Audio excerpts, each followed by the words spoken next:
Well, hello and welcome everyone to yet another amazing Alpha X production brought to you right here on twitch.tv/AlphaXSC2. You're joining us for the second Korean qualifier here for the King of Battles International Championship.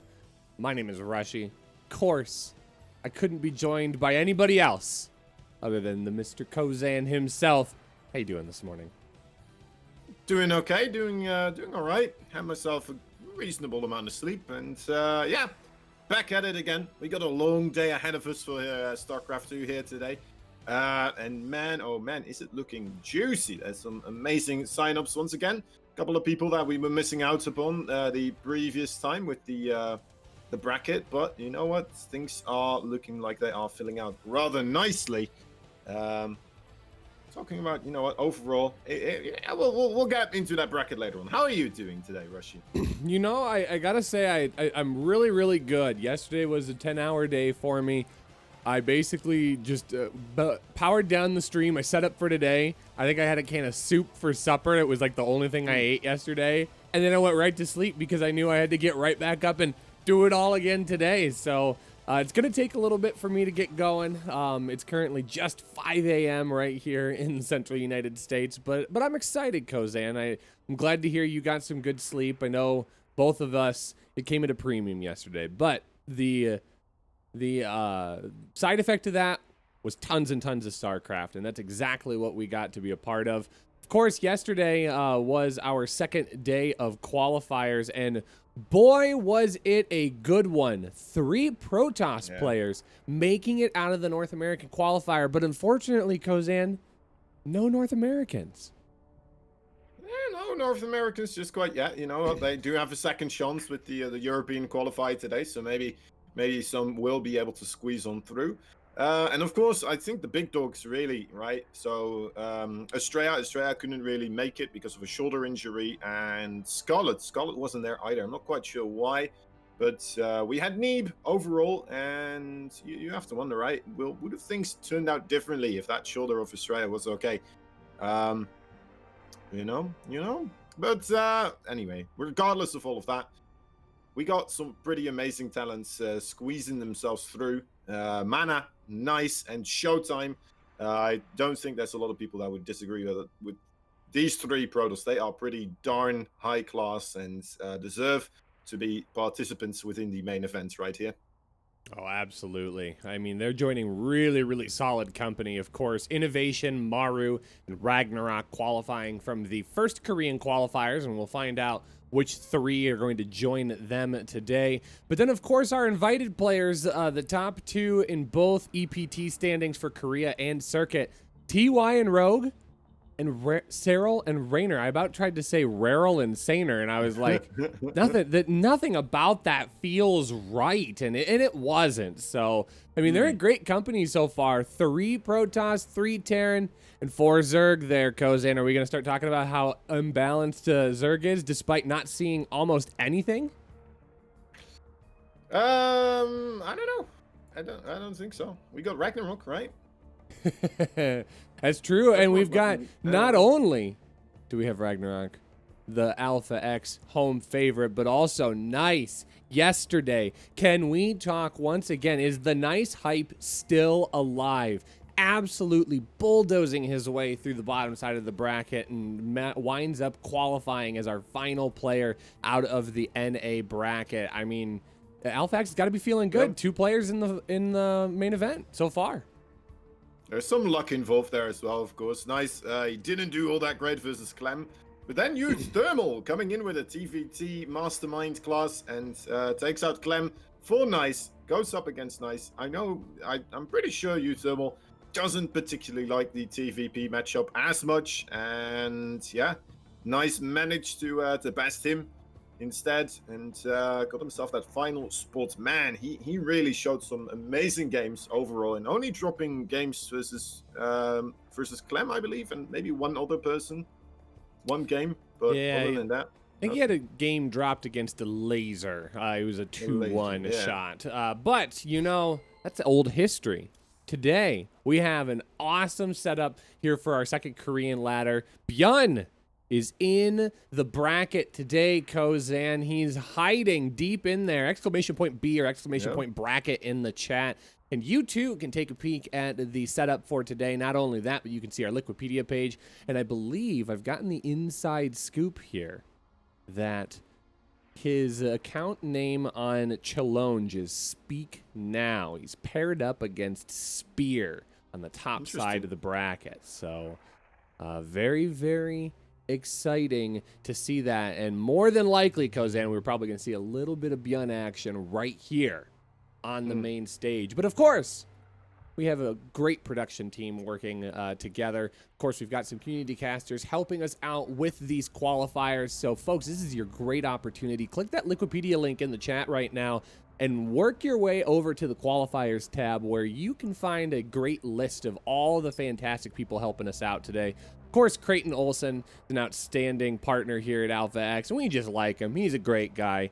Beomolf, Steadfast, all three of them helping us out with some English commentating, covering lots of different games. So feel free, bring them up in different windows. Throw them up on your screen. You're going to want all that StarCraft just like beamed right to your face. But of course, if English isn't your preferred language as well, we have a host of French, Spanish, German, Brazilian, Chinese, Russian, Korean, you name it, you speak it, we're probably covering StarCraft today in that language. So do check out that Liquipedia link to get that full list. And at bare minimum, go support these awesome people who are helping make StarCraft 2 in 2020 an outstanding experience. Yeah, I mean, the amount of overall foreign languages covering the event right here, I think is a testament to overall how well connected Sushi is. And, you know, kind of helping out all his friends that are helping him out, getting more content for his stuff, and, you know what, laying contacts and such. It's a tight-knit community, and Sushi is an integral part to all of that. So, awesome stuff to see this all coming together in this way. Whew.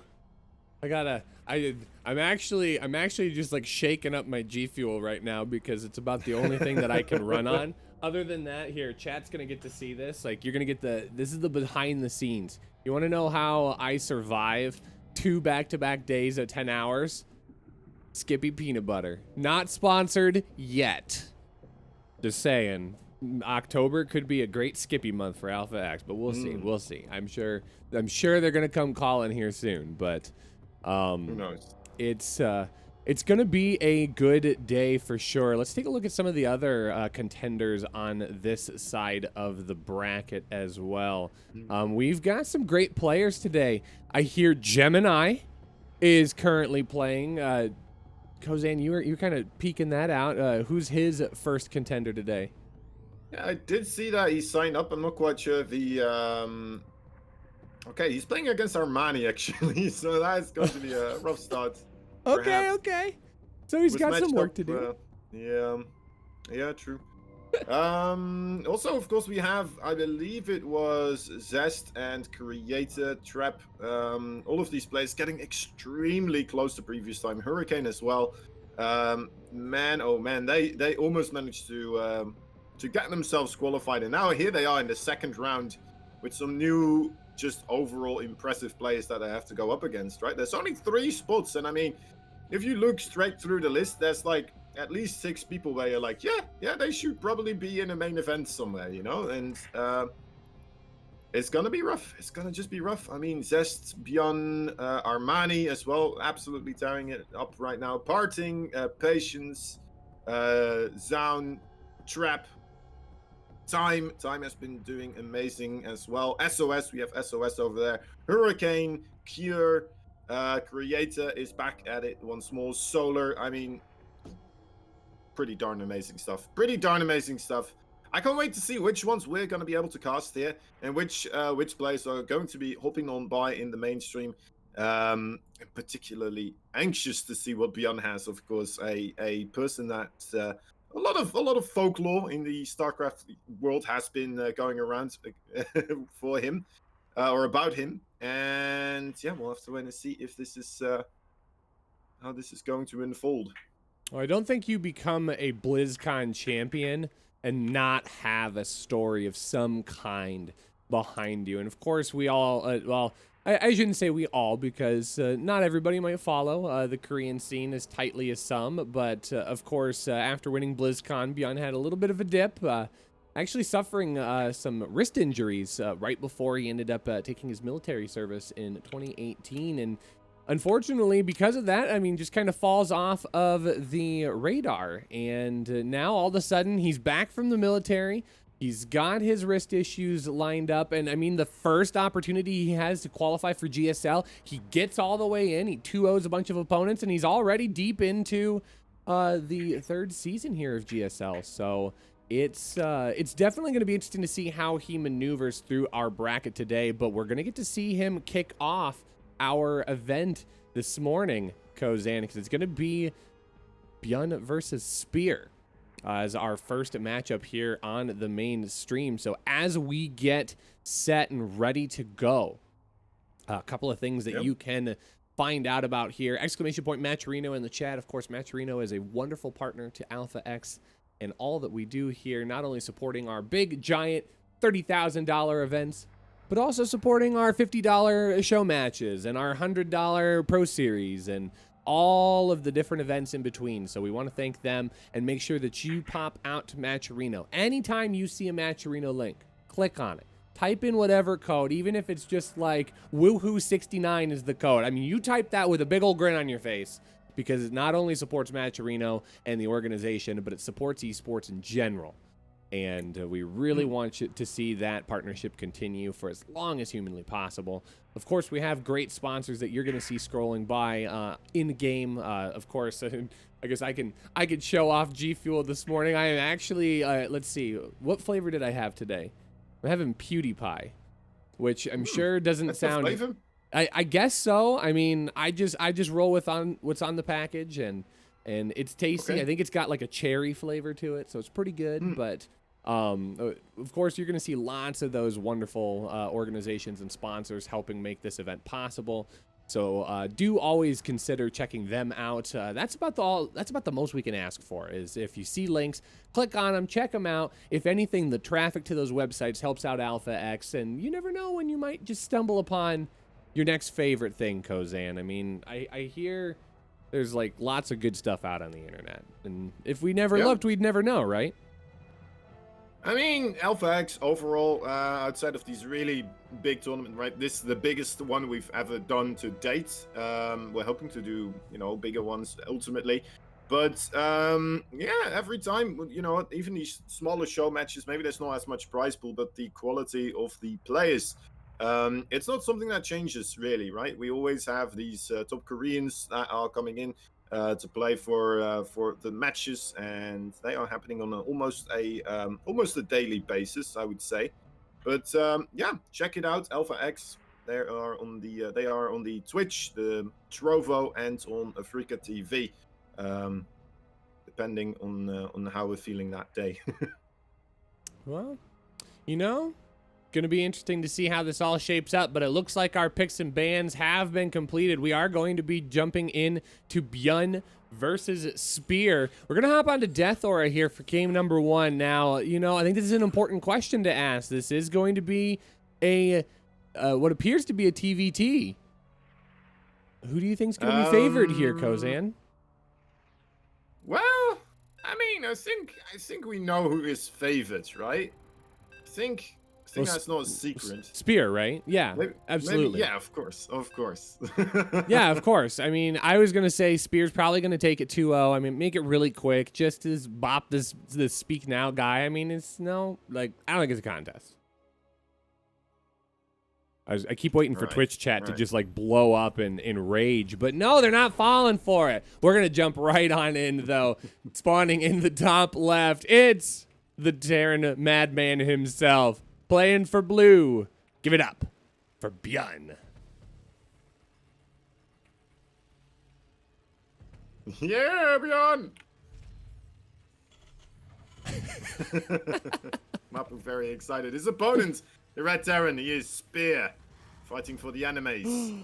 It looks like as well. Oh, it's been so long, it feels, since we had to cheer for Team Anime, and Here we are back at it once again. I'm constantly surprised that a player like Bjorn isn't on a team. I mean, maybe that's a personal choice. Maybe it's going to be something that is developing over time because he's just recently returned. But good Lord, someone's got to pick that man up. Yeah, for sure. I mean, he is extremely strong after all. And let me take a look, actually, overall, on what is going on in his Twitter. I always love his tweets as well. After he qualified for GSL, he was like, all right, well, Bjorn is back. And here he is again. Let's hope and see that. He is still living up to the hype, the legends. You know, I'm a little bit wary of overall. He has been quite hyped up, right? And we're going to have to make it... we're going to have to wait and see if that is still something that there's some truth to the meta, of course, here. I definitely would imagine that we're going to get normal Bjorn affair here where we see some really aggressive play. It's just going to be a matter of how we get there, right? Spear is admittedly not on my radar for... what kind of play style he likes to get into, but I would imagine that unless you're one of the tippy-top Terrans, unless you're a Maru, you're a TY, you're an Innovation, you're probably not going to play your normal standard game against a player like Bjorn because you know just how aggressive he is, and if you don't adapt or move around to his play style at least a little bit, I think you're just going to get bulldozed. All of a sudden, 14 Reapers are just going to show up at your door, and you don't have a mineral line anymore. If anyone is going to do the 14 Reaper strat, it will be Bjorn, will it not? That's pretty clear. But yeah, so far things are looking pretty standard. Neither of these players shying away from a little bit of a macro opening here. Neither of them going too crazy just yet with a very quick third base. Just playing it safe. The regular route of a TVT, I would say. So... I mean, we're already seeing a little bit of a deviation here where Spear is actually going to start banking some of these Marauders and immediately running that Marauder backwards. We're going to get a little bit of concussive shell action, which should be interesting here against an opponent who is going to try and get into a pretty quick, what appears to be a mine drop, or maybe that mine's just gonna, protect the front door here. And it's actually almost perfect timing. Just gets into the ground right as the Reaper and the Hellion show up. So Bjorn is going to get across the map here really fast. It's going to be a matter of whether or not Spear has what he needs to deal with everything. And honestly, I think concussive shell Marauders is not a bad way to open up. Again, you're adjusting to your opponent, and what might not work against a normal standard Terran play should be just fine. And I mean, he's got to be ready for it. Bjorn's already moving out. Yeah, Bjorn going unscouted so far with that Medivac, so that's always a nice little boon for him. Coming in with the Widow Mine that's no longer there. Spear still being very careful about that one.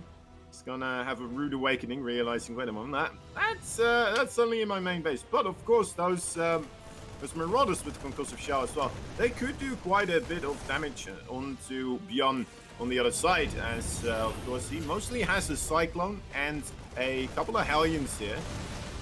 And yeah, immediately just dropping right on top of the Cyclone right there. So that is going to be a whole boatload of damage, as well as Bjorn dealing quite a bit of damage as well. Getting surrounded though by the SCVs, that is quite a conundrum for Mr. Spear here. I mean, sure, he's killing off still a lot of those workers, but I mean, the main benefit of having that concussive shell is, of course, your micro potential. You're going to be able to move away from those SCVs and put himself in a position where he had nowhere to run, Rushy. Yeah, that's it. GG.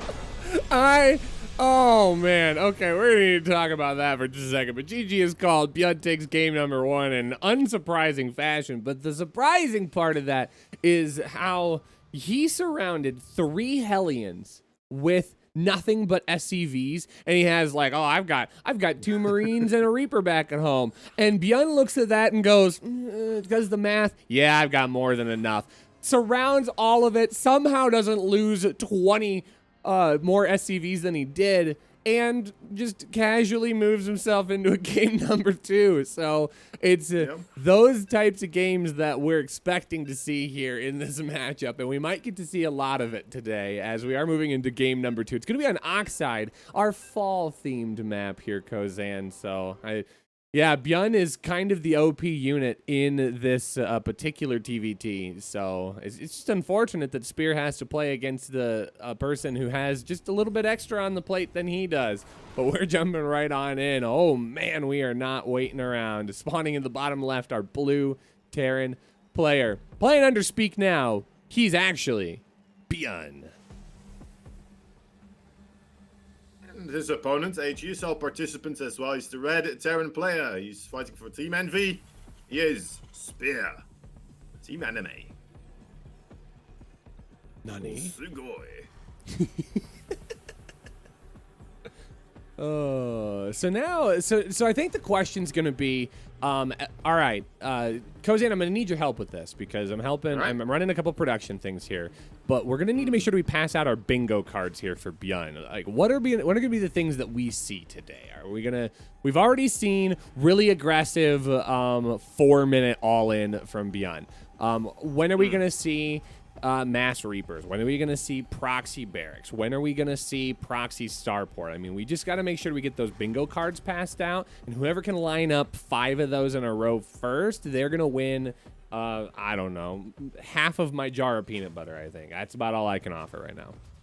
Right, well, I'm not quite sure. I'm pretty sure the Reapers are a part of it, of course, but most likely going to be happening in a TVZ.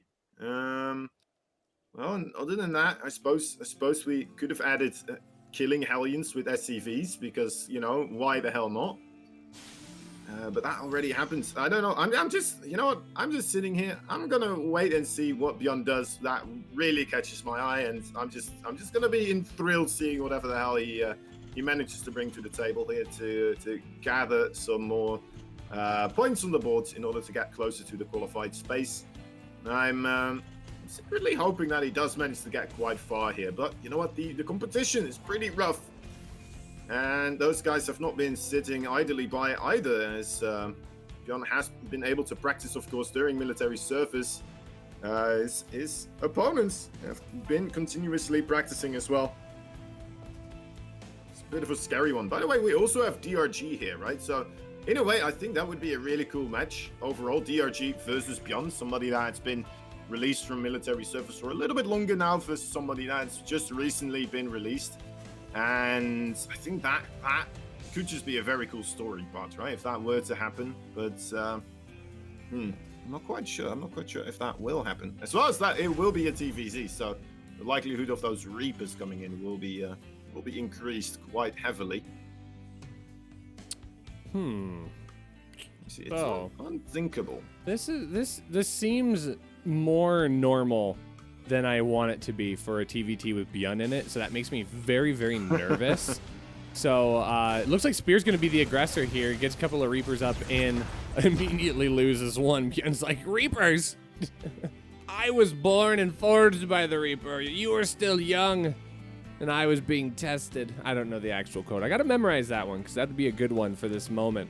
But immediately Spear unable to micro at the same level and is going to immediately put himself down just a little bit. But Byun is going to continue doing his own thing. He is getting that medevac here. Reaper's going to pop up in. He's actually going to be able to get a full scout off. He will see kind of what's happening here. He should notice that it is about the same as game number 1. So how is he going to respond to that, Kozan? Looks like he's building a couple more Marines back at home, but he might not get as aggressive out on the map at this point if he knows Byun's coming.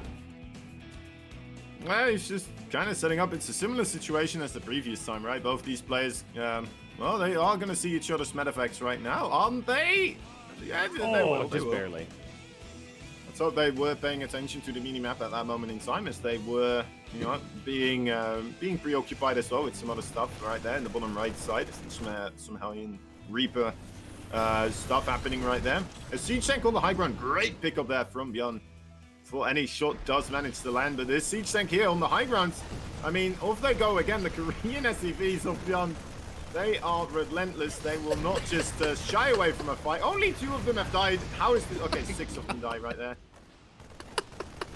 These SCVs not only have drills, but they've got combat knives in the back, and they're pulling up with little pistols in their back pocket. Holy cow! Those are the most aggressive SCVs in all of the Terran Directorate, and it is gonna continue being this case where Bjorn just makes himself known. He's like, you know what, Spear? I mean, this natural looks pretty nice. I think it's mine now. That is gonna be a dead command center, I'm afraid here, Kozan. Now we're going to see the difference between the Bjorn grizzled veteran SCVs and the not so veteran spear SCVs right here. He does manage to save the base, but a drop nicely put on top of that siege tank. Man, the amount of value Bjorn is getting with like 5 Marines and a med effect is pretty darn like, holy moly. I'm thoroughly impressed right now. What I'm seeing here, 11 kills. He's still sitting here. You know, there's a Viking, there's a siege tank, there's a Liberator. SCVs and Marines continuously trying to chase this down, and he's just zooming, scooting on by, getting himself some amazing positioning. And yeah, a 3rd base behind us as well. Everything's looking upwards for Bjorn right now. Yo, look at that in his loss tab for Spear. He's lost almost 1,000 more than Bjorn. Bjorn secures the economic advantage as well. I mean, it's just I mean, this is just a tragedy of, yeah, just a tragedy of mistakes here at this point. Although three SCVs now lost for Bjorn. I mean, is he throwing? Is he throwing, Kozan? Bjorn is slipping away here. What's happening? Well, I don't know. What do you mean is he throwing? Losing 3 SCVs? No. He just knew.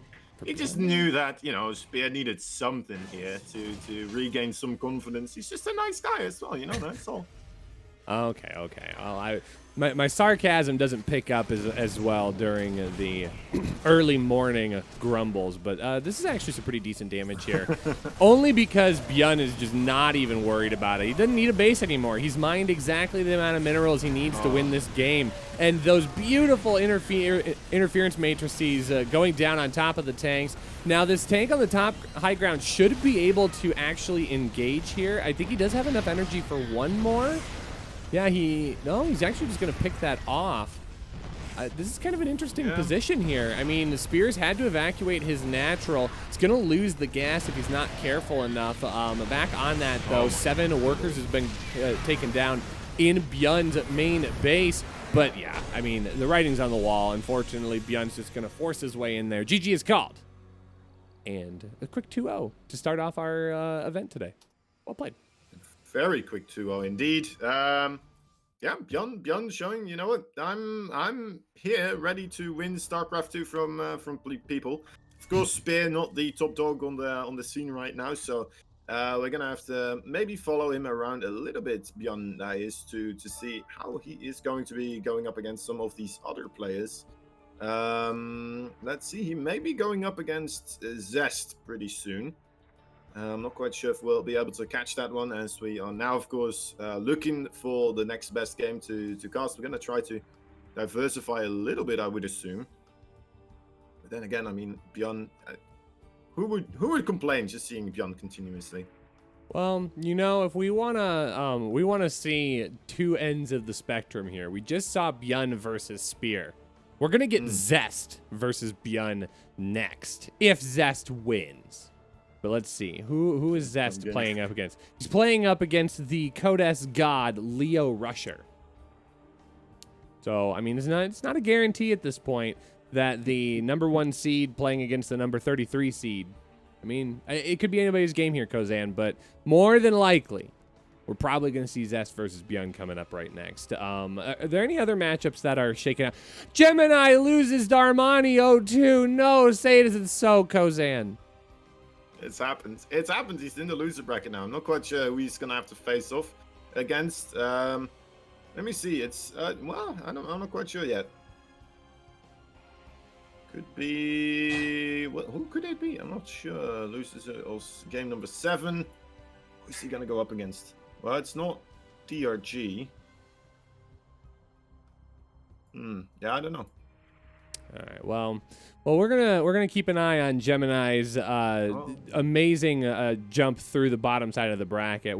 I'm ready to call out some amazing 2-0 victories for him a little bit down the road. But first, what we will do is we will get ourselves kind of set up and ready for a break, because Zest series is not quite there just yet. We don't have any bills to pay right away at the beginning of the stream. We've got a long one today, folks. I mean, we're going to want to buckle in. You're going to want some water. You're going to want an opportunity to stand and stretch. And we're going to try and give as many of those to you as possible, including right now. You guys are watching the Korean qualifier number 2 of the King of Battles International Championship right here on twitch.tv/AlphaXSC2. My name is Rushy. I'm here with Kozan. We'll be right back with some more StarCraft 2. It's going to be Byun versus Zest. You won't want to miss this. Don't go anywhere. We'll be right back right after this.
back, everyone, here to the second Korean qualifier of the King of Battles International Championship, brought to you by twitch.tv/alphaxsc2. My name is Rashi. I'm here with Kozan. Kozan, we are already off to a fun start watching Byun dismantle one of probably many opponents today, but he's going to have a bit of a taller hill to climb in his next opponent, Zest. Yeah, for sure. I mean, Zest has been in top form recently in GSL in particular. He's already been able to play that group, so he's gonna, not feel too inclined to keep that, his primary builds right now hidden, because he's already showed them at the GSL, right? So I'm hoping that we're just gonna see Zest go all out versus the newly back arrived. Is that the way you can put that? The person that's back recently. I don't know. Anyway, Byun. We're gonna have to wait and see how he does against him. Yeah, I think it'll be. I think it's not going to take us very long to find out. I mean, of course, these two opponents have squared off in the past, so it's not going to be a surprising task by any stretch of the imagination. But it will be a TVP that could be maybe a little more unorthodox, I'll go with. I mean, Zest is not one to shy away from strange builds and pulling out weird compositions to fool his opponents. I mean, how many times have we seen him go deep down the path of Dark Templar and just all of a sudden like, oh, you can't see my army? Darn, I guess I win. I think we could see that a little bit today, especially against an opponent like Byun. Yeah, I mean, Zest is, maybe the biggest innovator for the Protoss race in particular, right? Continuously just coming up with new stuff and meta defining, honestly. Every time we see this man come up with something new, he's flushed it out extremely well. He's been practicing with it. He knows all the ins and outs, and man, oh man, is it some building, just overall builds that just look amazing in the overall matchups. Anyway, here we go. In the top right side, we have ourselves the blue Terran everybody's been hyping up so much with a good reason. He is the one and only. Yes, it's him, Byun. And spawning in the bottom left, playing for Razor Edge Gaming, our red Protoss player. Give it up for Zest. Had to relocate the Byun text because it just said down on the bottom, Zest, Byun. And people were going to look at that and go, wait, Byun plays Protoss now under Zest's name? Does Zest know? Did he say that's okay? Quick, let me call his mom quick. Okay, I can't resurrect that one. It's not late enough. Let's see. I mean, this is a pretty early... It's a pretty early SCV. I don't think it's as early as it could be. I don't know. This doesn't feel like a proxy. This feels just like a scout. Okay. I think he just wants to block that natural base again here. Yeah, sure. Yeah, I buy that. And that is going to be an engineering bay. So, bit of a block, bit of an annoyance here for Zest. But I don't think Zest is going to be too flustered by that. Obviously, he's going to have to deal with it, but... It's kind of funny because he was scouting here, right? Just before, and then as he left, the SCV came in. Now he comes back being like, all right, well, it's nice nothing's building there. And then he's like, oh, well, gee. Suddenly there is an engineering bay there, and he's going to have to deal with it here. It's going to take a long time. It's going to be forced out to get that Zealot, of course. And overall, you know what? It's a small investment. But man, oh man, is it frustrating to deal with as a Protoss player. It's just, your entire... We talked about this, right? Zest is somebody that is very good with his build orders. He's very meticulous, and he knows how to make a build perfect. Now, if you just do something like this, right, then suddenly that entire build is just kind of out of the window, right? Unless if he knows exactly how to do the follow-up of this build, or what he was already planning. Well, with taking into account that there will be an engineering bay blocking his natural for a really long time, hats off to Zest, but ultimately, he's already being forced to play at the tempo of Byun. Are we willing to think now theory craft this with me? Are we willing to think that some of these professionals have build orders in mind that include, like, okay, I'm going to get bunker blocked at this point, or I'm going to get the engineering bay block at this point? Is that something that could be a plan for some of these players because they know it's a realistic chance that it might happen? I think, you know what, you kind of have to in a way, right? If you're prepping against this, it kind of depends who you're practicing against as well, because it is something that certain Terrans do and some other Terrans really don't.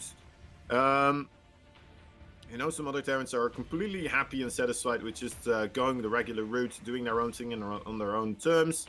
And then you have players like, well, there's Björn, and very often you will see Björn go for that Nexus block. I wouldn't be surprised if we see him coming up in the GSR as well, just continuously making sure to block those Nexi. Right now, he's getting right on top of the probes as well. Yeah, with 4 of these Hellions. You know me, I love to see those 4 Hellions as, you know, 3 just doesn't quite cut it. Look at that, getting a couple of more shots off right now, and ultimately, holy moly, that's a lot of probe deaths. Yeah. Kozan, I guess I need to feel better about myself because I feel like I have the same probe pulling potential as Zest just did in that engagement, so I'm pretty much just like as good at Protoss as Zest is. But oh no. But this is just bad gone to worse at this point. 16 probes going down. You lose the Oracle out across the map. Look at that unit's lost tab. He's lost almost 1,000 minerals, and we're not even to the 4-minute 30-second mark. That's tough, Kozan. I mean, this is Björn playing incredibly well, and unfortunately, Zest is not living up to the standard right now. I mean, it's looking like it's a Bob, right? It's just a Bob against Zest. I am not the best Protoss right now. Maybe the 2nd or 3rd best, right? Hard to put him anywhere else on the list, but I mean, Björn making him look a little bit silly right now. Whew. Well, Adepts are going to try and get up and do a little bit of scouting, but unfortunately, that is not going to be enough. Now, these Stalkers are going to get a lot of damage done, but I don't think there's going to be anything to stop those Hellions on the opposite side of the map. Yeah, Zest's going to have to tap out. GG is called. Björn has not played a game longer than 6 minutes yet so far. Is he just trying to speed run this? Are we on GDQ right now? Potentially. I mean, who knows? Honestly, those 4 Hellions. I'm not even sure. He skipped. I'm pretty sure he skipped the Reaper there, right? I don't remember seeing one, but anyway. I mean, those Hellions, to me, it also felt like a scouting force with the potential of doing quite a bit of damage, right? It's always nice if you do. But it never actually felt like something that was meant to just straight up win the game right then and there. Maybe it's something that, you know, against the weaker opponents, you may be able to do so. But against Zest, you know, expecting just 4 Hellions to run in through the front door and be able to, you know, kill 16 workers like that, game-ending amounts of damage. That's not something you expect to happen, really. So, well, I don't know. It is, it's just beyond things, I suppose, right? Just can I get a spam of hashtag Beyond Things into the chat? Just Beyond Things. Just Beyond Things here. As we are going to jump into game number 2 and spawning. Oh, I got to move the text. Spawning in the bottom right in our blue Terran Phenom. Give it up for Björn. His opponent in the red, the top left side of the map. He is the Protoss player from Raise Your Edge Gamers. He is Zest, the absolute most handsome and the best. Okay, I just had a big brain play here. Chat's gonna see this for a moment, and they're gonna go, "Rushy, you're a god," but now they'll never know. I just made a cop. I have a text of Björn's name, but I was like, oh, I gotta move it back and forth. Now I'm just gonna activate the right one where it belongs. Oh my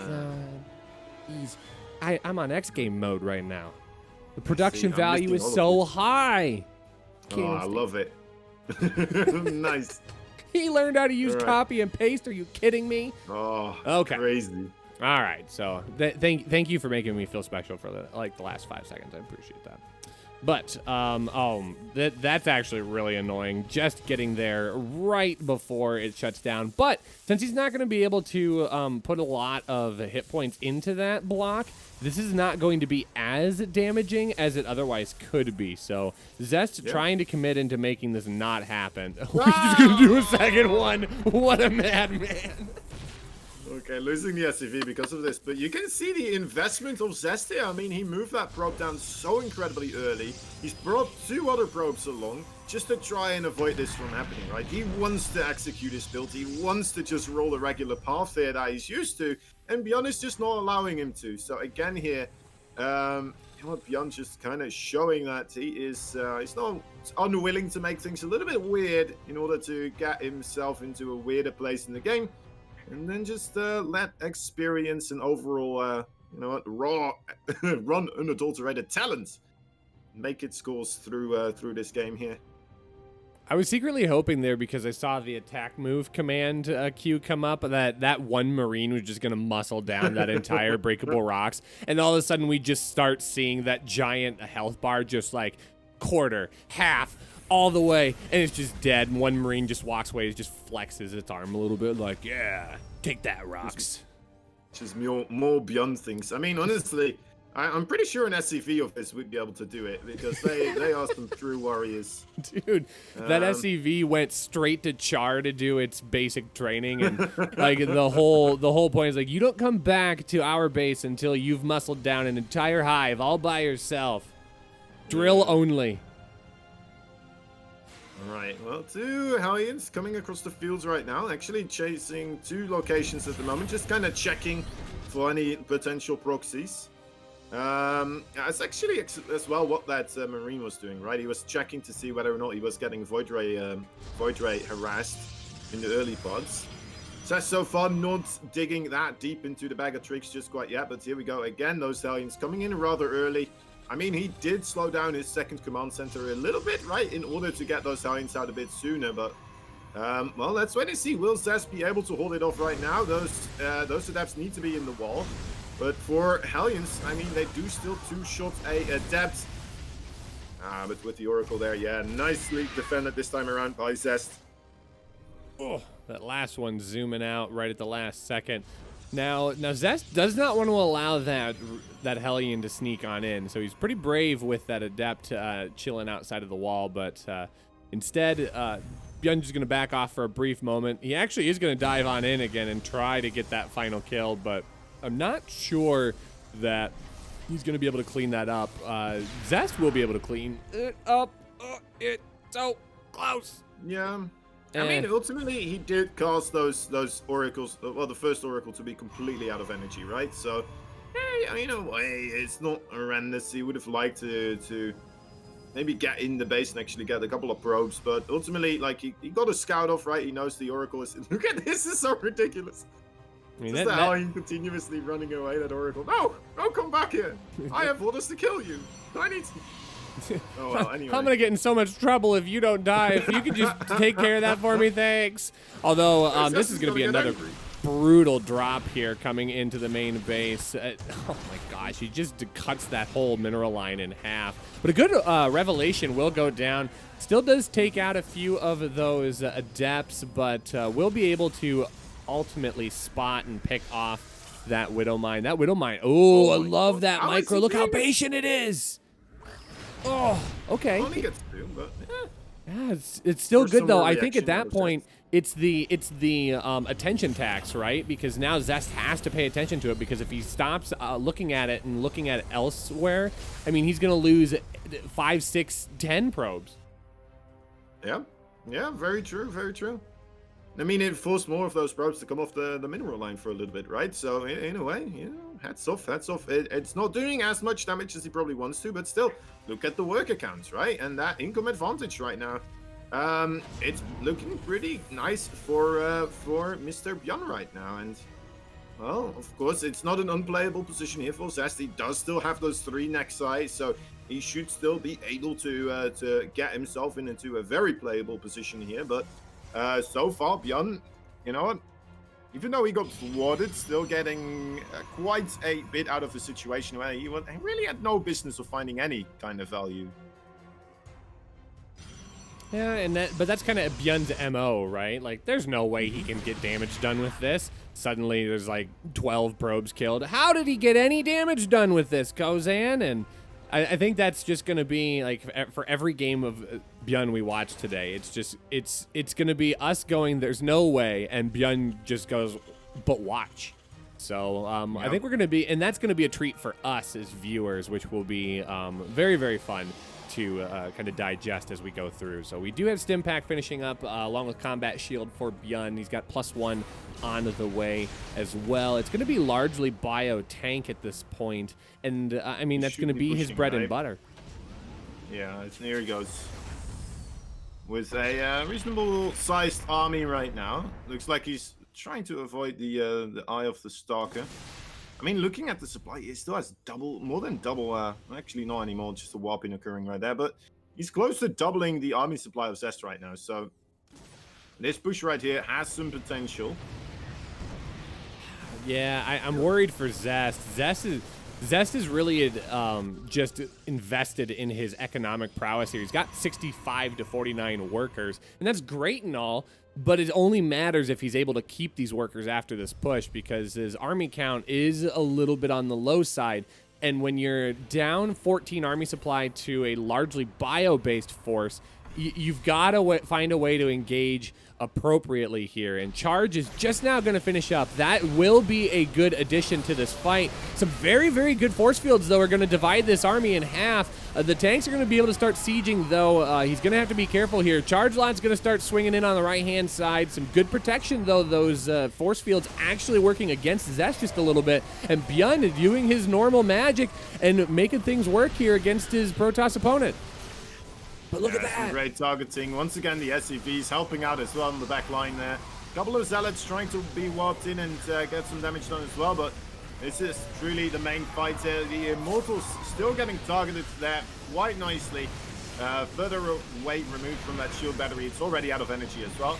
It does look like Bjorn is running a little bit out of steam, but ultimately, you know what? It's still quite a scary force here.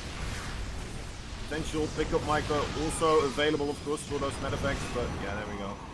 It was actually very, it was unusual to see that Viking being, microed as if it were a Reaper, and I can imagine Bjorn, trying to hit the stim button on that Viking, come on, dude, I said stim!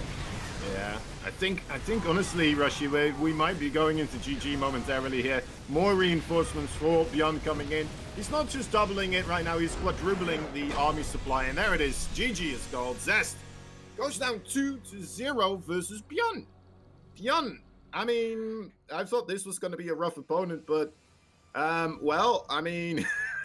it was a rough opponent. It was just a rough opponent for Zest. So, Bjorn just continuing his his journey. Hate to even call it like he's breaking a sweat at this point.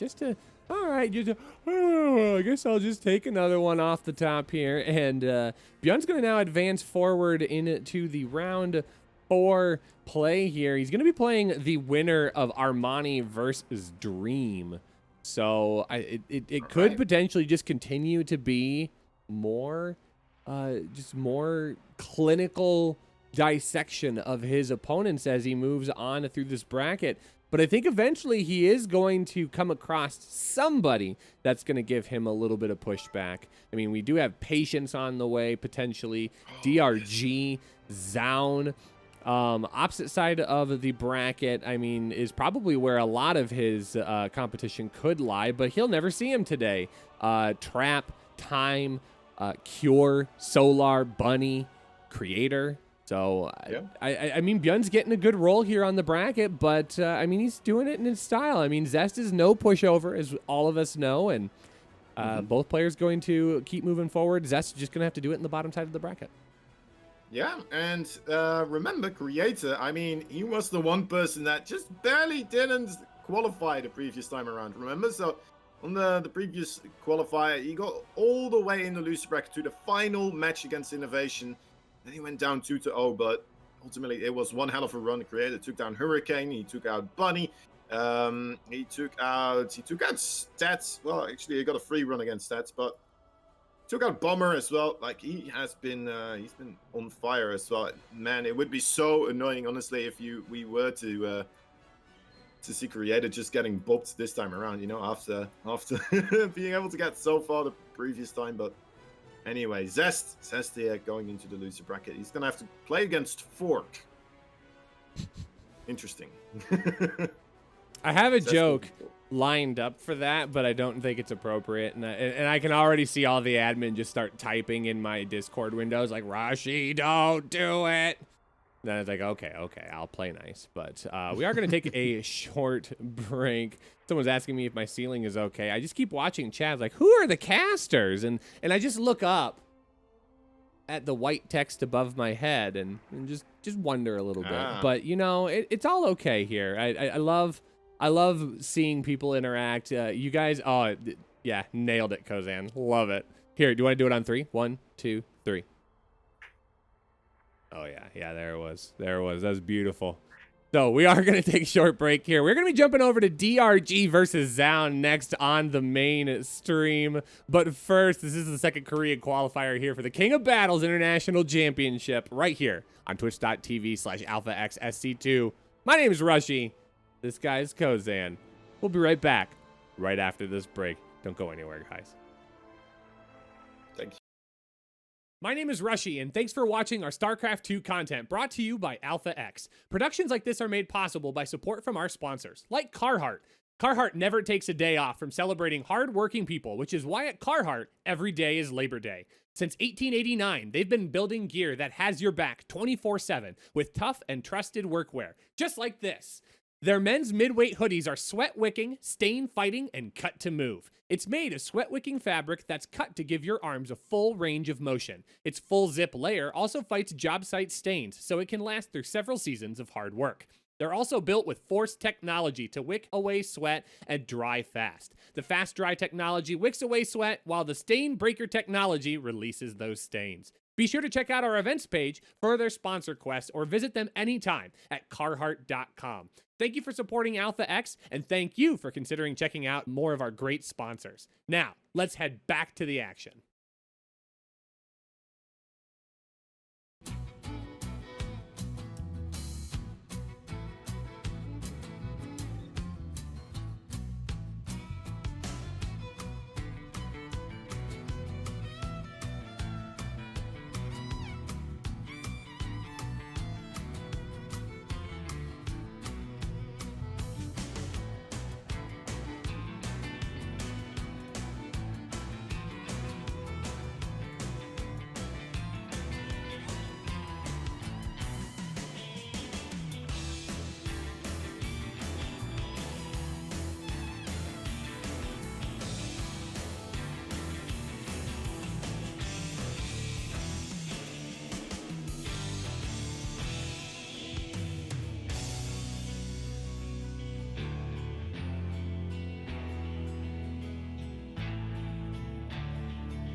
Welcome back, everyone, to the second qualifier of the King of Battles International Championship right here on twitch.tv/AlphaXSC2.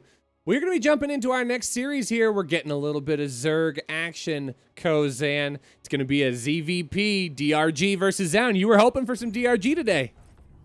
That's right, I really was. We got ourselves a lovely matchup here in the bottom right side. Immediately introducing him, the Pink Zerg from Afrika Freaks. He is also back, and he is called DRG. Dongregu.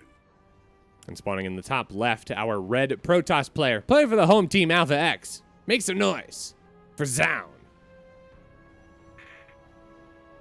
This is a hard pick for me. DRG, one of my absolute all-time favorite players, and Zoun, a Alpha X newcomer that is just absolutely taken the Protoss scene by storm. He's been showing some amazing results, and you know, recently he got into the round of 16, right, in GSL. So I'm always expecting big things of Zoun here. He made it very close as well in that round. Wouldn't be surprised if, you know what, if he just keeps at it, he keeps gaining more and more experience over the years. Who knows where this one will be, where he will be able to end up. DRG though, he's already been at the top, and he's a major obstacle here for Zoun to try and best. Yeah, I agree with your ascension of how things are shaping up with Zoun in general. I mean, he's definitely making a splash right now in the Korean scene, and of course, we're proud to have him as a member of Alpha X. And to your point, exactly, making his first appearance in the GSL this calendar year. And making himself a name right now in a Korean scene, which is kind of starting to see a little bit of a changing of the guard in terms of Protoss, right? We're seeing a lot of these long-time Protoss standards slowly move their way out of the scene. Either they're retiring, or they're moving on to their military service, or they're just getting up there in age. And Zoun brings a little bit of a breath of fresh air to the Korean scene, which is currently lacking a little bit of Protoss presence. So it'll be interesting to see if Zoun can continue to make his name known in the GSL scene, and I think he absolutely will. Yeah. So we're getting a bit of a pre-taste in a sense, right? What he will be able to bring in so far. We're seeing the adept glaives. You know, it's pretty standard, pretty normal overall, but well, to be fair, Zoun does have some ways of making this a little bit more unique.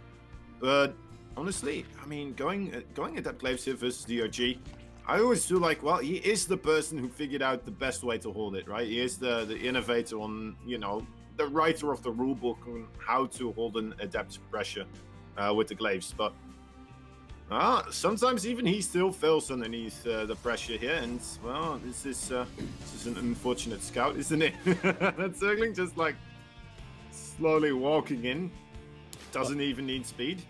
Yeah, well, if you're gonna try and do something cheeky against an opponent like DRG, you have to make sure that you are going to be very secure about doing that, because DRG is just gonna run lings into your base, and he's just gonna take scouts when he wants to, and that's exactly what's happened here. We are gonna get a glaive adept timing. Now, Zoun has done this a lot in some of his higher profile matches because he feels really comfortable with this opening, and honestly, in a position where DRG hasn't even started a Roach Warren yet, that could still play out very favorably here for Zoun. I mean, Adept's pretty good against Queens and Lings here, Kozan. Yeah, well, there's still a little bit of time, right? Normally around the 4-minute mark, you would want to start that Roach Warren. So even now, DRG, I think he might be even still a little bit early with it. But you know what? Rather safe than sorry.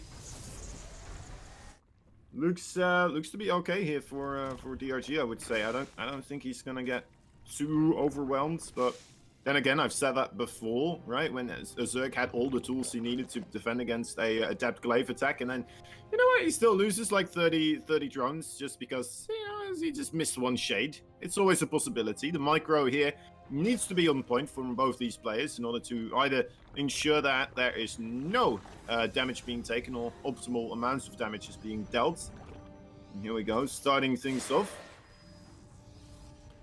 All right, we're Gonna get that back and forth started here. The Roaches are now in production. He's got 3 on the way, but the Adepts are already here. Pretty good surround on these Lings. Will pin the Adepts back, at least for the beginning, and now the drones are gonna start to fall. 5 have fallen so far, and we are going to complete the shade into the main.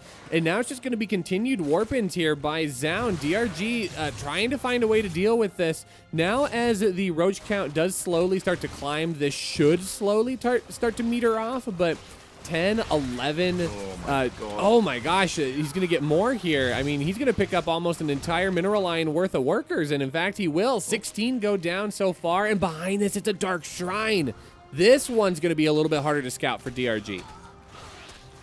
Yeah, I'm a bit disappointed, honestly, that DRG, he saw this coming for such a long time. He was prepping for it, and then he just didn't quite make enough links to really clean up the first wave of Adepts. He was in a good position with them overall, but he just wasn't able to clean that up. And now we're seeing Sound just, you know, in an enormous advantage, and is going to be able to try and ride this game home with side wheels on his ride.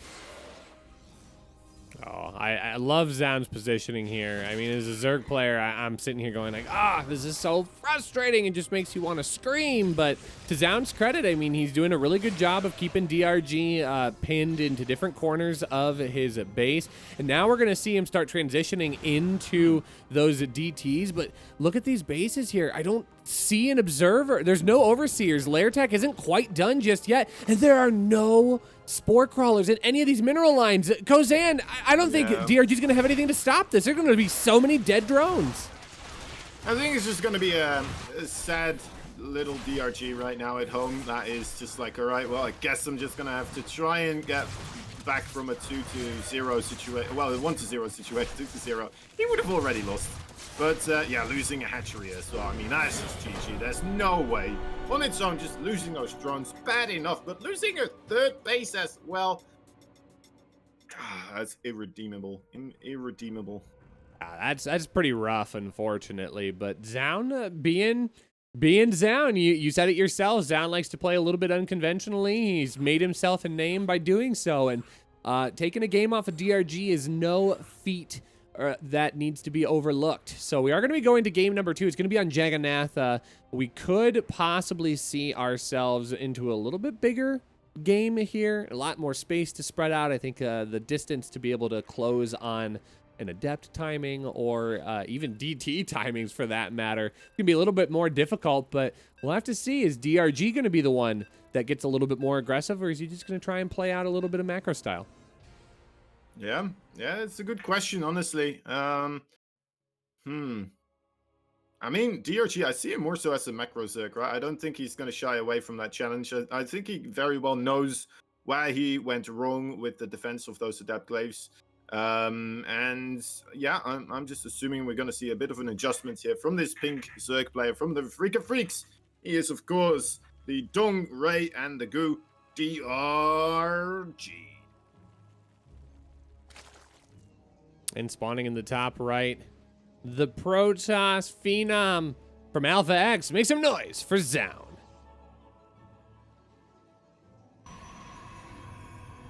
Can't even call him, I keep wanting to call him the Prince of Protoss because he's young, but there's literally a Protoss player in Korea right now named Prince. Yeah. So it's like, of course he's the Prince of Protoss. Well, so Zound is not that young overall. You know, he feels very young because it's just been recent when he made a resurgence into the StarCraft 2 scene. But Zound, he used to be a StarCraft 2 player back in Wings of Liberty, I believe it was.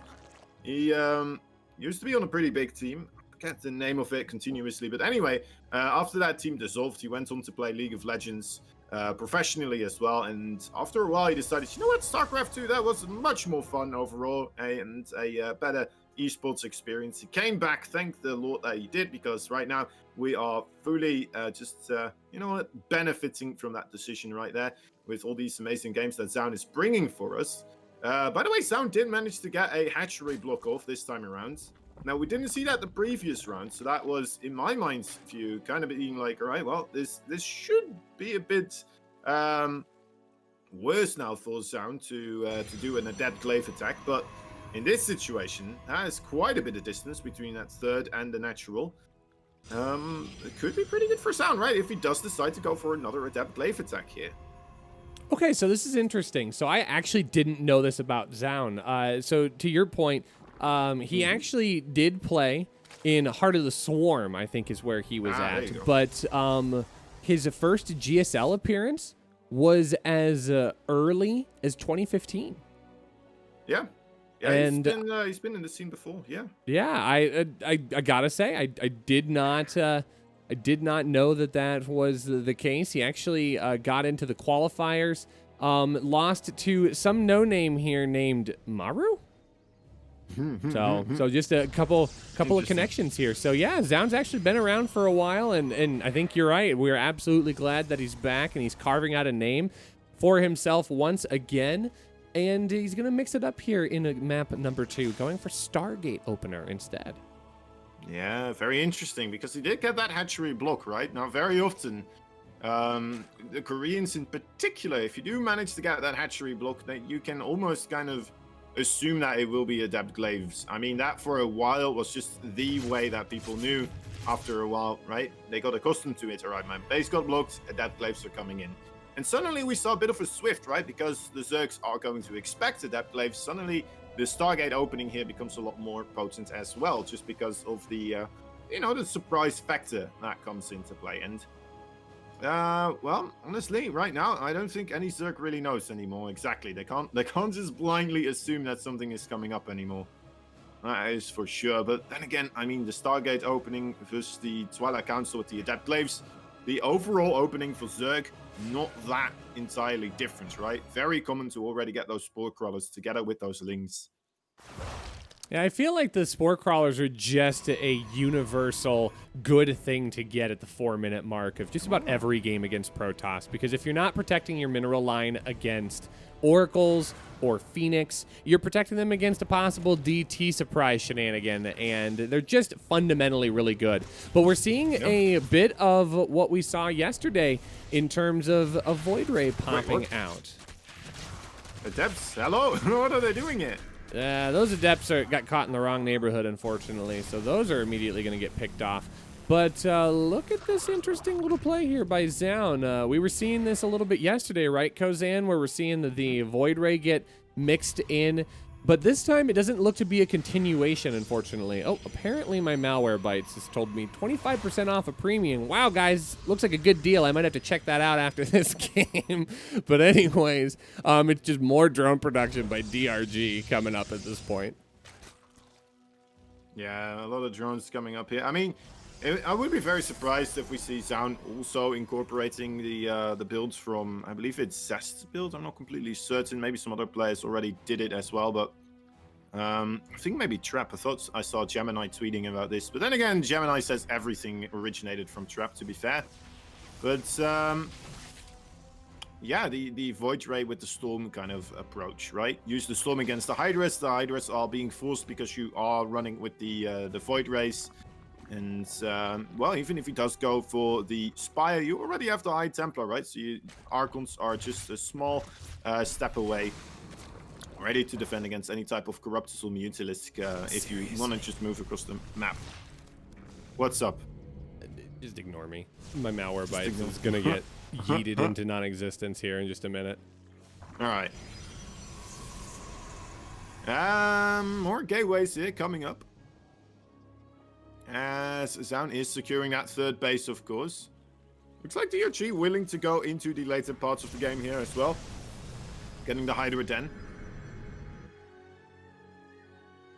DRG, he is known for, just kind of wanting to play on the mid-tier unit list of the Zerg. He's never really been one of these Zergs that continuously just hammers straight into the late game.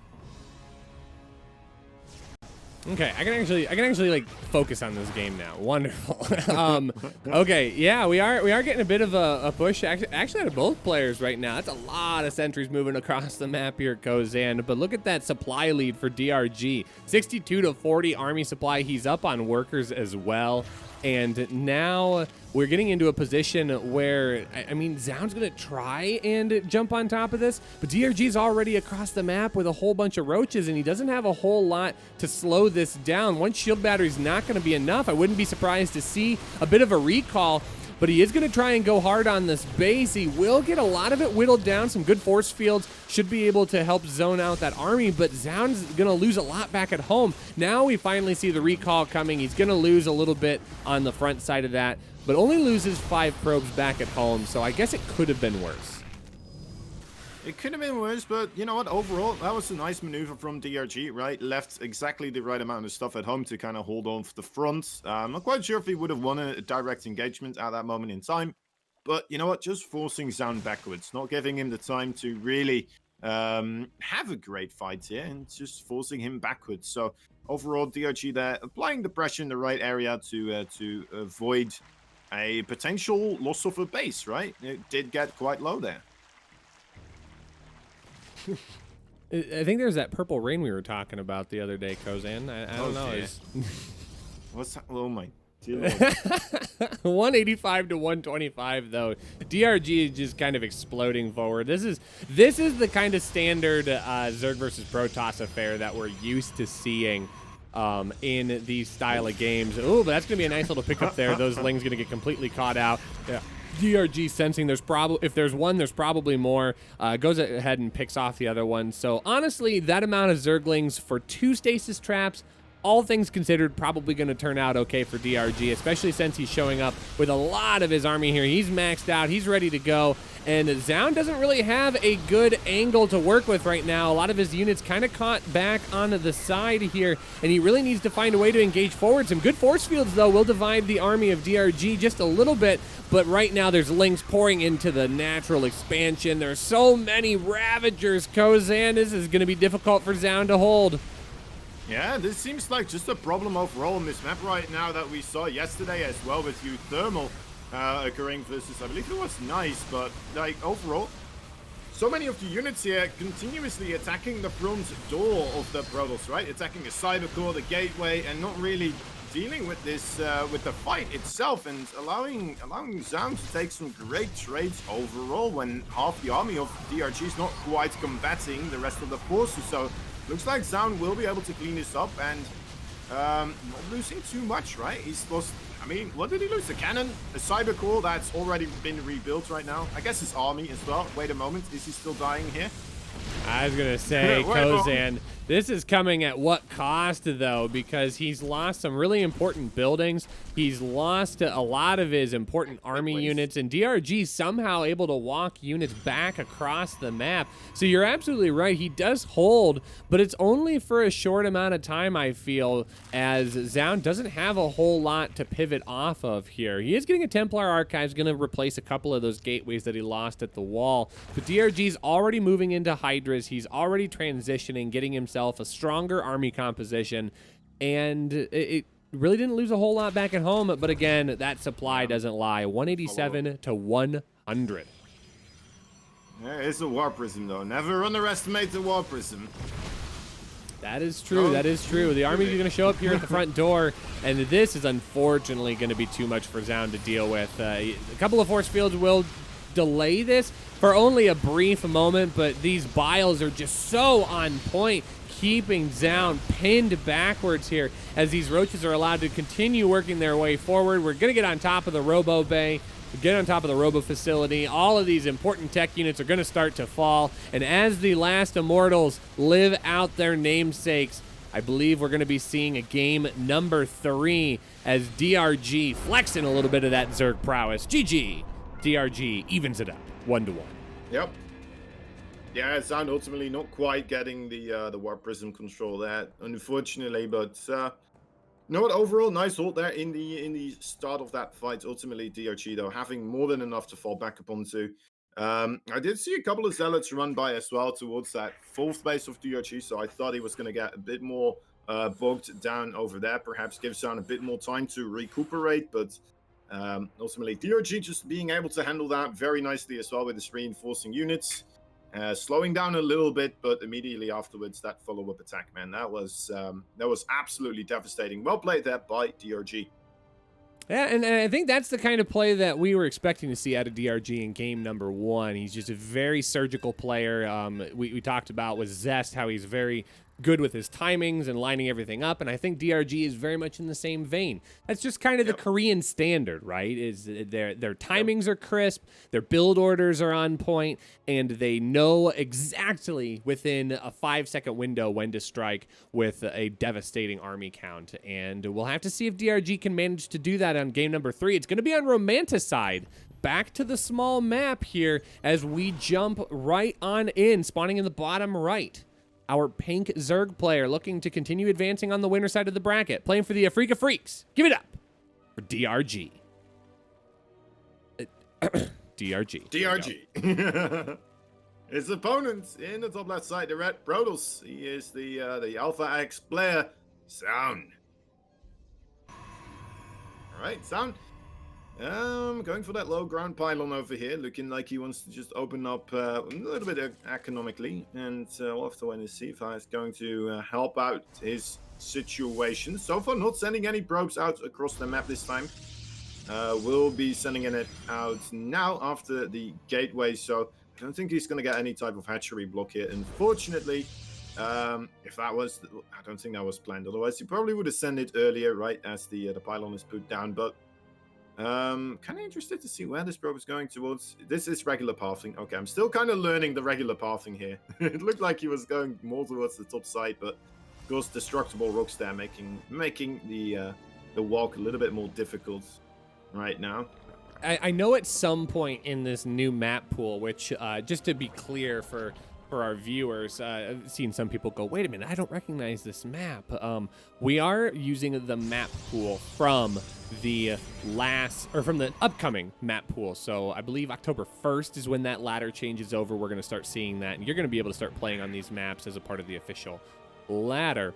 But I'm firmly convinced, especially on this map, we're going to start seeing some really, really interesting drone polls or worker polls to deconstruct the different mineral walls out on the center of the map. I think it'll be interesting. We might see a little bit of it as you go by, but Romanticide is kind of a cool map. I like the color scheme. I like the potentials, but you're absolutely right. We're starting to learn what are some of the normal patterns. What are we going to see players try and do on some of these short to medium short size maps.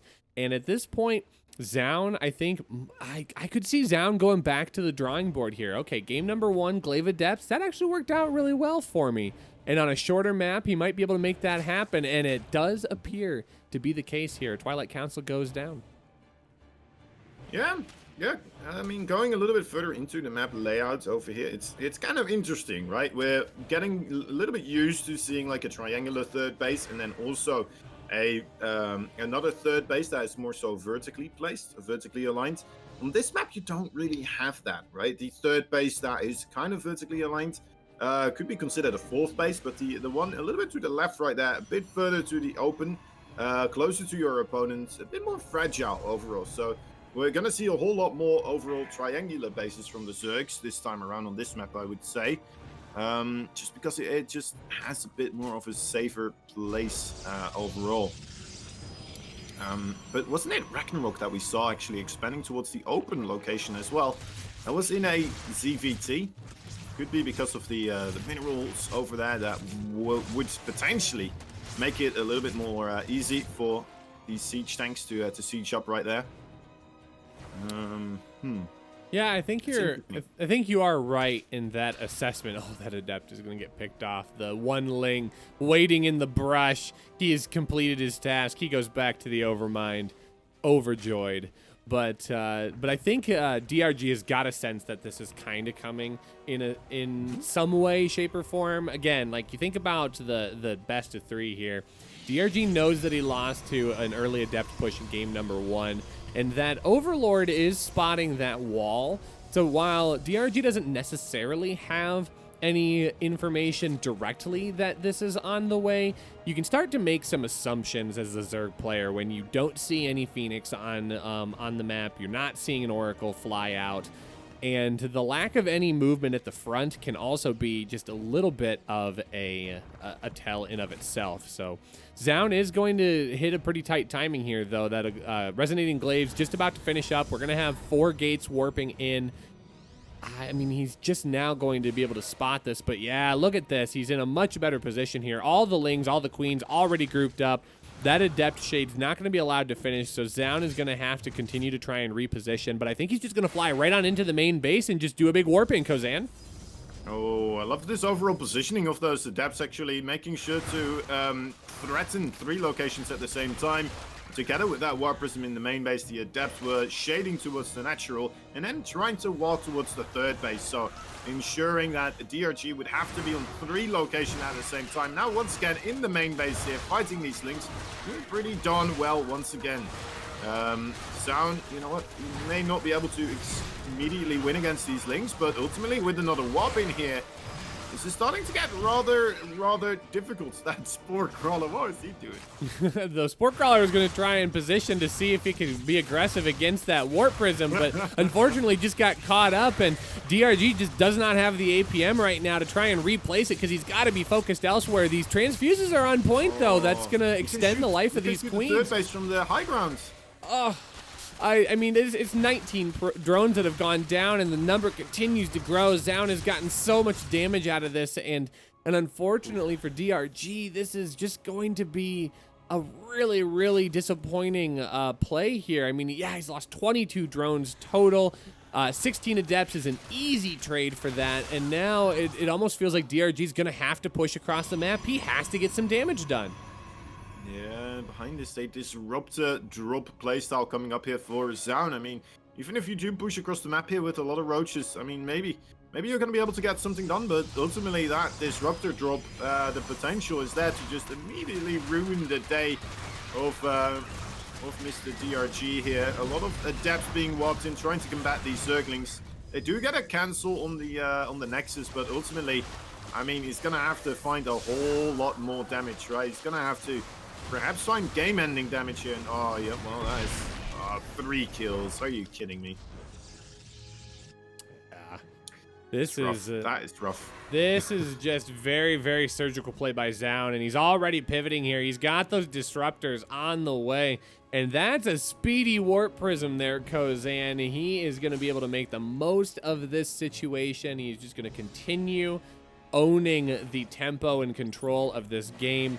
And I think we're just 1 disruptor shot away from DRG having to tap out, but he's going to make the most of it. He still has quite a few Queens. Here we go. Okay, we do get 6 drone kills, so not as much as it could have been, but very good damage nonetheless. Yeah, it does. Still doesn't look good for DRG here, even after getting the cancel on that 3rd, of course. I mean, right now, look at the worker count, Rush. Just look at that alone and just be like, all right, this is a ZVP, and that is a Protoss with 55 versus 35 workers.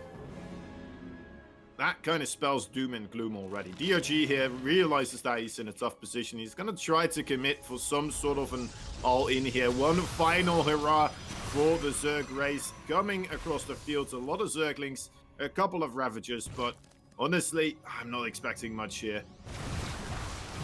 Yeah, this is just going to be the last little bit here. The Disruptor shot's going to get on top of the Ravagers, and that's all. That's going to be for the top side of the bracket for DRG. GG is called, and Zaun going to continue moving on, representing Alpha X and Protoss with pride. Well played. Yeah. Oh, this is kind of funny. He's going to go up against Prince next. Oh, is it going to be an official battle for the title of the Prince of Protoss? I mean, I think that's how it works, right? It's just it is, yeah. I mean, if Prince can't win, he's gonna have to like change his whole username and anything. But here's the thing: like, this is the world's worst competition between these two, because more than likely, who's gonna be the follow-up? Their prize is gonna be, okay, now you have to play Beyond. Yeah, I mean, if Prince does lose this, and we start calling Zaun the Prince of Protoss, maybe we can start calling Prince Jr. or something like that. You know, it would be the StarCraft 2 player formerly known as Prince. Yes, exactly. And then when Prince ends up playing Zaun again in a future match and wins, and now we can call him Prince, the StarCraft 2 player formerly known as the StarCraft 2 player formerly known as Prince. I think I nailed that. Perfect.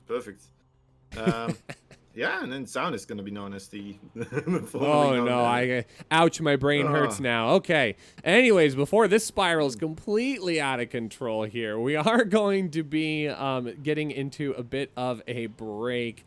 We're going to have some more great names coming up here. I believe it's going to be Solar coming up next, and his opponent has yet to be determined at this point. We're still waiting to see the winner of Cure versus Creator.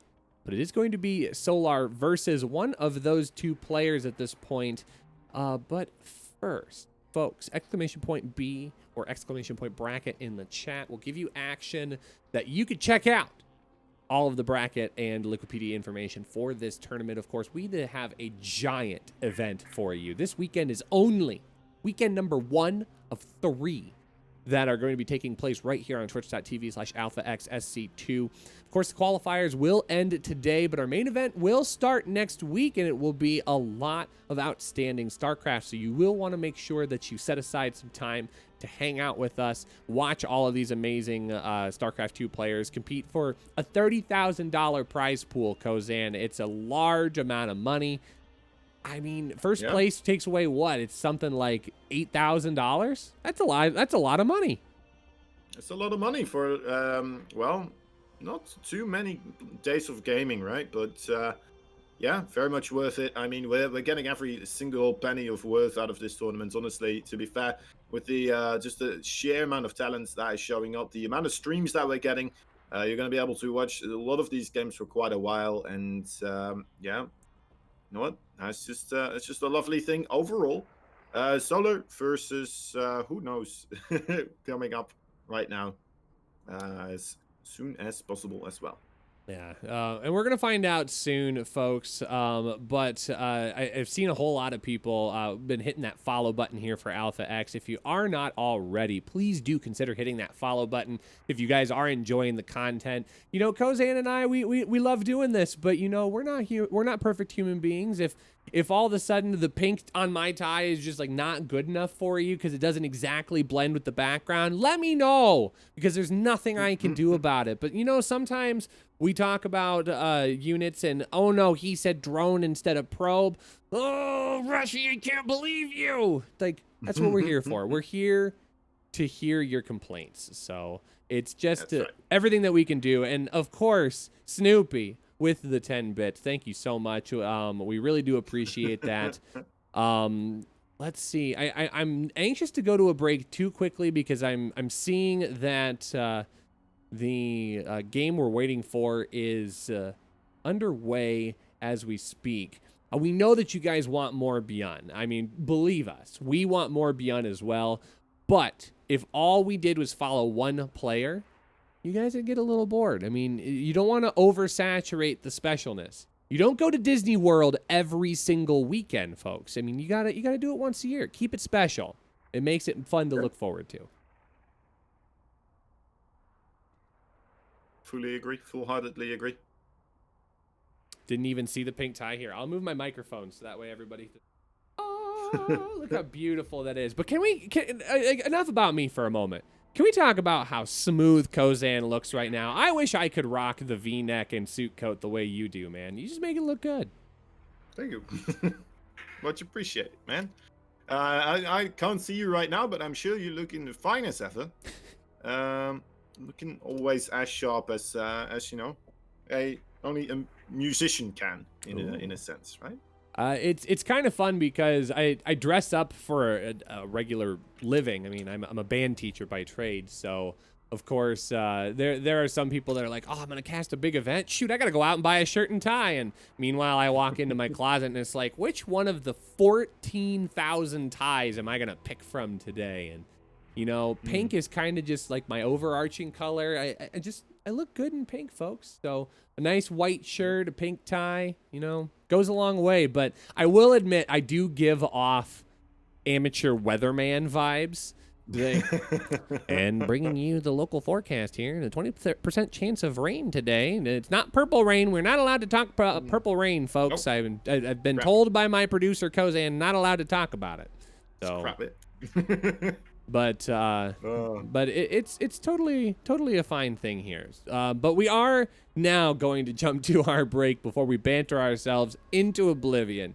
When we come back, it is going to be Solar versus the winner of Cure versus Creator. You guys are watching the Korean qualifier number 2 of the King of Battles International Championship right here on twitch.tv/alphaxsc2. Don't go anywhere, folks. We'll be right back right after this short break.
And welcome back, everyone, here to the second Korean qualifier of the King of Battles International Championship right here on twitch.tv/alphaxsc2. Rushy reporting to you live from the glory of my basement. Kozan, is it still rainy over in the Netherlands today? No, it's pretty bright outside right now. It's looking upwards for the Dutch weatherman.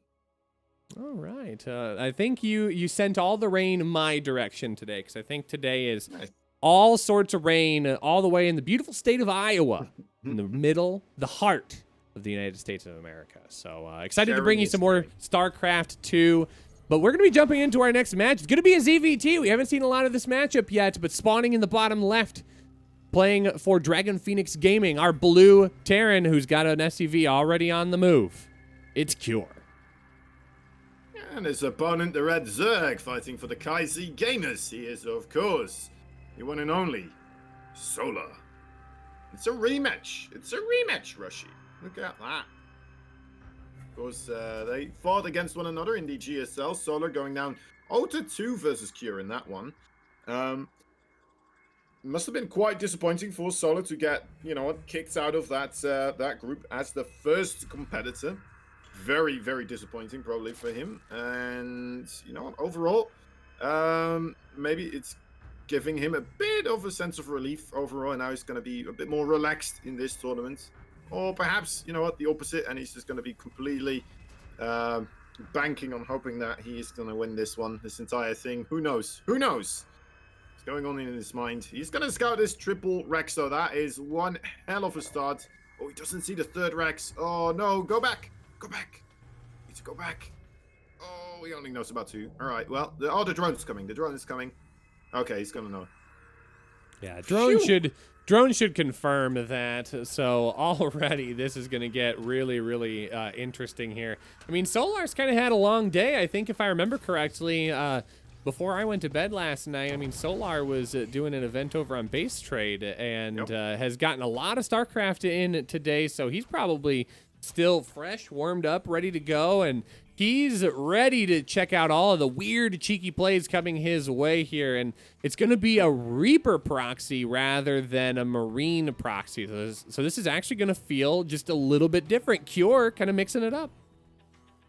Apparently, someone in the chat is saying Solar lost to a 5K MMR player yesterday. That is an oof. All right, Reaper's coming in here for Cure. You know what? I think Cure's celebrating the return of Bjorn here at the moment, and maybe he wants to make a name for himself before actually Bjorn makes the name for himself as the Reaper King again. Here we go. Nice control from Solar though, making sure that he doesn't lose that one drone right there. Forces the cancel on the bunker. That's very important. Gets the SCV as well. Well done. It's one of the important bits here of holding this. Well, I think this is actually okay for him to lose the bunker here, because he's going for Reapers. The Reapers will still have a lot of mobility and the chance to get around the Queens. It is going to be a nice spine crawler up at the front, but really I don't think that spine crawler is going to be able to do a whole lot here. It's just going to be a giant target for Reapers to start painting onto, although it will do a nice job of sitting right at the Reaper jump location, and that will provide a decent amount of DPS to help there. But I think that's just going to force Cure into wrapping around the left-hand side and just pressuring that natural. But Cure is not transitioning out of this. He is just building more and more Reapers. No SCV production back at home. Yeah, he's just going all in with this. He still has the potential to make this work, definitely. Actually, you can still get a Reaper pass there, it looks like. Spine crawler positioning elsewhere immediately. Based on a little bit of pressure, would like to see that low HP Queen being put towards the backside. There we go. Speed is done, Rushy. This could become tricky here for Mr. Cure. Yeah, he's got to be very careful. Nice, the Reaper mines are pretty solid, though. Oh my gosh, the Queen's actually forcing Cure off to the left-hand side, and Solar is going to say no to your cheese. GG is called. Just jumping up that ramp there, being like, all right, let me get in. Oh, GG. I think that's like one of the never mind. That's one of the meme sounds from like the Wii Sports series, right? It's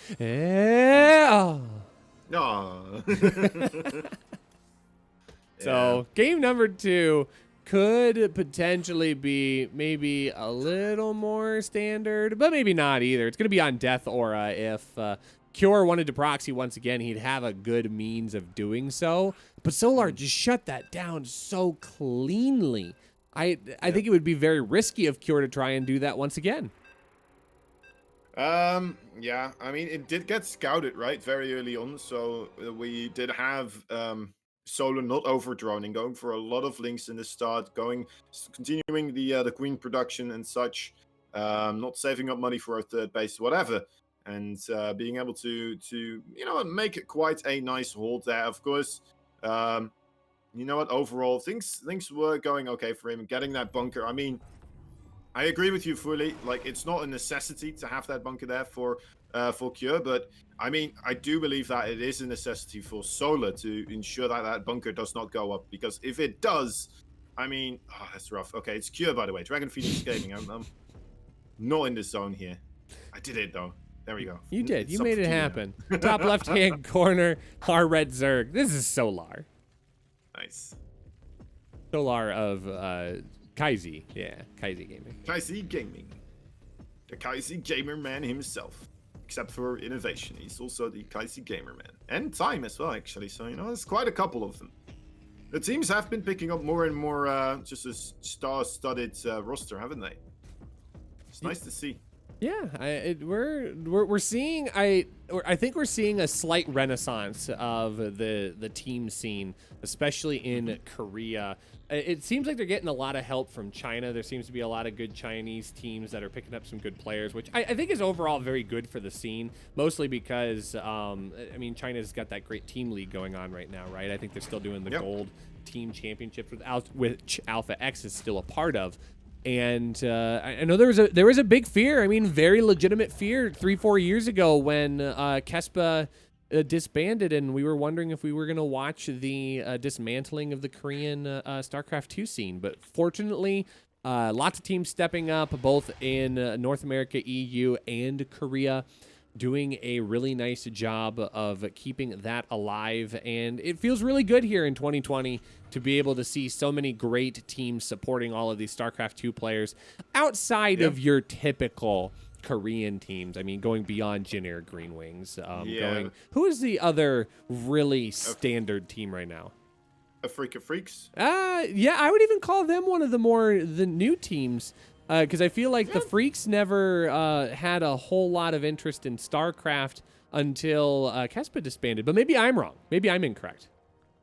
Yeah, I think you're kind of correct on that. I mean, only recently they've really started adding in more and more of their StarCraft 2 players in the roster. I'm not quite sure. Maybe they were a force in the StarCraft 2 1 scene. That may have been the case, but that could be. I don't know. That could be, and I'm gonna admit that I'm actually a little uninformed on that. So if you know more in the chat, like, feel free to educate me. I am not above learning and stashing away good knowledge for future conversation. But speaking of information that we need to learn, here is some good things. Reaper's gonna pick off that's unfortunate creep tumor there. That was not a good placement for that queen. But unfortunate. But here's the thing. Here's something that's really important. We talked to Borsty before this stream started today, and we're like, yo, dude, like, we're going to pay you $1 every time you have to answer a question about when is Bjorn playing, but we're running out of money. I just called the bank, and the bank's like, dude, we don't have any more money. You got to stop asking when Bjorn's going to play. You just got to trust us, chat, that Bjorn's going to be on the screen whenever we can possibly put him there, while also making sure all of these amazing Korean StarCraft players also get their chance in the sun. So don't worry. You're going to get more Bjorn, but I can't pay Borsty any more money to answer when Bjorn's playing. But by the way, he is killing it. So help me out here. I'm just a teacher, man. I'm hoping he's got a good copy pasta right now, ready to just continuously spam it out. But yeah, I mean, there's so much hype for Bjorn, I don't blame anyone for asking.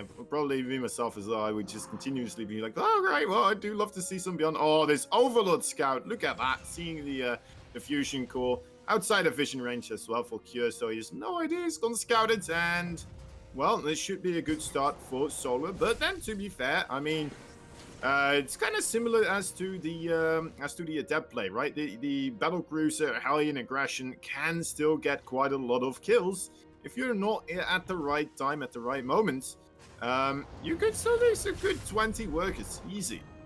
No sweat. Yeah, getting the really quick scout on that is so crucial. Solar is just not even going to panic. He's going to go, okay, I know that I'm going to need extra queens in about 2 to 3 minutes. I know that I can get roaches out and start pressuring Cure, because Cure is going to have to commit in on top of this. It's just a matter of how he needs to time this out. So the Roach Warren will be able to finish up. Deflecting off these Hellions is going to be a really easy task. Just a quick little mini game before the real game starts. 9 roaches marching across the map to deal as much SCV damage as they possibly can. Yeah, we'll have to wait and see. Yeah, he is not really droning up anymore, is he? Just more roaches and zerglings right now being constructed. All right. You know what? I dig it. This used to be the most common way to deal with battlecruisers, right? Back in when the battlecruisers first started making their appearance in the TVC matchup, as a unit that could come out at the earlier parts of the game. This was the response. You just get a bunch of roaches, you march across the map, and then the battlecruiser just doesn't have enough DPS to deal with them in time. You're going to lose a lot of the SCVs, and behind it, Solar's going to be able to just prepare for anything, any type of follow-up, right? Yeah, we're going to have to see. I mean, Solar needs to see what kind of positioning Cure is going to put himself in, because he is researching a Yamato cannon. So this is going to be a commit into those battle cruisers, and he's only now starting the lair. So having to defend with only queens, it's not impossible. It will be challenging. I think he does need those queens for some good injects, but instead he's just going to build more drones. He's going to prepare himself ready to go, and Cure's being a little indecisive right now, it feels like. Double armory coming down, though. That'll be fun. Yeah, it seems like he was planning to perhaps take on a 4th base, right? Can get a cancel on the 4th base together with the Hellions and the battlecruiser. Not seeing that, making him a little bit wary. Does go back around with the battlecruiser and a couple of Hellions here as well. Zerglings walking on in. So far, not too many SCV kills. Those Hellions in an absolutely amazing position right there. We need to see the Ravagers kind of dealing with those, but I don't know, Rushy. This is a lot of army of Solar dying for not a real particular reason.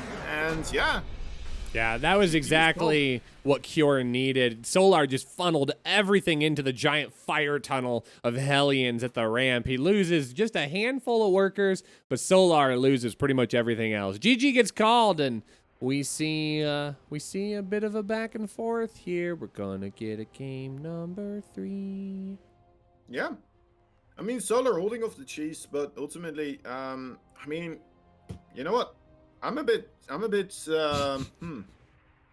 impressed as well. Actually, I'm not quite sure what to make of that game. It was quite a weird one, wasn't it? Like Solar getting the scout on the battlecruiser, deciding to go for a strategy to start pushing across the fields when those battlecruisers were trying to get him in his own base. Just have more than enough links and queens to defend against any type of aggression at home. And then, you know what, Q just doesn't quite go for the aggression, sets up a 3rd base. He's like, you know what, you don't have your 4th. I'm not feeling all that comfortable pushing in right now. Just a great read from Q there on the situation. Moving back, and yeah, easy victory right there, straight afterwards because of it.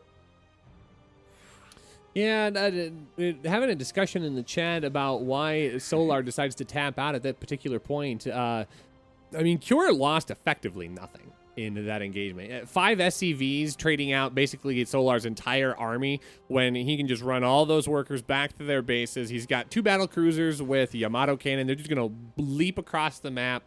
The queens are going to slowly get picked off. There's not that much back at home to really defend against that.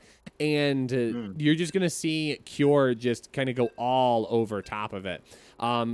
I mean, making a transition at that point, probably not possible. If you're going to lose that many queens and that many drones, it's just not going to be enough. And Solar knows that he's got a game number 3. He doesn't have to try and win that game when he's already so far behind. So we're going to go to Jagannatha for the final game of this series. The winner's going to advance forward in the bracket. On to our winners semifinal to play the winner of Trap versus SOS. But we are going to hop right on in, spawning in the bottom left. Our blue Terran holding it down for Dragon Phoenix Gaming. Give it up for Cure. In the top right side, we have ourselves a Red Zerg fighting for the Kaisi Gamers. He is, of course, Solar.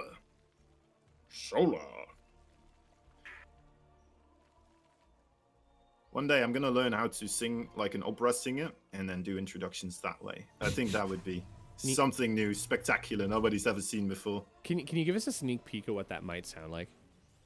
I'm not ready. I'm not ready. You're not ready? I mean, but when will you be? When will we ever be? I mean, sometimes we just got to go for it, right? I think, honestly, you might be more ready than I am right now for this. Well, you know, I do have a music degree, so. That's right. Watch out what you're pushing me towards here, because I might push back, Rushy. You might have to go into that own hole that you're digging yourself there. Well, I mean, when you stand 6 feet 8 inches tall, I mean, you can dig that hole pretty deep, and I can still climb out of it. So. All right. I know. But here we are on Jagannatha. I want to know where we're going to go with this game number 3. We've now seen both players pull out some cheeky little all-ins.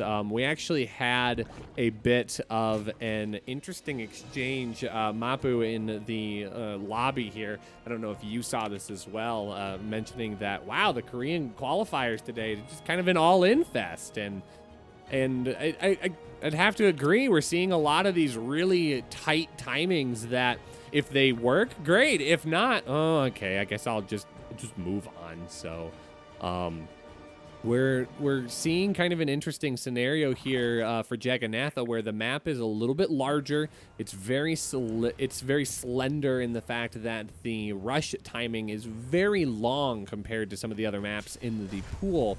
And I think it's forcing players to play a little bit more standard in the kind of builds that they go for. So I wonder if we're going to see maybe a little bit more of a standard long drawn out game here, or if we're going to get another timing attack out of Solar or Cure. I mean, Cure really is one of these just cookie cutter Terrans, isn't he? Like, he is just really one of the epitome Terrans where you are expecting regular stuff from. He's a great player for that exact reason to watch when you're trying to come up with new stuff on the ladder, or how you're supposed to improve, right? He is one of the best players to kind of watch, because he doesn't really do a lot of mind games, doesn't do that much weird, gambly stuff. It just goes for very standard, straightforward builds, and the execution is just absolutely miraculous. And yeah, I'm expecting that exact same thing here. A quick third base for Cure. Sometimes he does like to get a little bit greedy here, but this is, to be fair, a normal opening right now for the Terrans versus Zerg. They don't feel like the early game pressure is getting them where they want to be. So we're seeing more and more quick third CCs from Terrans recently. This Reaper, did he just get a second drone? Well, he paid for it with his life if he did. So something that we'll never know. There's absolutely no possible way that we could even tell what happened there. No way to rewind it. So, unfortunately, we've got to live in the future here. And Cure is going to be moving forward into another battle cruiser. Will Solar be able to spot this, though? I mean, Cure's buried this pretty far back in his base. And with these bases on Jagannatha being so large, it's a lot more difficult for Zerg to get those overlords into the back to scout for that juicy information, especially since Cure's got those Marines on patrol. The moment that overlord tries to float on in, it's not going to find anything. It's just going to find death. Yeah. Very, very right. And, oh, there's Ling, maybe. Oh my god, he gets in. Oh, you're kidding. joking You're me. kidding me. Send that back. Are you serious? Close your eyes, Solar. You're not allowed to see this. That's just rude. All right, if That's Cure not supposed to happen. if Cure loses this game, like I 100% it's that moment right there. Like there's no reason he should let that 1 5 hit point Ling through. Just no way. But anyways, that aside, I mean, good for Solar. Solar's going to have an idea that this is coming once again. So he might be able to run this out just a little bit better. Okay, work on the timing, knows that he needs to stay on top of his production. He's got that Roche Warren on the way. Lair timing is much better this time around. I think he's going to be much more prepared for it in this game number 3. Yeah. I really hope so. I mean, he is going for a little bit of a similar approach, I suppose. He's making a couple more drones this time around, which I do like. Just smart overall adjustments from the previous game here from Solar.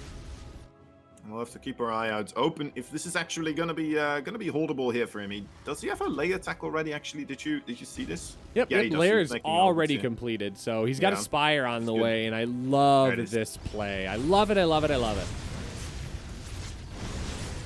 Alright, Spire does get a little bit scouted here. Those Hellions, though, finding themselves sandwiched all of a sudden. Queens, Roaches, and Circlings coming from every which way. Doesn't still manage to get out of there, though, with 5 of them.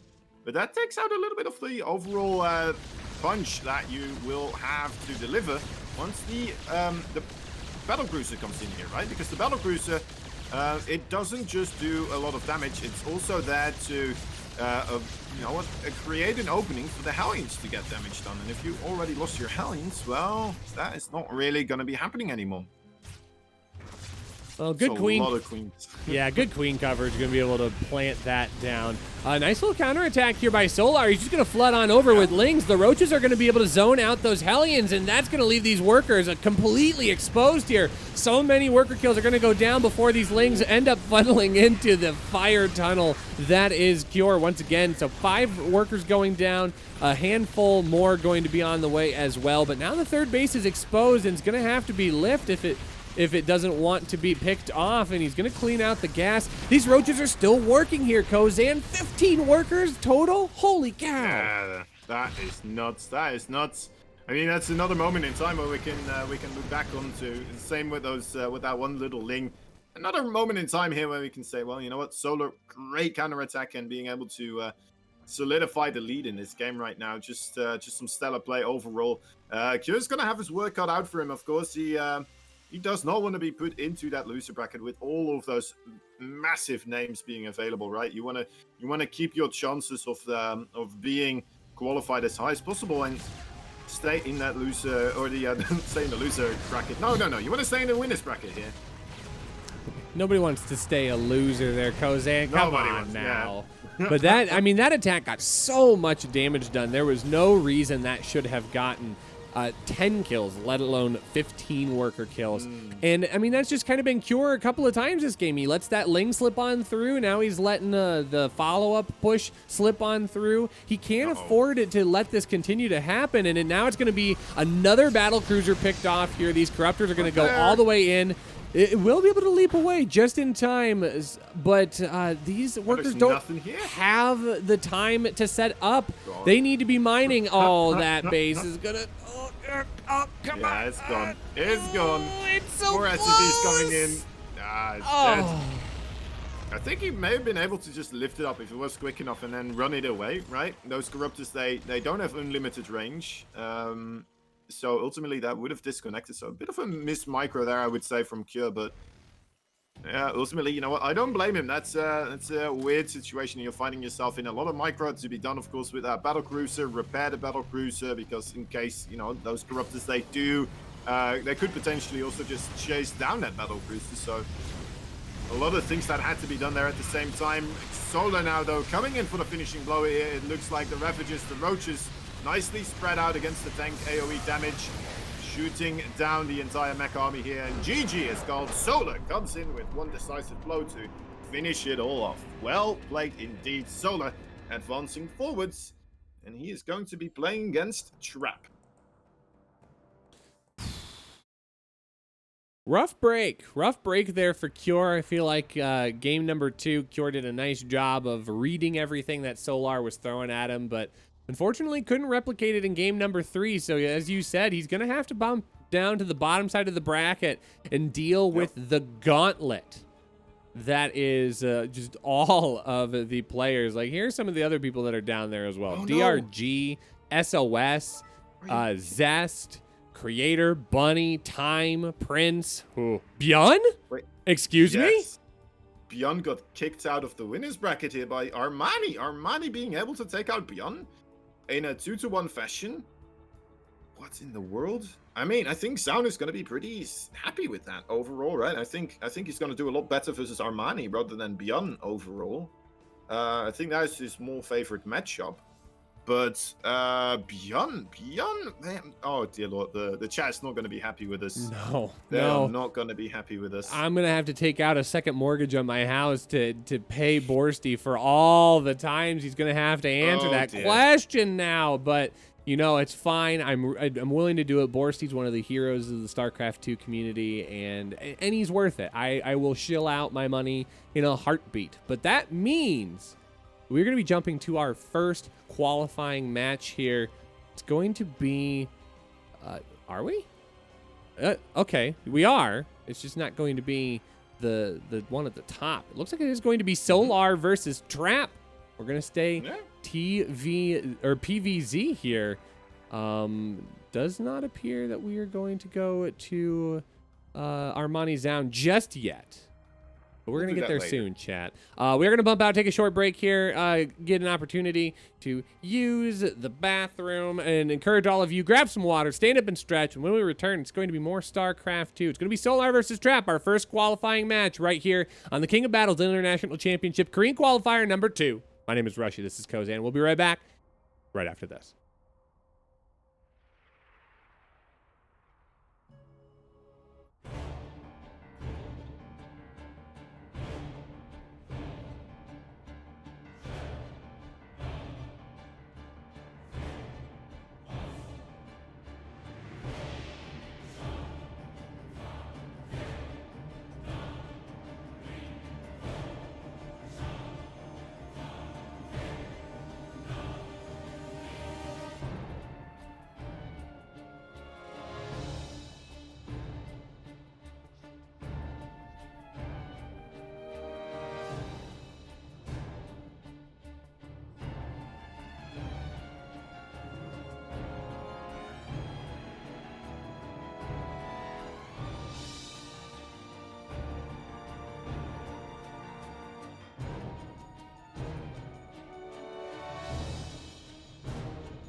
Welcome back, everyone, to the King of Battles International Championship Korean Qualifier number 2 right here on twitch.tv/alphaxsc2. My name is Rushy. I'm here with Kozan. Thanks so much for hanging out, everyone. We've got a great set of games headed at you today. But right now, it's going to be our first qualifying match to determine who's going to join the other players already in the main event. Spawning in the top right, our blue Zerg player. Playing for people. He's Solar. Play for Kaiji Gaming, I was right. And the bottom right side, we have ourselves a red Protoss fighting for the Jin Air Green Wings. He is Trap. Being able to, the previous time, get quite far actually in the qualifiers. Went up against Innovation though. Found his maker in that matchup right there. Did manage to take a single game off of him, which is more than that happens versus Creator versus Innovation. And now Innovation's no longer here, so you know what? Trap is free to just move his way on through. Let's see actually who else he already fought against. He managed to go up against SOS, right? He took out down SOS here at 2-0. He took out Hurricane 2-0 as well. And Cyan. Cyan, a lesser known player overall, but he did drop a map versus Cyan. Interesting.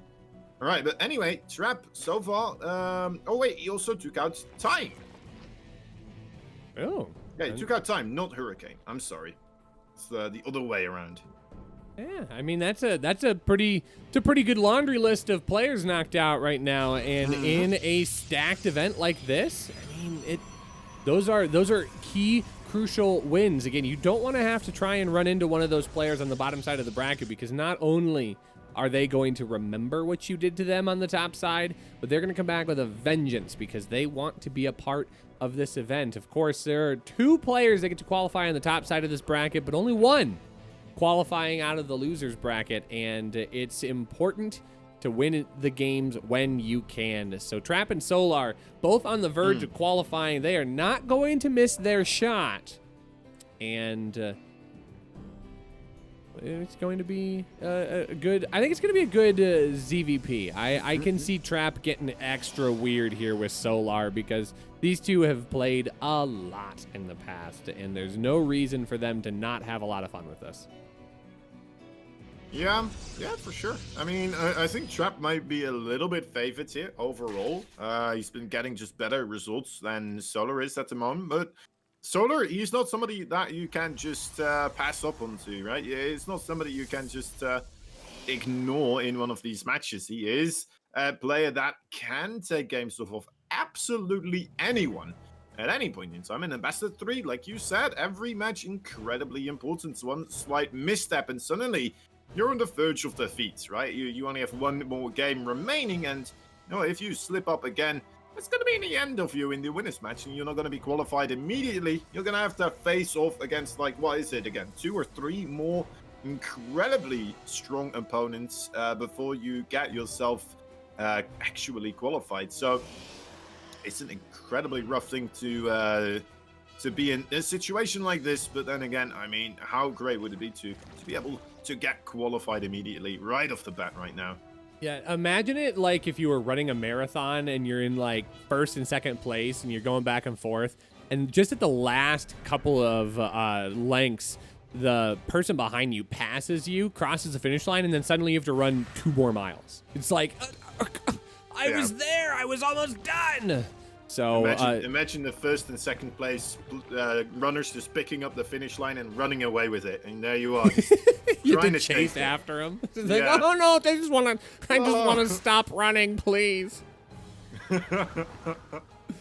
So right now it does seem to be like pretty normal standard affair here. Trap does open up with an Oracle, but immediately transitioning into the Twilight Council. So we could still see a bit of a Glaive Adept timing, albeit just a little bit later. Trap running out to a very early 3rd base, though.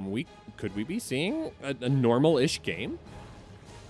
I wonder. I'm still expecting the Adept Glaives to come up here. It's just that one of those timings where you don't... Oh, it's actually Dark Shrine. Interesting. Okay, so you know what? Yeah, overall. It's not going to catch Solar too much off guard, right? Already has that layer attack on the way right here, so you should be okay against it, but still.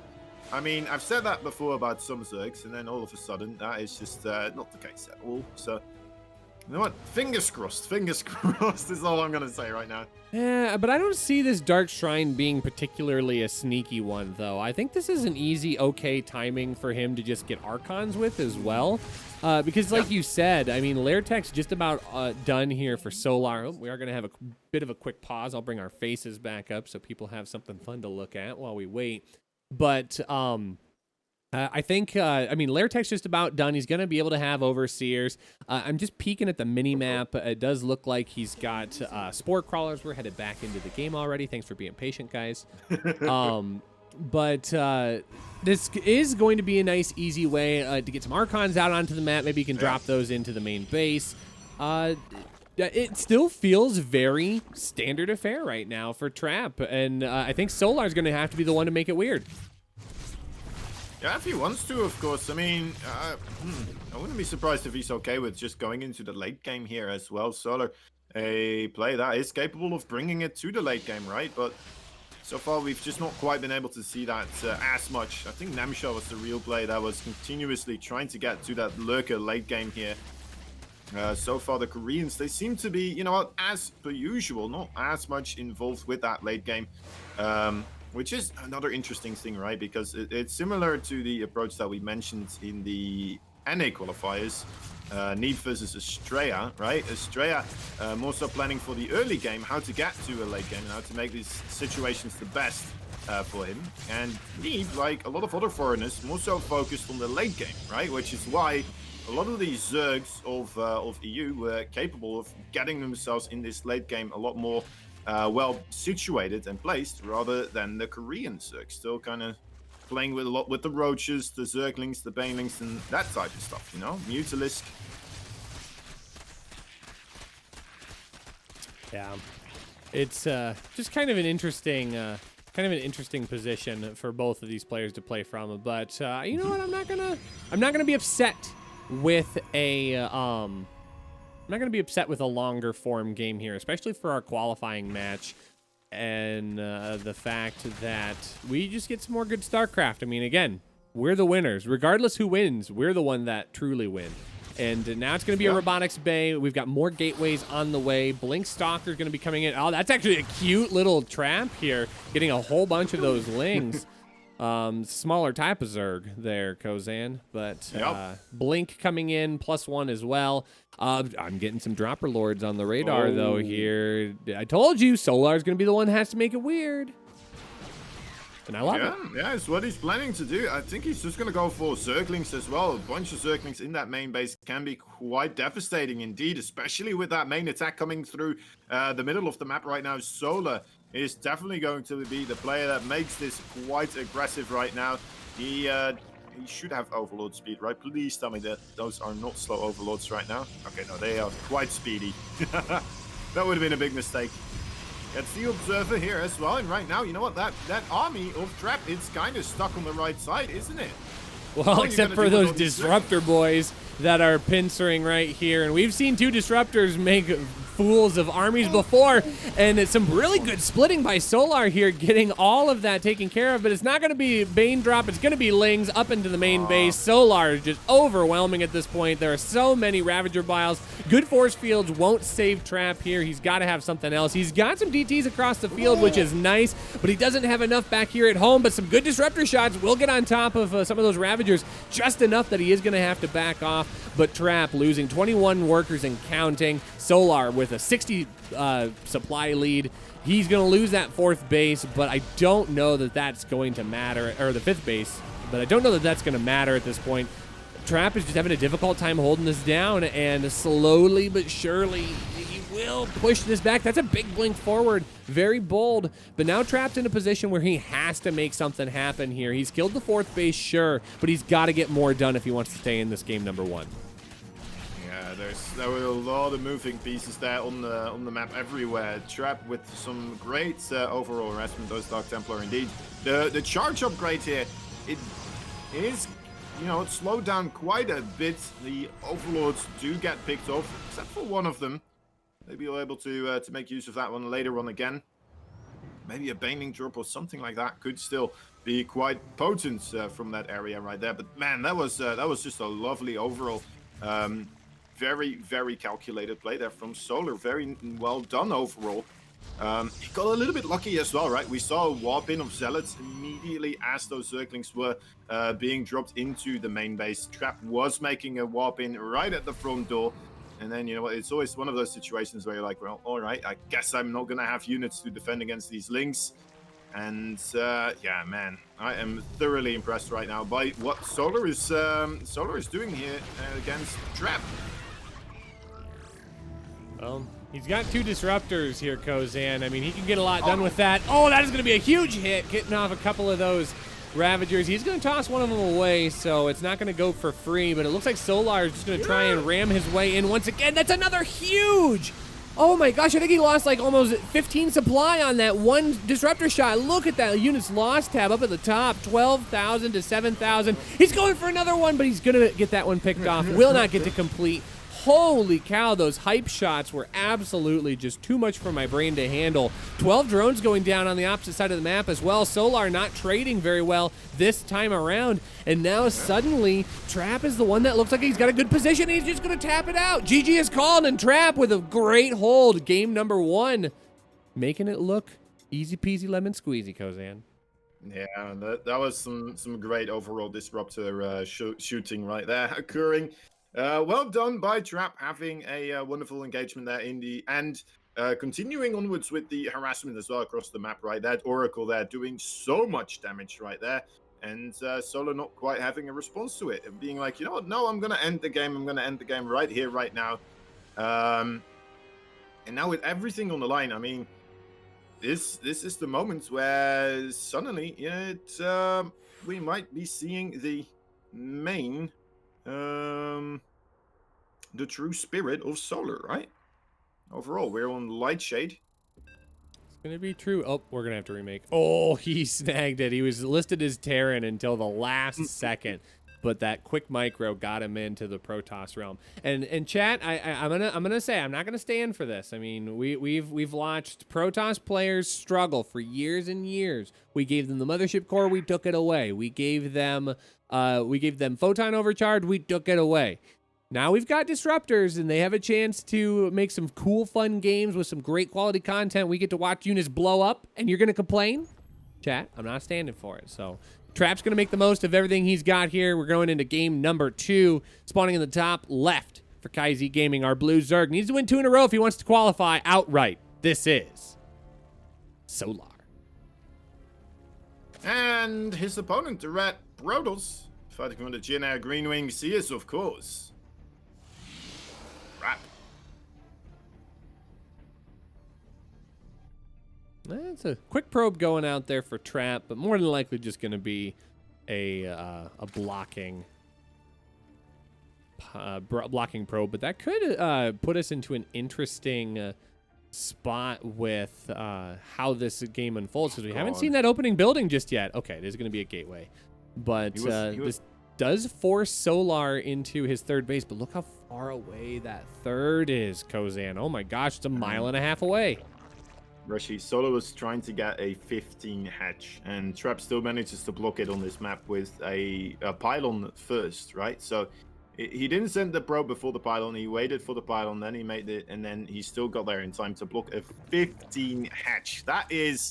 That's as early as you get with those hatches. That's like one of those timings where you're like, all right, I just don't want to get blocked. I really do not want to get blocked. Anything but getting blocked. So I'm just going to, you know what, instead of a 17 hatch, I'm not going to go for a 16 hatch. I'm actually going to go for a 15 hatch. And even that not quite working out for Solar here. So, you know what, overall, I'm a little bit wary of Solar's mind space right now after even that getting blocked.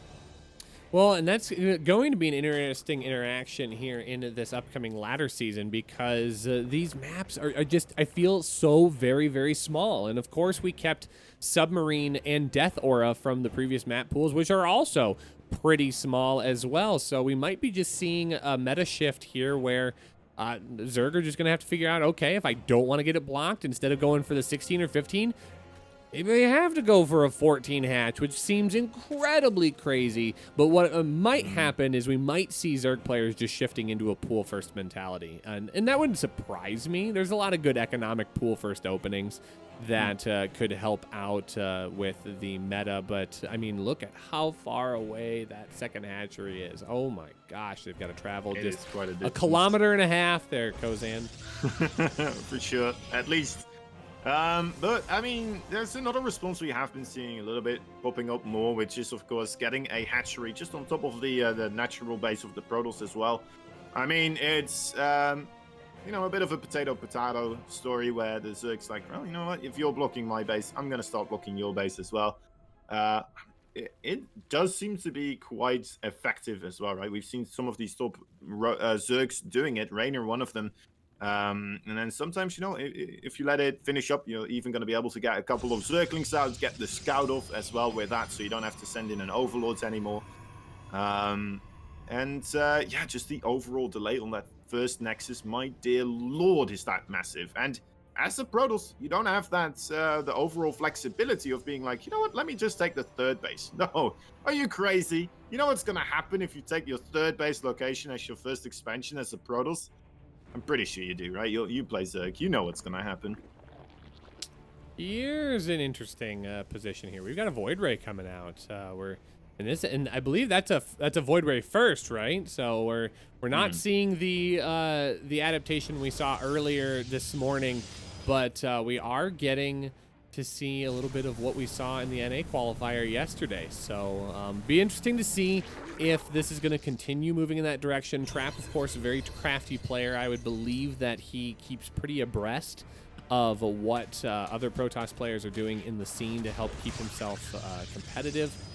But right now we are going to see the Void Ray into Oracle into third base. So I'm just waiting for the extra 2 Stargates to go down here now that the Overlords have been cleared.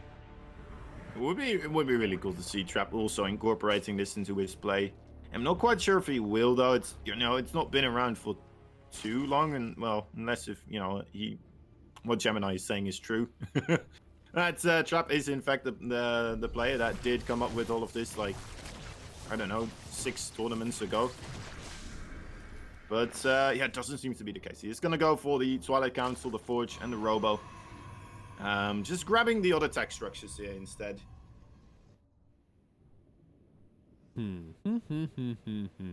Oh. Let's see how this all shakes out here. I mean, there's a lot of Zerglings coming across the map. It's not a huge commitment, but it is a scary one here. One shield battery is not going to be enough. A couple of the sentries are going to fall almost immediately, and it is going to bring the Void Ray back home as well as the Oracle. So burning off all the energy on that shield battery, and he just cancels it? Wait a minute. What? Excuse me? That, I mean, no, well, okay, so Solar's coming across the map, but did he know? That's the question. I don't know if he's gotten a scout off on this. He must. He's also building 2 shield batteries. He's building a Dark Shrine. This is all in preparation for an attack like this. He absolutely knows Rashi. This is, I think, maybe the Void Ray or the Oracle just scouting some units coming across the map right now. And that is absolutely marvelous. That third base Solar's like, all right, well, I guess I'm not getting any value there. That's already gone. This is such a rough position for Solar right now. He's gonna have to get absolutely impeccable Ravager Biles right here. Yeah, I start shooting the front door first and foremost, but I mean, this is a very bold play here by Solar. He wants to even the series back up. He wants to get to a game number 3. He is not going to miss an opportunity to get on top of his opponent. And now the Cyber Core is going to get picked off here. So now it's only Zealot Warpins that are going to be happening and DTs. And right now, does he have an Overseer? No. Lairtech just started. DTs would absolutely just make a silly mess of this. And that's going to be exactly what happens here. Those DTs are going to start working on those Ravagers almost immediately. And Solar's going to have to back up, but those Queens are going to be the victims in the end. I mean, Solar's response to this was pretty darn impressive as well, right? He took out the front doors, and he realized, okay, you started prepping for this very early on. You saw it was coming. You even canceled your third base, so you knew for a very long time that this was on the way. And he started droning quite a while ago. He was just like, all right, let me just sit here for as long as possible. The DTs, of course, kind of denying him the opportunity to... Oh, wait, what was that? Sorry. Oh. Solar.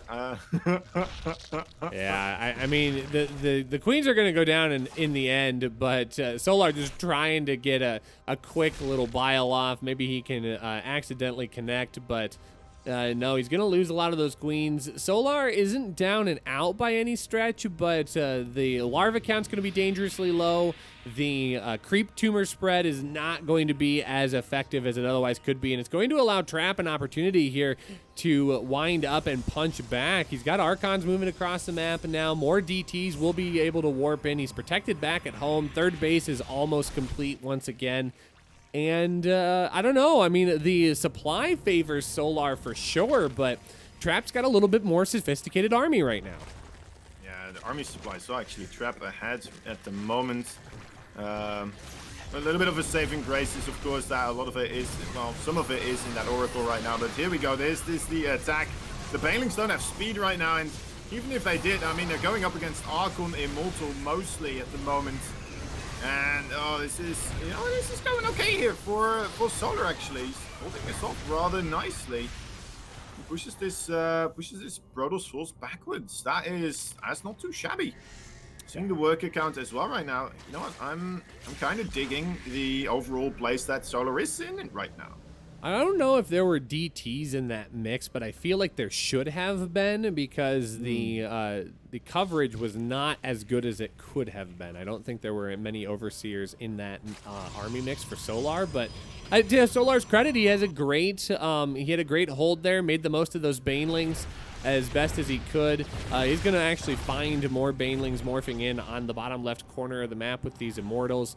And now Trap is going to have to continue to play from behind, evening out that worker count pretty close, though. 70 to 62, it's that army count that he's struggling to get back up to again. Yeah. Yeah, very disciplined play from both of these players. They realize that this is a very important match right here. And neither of them want to go down to that loser bracket, of course. That's almost a death sentence, really, with the amount of overall raw skill that is waiting for them right there. Bit of a DT pressure here. Still getting an all-right amount of units skilled off here. Where are the overseers? Solar neglecting to make a Spore Crawler there on that base. Okay, now finally sending over an overseer here. But yeah, because of how long it took him to clean up that DT, on the other side, those Immortals also putting in a bit of work. Small steps towards, you know, making a comeback happen here for Trap. Well, and to Trap's credit, I mean, he's hitting a lot of these high-value mineral targets that's going to slow down Solar's ability to pump out more and more Zerglings. Every queen that he has to make, that's 6 Zerglings that it could be added in as a part of his army, which in turn is less Banelings, which is less aggression. So on top of the damage that is already dealt by killing off queens. So some good plays by Trap. He's doing everything he can to try and stay in this, but his force field count is rather low. The Zealots get pulled into the back to try and wait for the Banelings to get cleared out just a little bit. They are going to try and wrap around, but there go the Banelings into that probe line. 23 probes going down. Trap's in a really rough position here. He's pretty close on army supply, but if he doesn't win with this engagement, it's going to be very hard for him to advance forward. And I love these Banelings coming back on the field. They're like, oh, you know what? We could actually use you back at home. Come back, please. Here they are. All right. Oh, not quite getting on top of those Zealots. Great micro there from Trap. Will be able to perhaps get himself in an okay fight. But, oh, there's so many Ravages still remaining. The Archons fall. And that means Zerglings should be more than enough to clean this up. He did clean up one of Solar's bases, though, right? The fourth base did fall, but looking at the army supply right now, this is a little bit dangerous for Trap, I would say, for any type of counterattack, especially since he's losing. Well, I mean, one of the 2 units that he has that can fight back against a big army like this, right? I mean, it's not only downright dangerous, it's just downright done for Trap. I mean, he's down almost double or half the army supply of his opponent. Solar is able to start pumping things out. If you look at that units lost tab, losing those 24 probes was a big portion of that engagement. Trap can maintain the worker count that he has.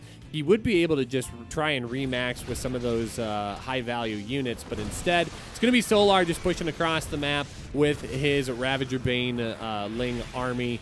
And Trap's got about one more hold in him, but there is just, unfortunately, too much Zerg coming across the map, and it's very likely that we are going to see a game number 3. Some good force fields, though, will zone out the Banelings just a little bit, but unfortunately, too many Banelings do wiggle on through. Sentries start falling with lots of energy. GG is called, and Solar evens it up.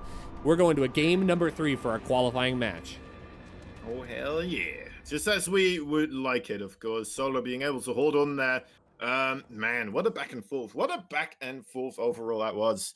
Both these players really making some amazing maneuvers overall, some great adaptations to what they were witnessing happening on the map, right? Canceling that third base. Just a massive brain maneuver there from Trap. And then Solar being like, you know what? All right, I did invest quite a bit into this attack. I send across all my queens, and I'm going to have to make a very difficult decision to not actually engage right now and move most of my stuff backwards. just great play. Great play by both these players. The DTs overall, I'm wondering a little bit here, Rush. Do you think they would have done better if instead of going for the queens, they would have just immediately ran across the field and tried to get as many drone kills as possible? I think that you bring up a good point there. I think it's six of one, half a dozen of the other. I think it would end up being about the same. He had spore crawlers going down in the line, and I think by the time those DTs would have gotten there, I don't think they would have found the value they were looking for, especially when queens were a pretty free target out on the center of the map. But here we are into map number 3 on Pillars of Gold, spawning in the top right, 1 win away from advancing. KaiZ Gaming's Solar. And in the bottom left side, we have ourselves a red Protoss fighting for the Jin-Air Green Wings. Is Trap. A little bit of a roll there. Trap. Lovely. Lovely. Pillars of Gold. I'm wondering what kind of strategy we're going to see here for Trap overall. It's not the biggest map overall, is it? It's only 7 maps per player here. Or 7 maps, or 7 bases.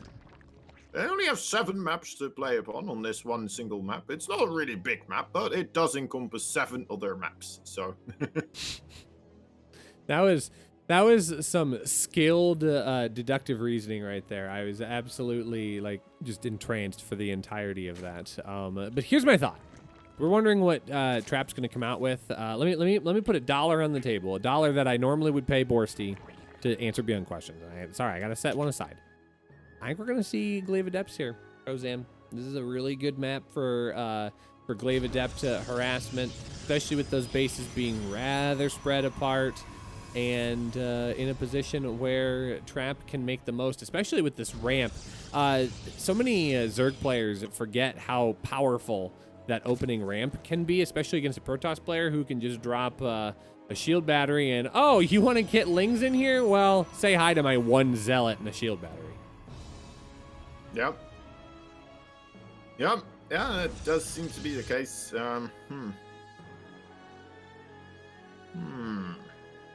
Yeah, I'm still wondering what Trap is going to be doing here. I mean, he didn't go for a hatchery block, right? So, in a sense, I think that is essential if you do want to go for Adept Glaives here. I haven't seen any type of cannon rushing either, right? Except for Neeb yesterday in this entire tournament. Not a single cannon rush has occurred as far as I'm aware. At least not on the mainstream. Who knows? Who knows in some other games? Twilight Council, there it is. All right. Could still be the Dark Templar, of course, as well. I'm inclined to believe it might be a bit, more of the Dark Templar here rather than the Adept Glaives. That's what I'm hoping for, at least. But I could be wrong. Right? Adept Glaives can still do quite a number here on the drones, of course. It just feels like a little bit of a difficult place to make it work overall. We'll get to see it relatively soon here, but there's the robotics facility coming down now as well.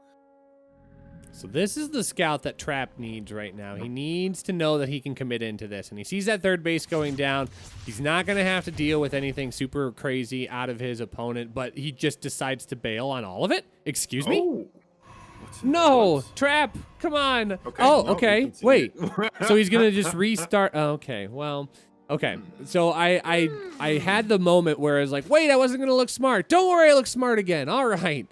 So it must just have been a misclick, because now he is going to get that Warp Prism coming out here. Trap, again, to my line of thought now. He's gotten the scout. He knows Solar's not going to anything super crazy. Trap now is going to try and exploit the fact that Solar is opening up rather standard for a Zerg player. Getting those Spore Crawlers down. No Roach Warren just yet. More than likely, it'll probably be on its way. But that's a huge amount of drones. 9 on the way. I don't think Solar realizes that Trap's going to be coming at him pretty quickly. Yeah, there is a way you could hold this with just the links. Okay, that is that Roach Warren. A little bit slow overall, so perhaps it's going to aim to hold off 2 waves of Adepts here with Zerglings purely. But you know what? Overall, especially for Solar's sake, he is on a reasonable amount of drones, right? 41, that's an acceptable amount to hold off the Adept Glaives with. He's even making a Spine Crawler, right? So yeah, he has all the tools he needs in his arsenal right now. All the weaponry required to force back these adepts right now, but it's still a dangerous situation, right? We've mentioned this before. This is always a potential threat that immediately could come in to haunt you. Okay, going for the queens first and foremost here. Needs another warp in relatively soon. There it is. 4 more adepts on the way. It's only 4 gateways, right? So this is not completely committed to this attack to do enormous amounts of damage. Unless if he commits all those adepts, of course, then you're kind of stuck having to do a lot of damage. I was going to say, he's absolutely going to commit that here because it's going to be a big warp in on the left-hand side, but now these adepts are going to try and do as much as they can. But great Ling wraparound actually separates out the 2 groups of adepts, and now they're not able to get as much work done as possible. So a smaller group of adepts going to try and chase back and forth between the 2nd and the 3rd base, but now Trap is going to have to pull back. He doesn't want to overcommit here. He could very easily throw this game away if he's not careful, and now Trap, sensing that he's not able to get the damage done that he needs to, will just build that 3rd base, and he kind of walks away with really not that much. Only 3 or 4 worker kills. That's not enough, Kozan. It really isn't. To be fair, Trap still has the potential, right? He didn't go for a crazy amount of gateways. He didn't go up to 5 or 6. He went for 4. But yeah, losing most of those steps, that's the real problem, right? Because if you don't get a lot of damage done, you're hoping that you at least still have those adepts for a later on push with some sentries, some immortals, something like that, and still make some magic happen. Now that's not what we're having right now. And yeah, Trap's just gonna have to play defensively, right? It's not much he can do to push across the fields here. And Solar, he's just gearing up for the mid-tier game. He's getting himself to lay attack, more drones on the way. Wouldn't be surprised if we see a 4th base coming down relatively soon. I'm actually a little surprised that we haven't seen the 4th base just yet. I mean, that's usually a common response by holding that off so well, but instead it looks like Solar's invested in a large Ling flood. He is getting Glio Reconstitution, that roach speed, and I think he's starting to build up here. More than anything, just wants to hold off, isn't going to allow this follow-up warp and aggression to really deal more damage than it should. But Trap on the backside of this, he's going to grab Blink. He's getting that robotics bay. Are we going to see disruptors again? I think that's the right call if we do. Yeah, for sure. I mean, if Solar decides to go once again for this big Roach Ravager army, right? That is the perfect counter to it, really. It's like a perfect counter to a lot of things, actually, when you think about it. But ultimately, a great choice overall here for Trap. It is the comeback mechanic, in a sense, for Protoss, right? A bit hit or miss, but ultimately, if it hits, oh my dear lord, does it hit? That's that 4th base now for Solar. Yeah, be real patient with it, but I don't think that's a terrible thing. What it does allow, though, is it does allow Trap to even out here. So those supplies looking really close together. As a Zerg player, you really want to try and stay 1 full base ahead of your opponent just to keep things nice and cushy for your army, because as a Zerg, you're always going to trade less efficient than the Protoss player. Some very, very good drops coming in here, picking off 4 workers, just doing a little bit of damage here and there and everywhere, but now it's going to be Trap going to try and move across the map as well, and those army supplies are almost even. First Disruptor's also on the way as well, as along with those 4 gateways on the way. Yeah, also seeing the Baneling speed coming up right now. I mean, it's definitely a good style, right? Just having the Ravagers available to break down the force fields and then allowing the Banelings to just roll in here. But I'm not quite sure if the Baneling speed will be done in time. This base is under a lot of threat at the moment. Pretty much a Protoss comparable nuclear bomb coming in with the amount of firepower in those Immortals right now for a hatchery like that. Let's see how Solar responds to this. Sending a couple of links immediately across the fields there. Oh, Disruptor shot. You know what? Fireworks every single time. Only getting a single drone though, but still. Ooh, I love this transition here, though. Going into Colossi on the back side of things, seeing that Ravager Ling Bane is possibly on the menu here. knowing that the disruptors are not going to be as effective against that because those Lings and Banes are going to be able to split just like that in a nice, even little fashion. So Colossi are going to be a little bit better response. He can still make the most of those disruptors, so they're not going to go away. They're not going to be useless, but I think this is a good transition for Trap as he tries to get himself set up into the late game. He's grabbing a 4th base. If he can hold on and get that 4th base down, Trap will be in a good position, but this is a nice, healthy game here. 10-minute mark and no clear advantage yet. Yeah, still going a little bit head-to-head over here at the moment. I think I may like Solo's position a little bit better, getting himself that late game tack right now. The Infestation Pit and the Spire both on the way. It seems like he does want to try and transition into Brood Boards, perhaps, or he wants to start just incorporating a couple of Corruptors here as well in case Trap decides to go for that late game tack, right? Carriers and, you know, maybe a couple of Tempest, stuff like that. Okay, so we're getting up to Hive Tech here. Aspire coming down as well. Solar going to have an opportunity to switch quickly into the air units if they need to. But I think right now it's going to stay a lot of Ravager Ling Bane. Oh my gosh, 30 Banelings being morphed in right now. That is an insane amount here. These Blink Stalkers are going to have to do everything they can to try and soak up as many Baneling shots as humanly possible, because that is just so many Banelings. I don't think he's going to be able to big brain this the second time, Kozan. These Banelings are going to just come out rolling on in. Oh my gosh, he lost so many of those to just Stalkers. That's another great hold here, or another great protect at least. Went for the gateway there, bit questionable, perhaps maybe a misclick trying to go for the cannon instead, and then just a little bit off to the right, and losing a lot of those Banelings there. That is a bummer for sure, but you know, he's gonna try again. He's just gonna try relentlessly here, as that is the way of the Zerg. Of course, you send one wave, then you send the other, and then you keep sending waves until either you just kind of lose touch with reality and you slowly whittle away, or you manage to break your opponent. Well, this is kind of an awkward exchange here for both players moving across the map, and it's going to be a bit of a base trade here. Solar going to engage on 2 different base fronts, but Trap is going to slowly but surgically work his way up the right-hand side. It's going to be a lot of probes and drones lost here, although Solar looks like he pulled all of his drones before the engagement began. So 32 probes going to go down. Oh my gosh, that Baneling kill was so huge and juicy. I mean, that Solar is still going to just pour on into the natural here.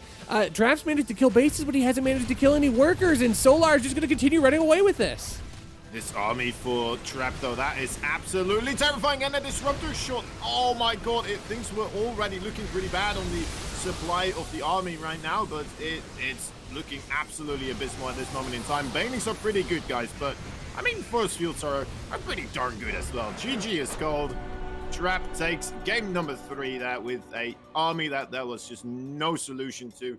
Well played indeed, and Trap being able to hold that off even with a gazillion Zerglings eating up every single probe he has in the main base. Wow, I got so scared for Trap there for a moment because he was just losing everything back at home. But as you said, I mean, so many high-value units for Trap. Solar just had no response. And with that, we have our first qualifying member in Trap moving on into the main event next week. So very well played. Solar's going to have to go duke it out on the bottom side of the bracket just a little bit more here. And that means we're going to get set and ready to go for our next qualifying match. It's going to be Zound versus Armani. It's going to be another ZVP there. I'm loving all the Zerg play today. That's making my heart a little bit happier. Yeah, I mean, right now we have 4 Protoss in total in this tournament. We got ourselves, I think it's also 4 Zergs, right? I'm pretty certain. Raynor, Serral, Rogue, and Ragnarok. And then, how many Terrans do we have at the moment? 3. It is 3. TY, Innovation, and Maru. I mean, that is one hell of a lineup so far. I think we have a bit of the higher names overall in the Zerg and Terran lineup. To be fair, the heavy hitters, really. No offense to the Protoss, but you know, Showtime, nice. Also, really starting to get up there. Mana, no sleeping horse either. He will be able to take games off of anyone that is looking down on him a bit too much. And you know what? Maybe a bit of the dark horse in a sense, but ultimately, man, he played some amazing games yesterday as well. So, well, I'm curious to see how he's going to go up against these other big names that I was just waiting for him. Trap is a heavy hitter. Yeah, that's true, Isaac. He really is. Trap definitely a one hell of a heavy hitter.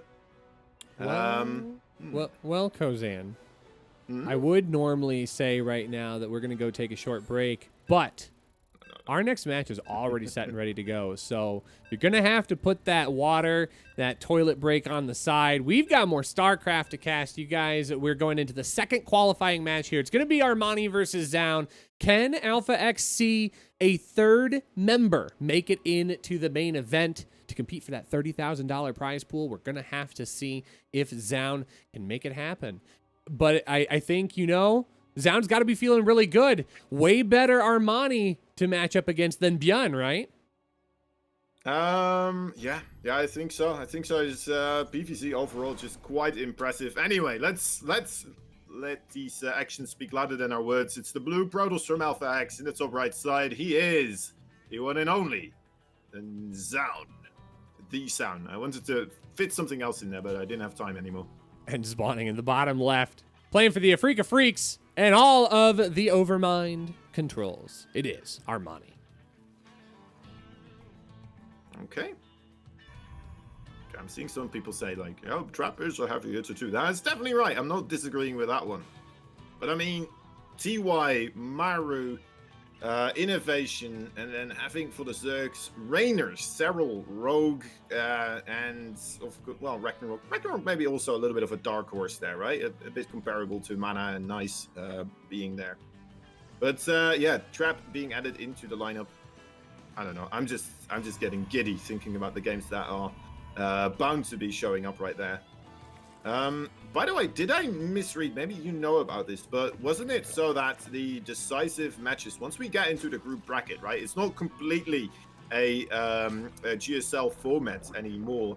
It's similar to it. Don't get me wrong. Like the overall progression is similar, but the decisive matches, whether that depends on if somebody advances or not.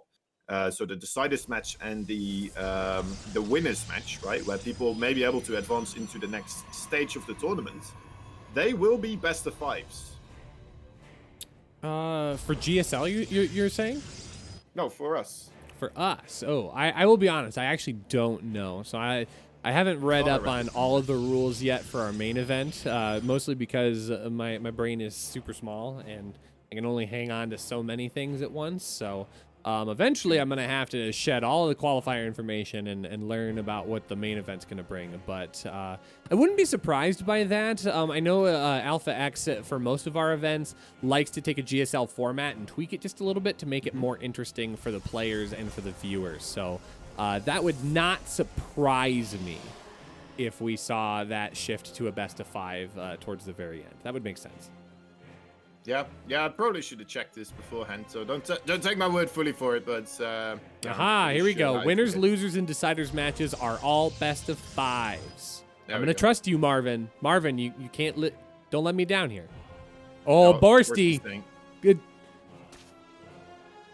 Hold on. Wait, he's going for the group stage. Now he's like, oh, wait. Oh, now. Yes. Oh, fight. Okay, well, mixed fight. information everywhere right now. I did a good job here, didn't I? Oh, that's okay. Eventually, someone's going to swoop in with that juicy information, and we're going to know. Like, Marvin, I still trust you, man. I still trust you, but we're going to get some confirmation. We'll make sure that we get that proper information out there for you. We're not in the business of sowing disinformation here at Alpha X. Oh, yeah. It says it right here on Wikipedia. It's right. It must be true. Okay. So, looks like we do have a Glaive Adept timing here for Zound. Zound knows the power of Glaive Adepts, and I mean, he did this in game number 1 against, the DRG. Yeah, and this was very effective. So, no reason that he shouldn't do it against Armani as well.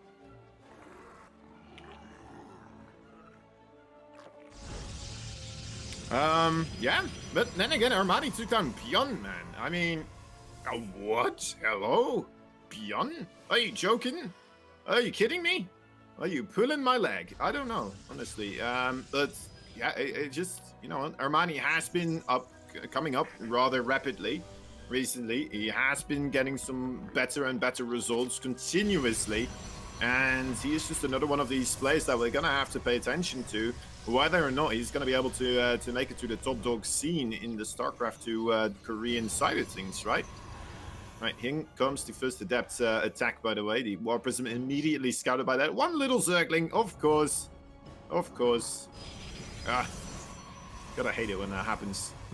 Well, and this is going to be the confirmation that this is, in fact, a big dedicated push here, because he sees the extra gateways. He sees that Twilight Council just finishing up, and now he is going to have to try and position himself a little bit more here. Now we are going to start moving forward here. Zaun's got to be careful here. Armani is no slouch. I feel like a lot of people sleep on Armani because, well, he's not Dark. Well, he's not DRG. He's not the best Zerg out there, but Armani... I mean, very, very confident player here, and he's gonna show that here. Zaun, though, just with the big play here, was gonna try and warp in. Actually, could have gotten that warp in off. No biles, but doesn't want to risk it. So now he's gonna have to lose the warp in cycle. This is not going as well as Zaun hoped it would. I'm pretty sure you can still warp in, right? After you cancel the warp in, you should be able to still warp in elsewhere. Does it really? Yeah, I'm pretty sure it does. Oh my god, are you joking me? We just grabbed that. Oh, wow. No. This is falling apart. That is, oh my god. Armani, you sick, twisted. Oh god. Yeah, that You losing know what? that I prism could kiss is him painful. and I could strangle him right now at the same time. I don't know how to feel about this anymore. Well, I know That how I was feel crazy. about it. It's Zaun floundering, unfortunately, because now his third base is going down late. He doesn't have any aggression across the map. Armani's just going to be free to do exactly what he wants, and that's build more drones, build roaches. And now finally a second warp prism is out, but there's not a whole lot he's going to be able to do with this. Armani's got the army supply he needs. He's got a worker advantage. Disruptors are good, Kozan, but can Zaun make up for that giant of a mistake? Well, I mean, overall the loss count, it's not looking good for Zaun here. The base count, I mean, he's getting up to a third base. That's kind of equalizing. He's getting disruptors, right? And to be fair, most of Armani's composition right now consists out of those roaches and ravages. As we saw in the previous series, disruptors do pretty darn well against those clunky, slow-moving roaches and ravages. So I'm trying to keep that disruptor hidden as well here in that War Prism. A quick little moment there, but Armani may have still seen it, right? That was still right on top of that overseer.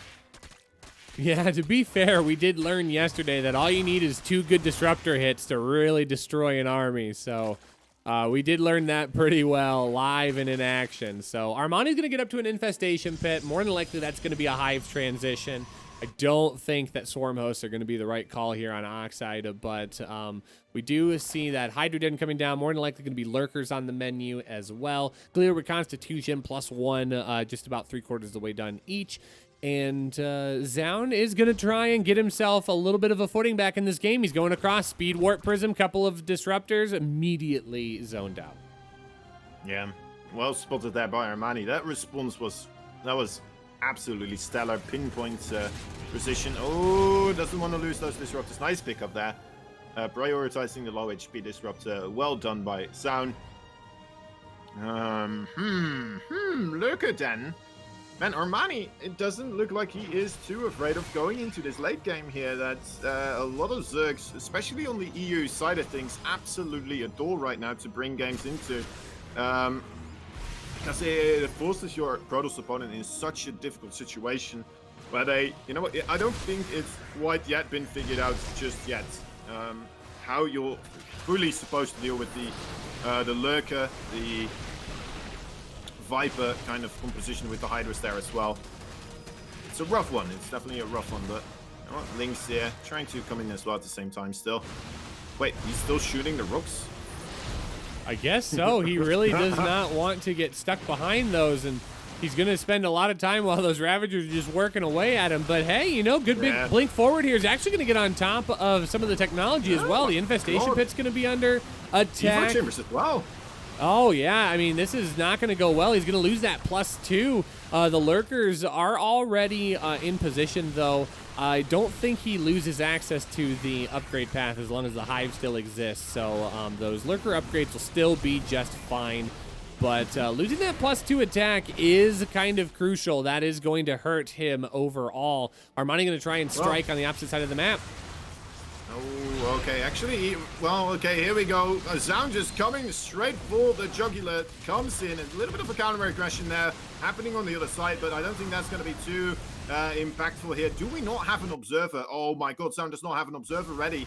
He's kind of dying a little bit here to those lurkers right there. He lost this. I think he lost his disruptors. They are the main way to deal with this. This is such a scrappy game right now. Okay, Zound trying to gain access into that main base, trying to get himself sorted out here on top of that Hive right now. Getting more drone kills, 22 so far. This is going ham. Yeah, but Zound's holding back at home here. Those Roaches not able to get the work done. Those Lurkers finally do just get out of position, and now that they've repositioned themselves, this Observer is able to be a part of the fight. Some good warp-ins here with the Warp Prism will help zone all this out. 25 workers has gone down. I don't think Armani has enough to hang on here. Zound is going to be able to control this space. Roaches are going to come back and try and hold things down, but one more big warp in should be enough to seal the deal here. All of these drones are going to get picked away. The Lurkers are gone, the Queens are gone, and Armani is gone. GG is called, and Zound taking game number 1, making it look scrappy while he's doing it, but well played by our Protoss opponent. The savior is here for the entire Protoss race, it looks like. Man, that was a great game by Zound there. What a show, honestly. My dear lord. I think he realized that the lurk attack was coming in and just decided, you know what, I'm gonna pull the trigger. I don't want to go against this late game composition as much. I'm just gonna go for it. I'm rushing across the fields, and wow, Zound. Props to him. Some pats on the back right there for Zound. He needs to be healed indeed. Exactly. Man, because that was not looking good with the way he kind of opens up, right? Armani looked in an absolute stellar position overall. And then all of a sudden, you know what? Zound comes in there with a bit of disruptor magic and a dream. Gets himself repositioned in a lovely victory right there. Going into game number 2, though, Death Aura. Will Armani once again be called out, trying to transition into the late game? And gives Zound an opportunity once more to just kind of push in there and tear his opponents apart from limb to limb. Here we go. Ooh. I mean, we cannot write him out once more. And here he is spawning in the top left. Zound. Oh, shoot. Okay, I thought we might get more. Playing for Alpha X. 1 win away from qualifying. It's Zound. His opponent's in the red, the Zerg player. Look at him close up and from far away. He is, of course, Armani. Mapu has just decided now, of all times, I'm going to change up the way that I zoom in for the casters. Like, and here's the fun part is like, we don't have any connection with Mapu. I mean, we're watching a clean feed, so we're not actually in StarCraft, or at least I'm not. Maybe Kozan is, but it's like, we just have to go off of what Mapu does. So if he gets creative, we're just going to have to get creative with him. I am. Yeah, it's okay. It's all right. I like it. Mapu kind of bringing in the flavor into the cast as well. You know, he is one of these guys that is just so incredibly well accustomed to being the observer, like continuously pointing things out, right? Making sure that we see the most important things happening on the screen, and he's doing a bang-on job. So props to him overall for doing such a marvelous job at this event, as well as so many others. Yeah, give him some love in the chat, folks. Mapu's an awesome guy. Of course, we are like here with him for a very, very long time. He's not going anywhere anytime soon. But man, I just love pumping up the people that deserve the recognition that they get. So it's one of my favorite things to do. Mapu definitely deserves it. So anyways, back to Zound and Armani here for game number 2. Armani is having to split out here on Death Aura, is going to have to take his third base location, and I would not be surprised to see Zaun try and run Glaive Adepts by him once again, especially getting that split off. But we've also been seeing a lot more of the Void Ray getting added into the mix as well. So I think it's interesting. We're just seeing a lot of different options here for the Protoss player, but Armani not running out to his third base just quite yet, and Zaun is aware of this. I'm pretty sure we saw Zaun doing the same Void Ray kind of High Templar build as SS did in the previous qualifier, right? But there is that Twilight Council, so you know what? All of that goes out of the window immediately with that Twilight Council being thrown down here. And to be fair, I mean, he did get the hatch block, so overall, should be good. Should be good here going for the Adept Glaives. I would be surprised if he does go for Dark Templar. I have seen him do it before, but man, his Adept Glaive attacks are so incredibly on point. He really knows how to execute those, and his control with the units overall is, it really is something else. It really is something else. I wouldn't say it's the best, but it's pretty darn close to the best, right? Yeah, it's up there for sure. And now Zaun is going to try and run the same reps once again, grabbing a couple of those workers. Okay, ooh, good save on that last drone. But it's going to be Glaive Adepts once again. 2 of those drones going down already. I mean, it's a war of little engagements, and Armani is already starting to slip just a little bit here. But Overlord's going to be perched in the back side of the main. Should be able to get a scout off on this Glaive Adept timing. So I wouldn't be surprised. Yeah, we're going to see that early Roach Warren go down. Armani's going to be much more prepared for this time around. And honestly, Zaun didn't do a great job with it in game number 1 either. So Armani more prepared the second time around? That could be difficult for Zaun to overcome. Yeah, he's got links right now ready to try and figure out where the Warp Prism may be going towards. He once again, right, should have all the tools here. The Roach Warren is about to finish up. He hasn't really overdroned. Well, maybe a little bit with 1 or 2. But he's still going to make a couple of sport. Well, yeah, should be good. Should be good. He's I'm liking Armani's position here. But then again, I mean, Zaun has proven to us already. If you just don't defend enough against this attack, you are going to lose 20 plus workers, right? It is just going to happen because he's going to be absolutely everywhere at the same time, and you're not going to have enough to defend all the places at the same time. If you overdrone a little bit, if you take a bad fight with a couple of links at the start and lose too many of them, things can snowball incredibly quickly. Behind this, by the way, also a Dark Shrine for Zaun, so a little bit of a follow-up in case this doesn't quite work out, and nice job here by Zaun. I think this is also something we saw by Zest as well in the GSL, right? Something else he was throwing out there. The Adepts coming in first, forcing out a lot of links, a lot of Roaches and Ravages. And then Armani, you know, he might be a little bit prone to forget about any type of Dark Templar opening because you don't really expect it anymore at this moment, right? So I actually kind of love what Zaun's doing right now. He's warping in all these Adepts right in Armani's face. I mean, he's making it no secret. Like, hey, look at all these Glaive Adepts I'm going to throw at you, right? Wrong. I've got a DT Shrine on the backside of this, and now we're going to see that Warp Prism move out of vision, and we're going to start seeing those DT warp-ins happening here very shortly. It's going to give Armani a lot more security than he thinks than he actually has.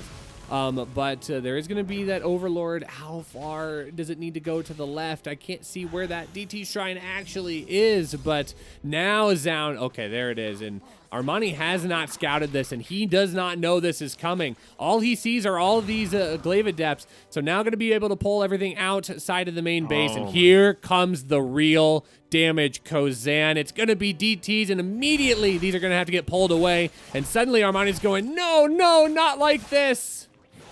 Okay, yeah, goes for the layer attack here. So if he gets that, that's going to be close to a GG right there. Third base under a lot of pressure as well, though. Links coming across the field, but so many drones have already gone down. That Spore Crawler not going to get settled in time.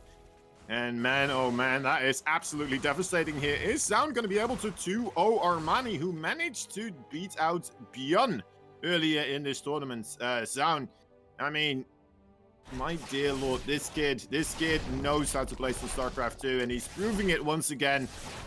Will he beat the third Alpha X that qualifies after 3 qualifiers? Every single time we had one Alpha X player being able to get themselves qualified. Is he gonna continue onwards with this tradition right now? It looks like it very well may be the case. But Armani is not giving up yet. He's not giving up yet, Rushy. No, but this is a really hard place to play from here. He's lost his lair. He's since replaced the lair tech, but now he's down a base in the main. He's got a spawning pool that is dangerously low here. I mean, Zaun, all Zaun needs to do is warp in 2 DTs, and he can pick that off. So now Armani has to worry about it. He's got to stay focused on that, and that's not what he wants to do. He wants to throw those lings across the map. He needs to get that third base under siege again, and that's about the only positive here for Armani, is that he was able to pick off Zaun's third base. Doesn't get any probes for the trouble, but at least slows Zaun down and keeps Armani in this game. But if we look at that units lost tab, 62 units lost. Relatively speaking, though, the resources lost is almost the same, but both players kind of throw in those haymakers. Yeah, look at this. He's got to keep those roaches there. He cannot afford to lose a spawning pool at this point in the game. Nope. You can't afford to lose an Overlord at this point in the game, I would say. Zaun ahead in workers right now. He is not ahead in the overall army supply, but I think that is not the worst case scenario. Since he is going up to Immortals, he's getting those Archons right now. Very, very stellar army composition. Hunting down Overlords also a great little thing to do here for Zaun. Never sit idly by, right? Always try to gain more and more value with those War Prisms as you have them. There's a very, very much potential within those types of units, right? Yeah, and if there's anybody that's going to make the most of it, it will be Armani and Zaun. So both of these players trying to do their best here moving forward.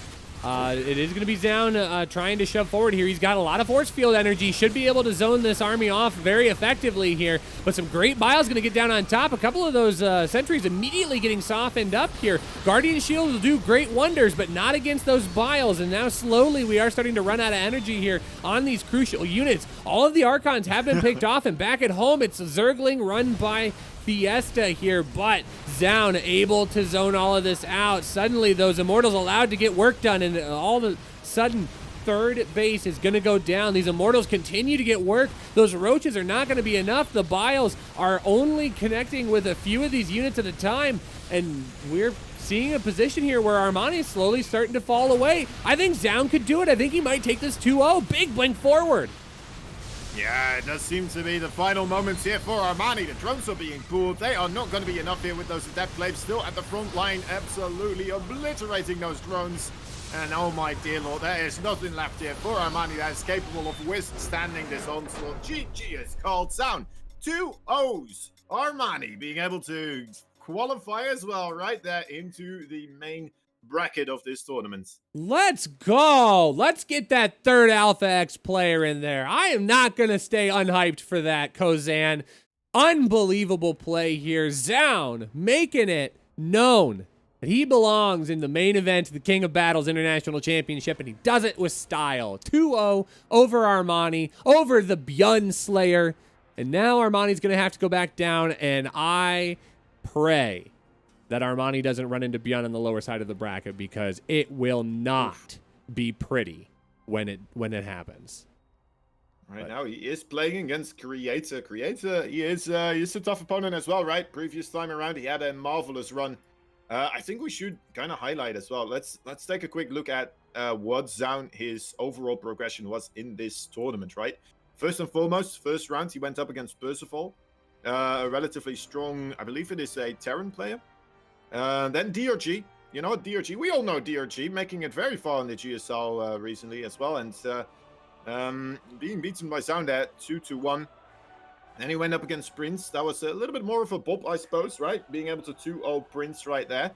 And then taking out Armani as well. What a you know, a pretty reasonable run there for Zaun.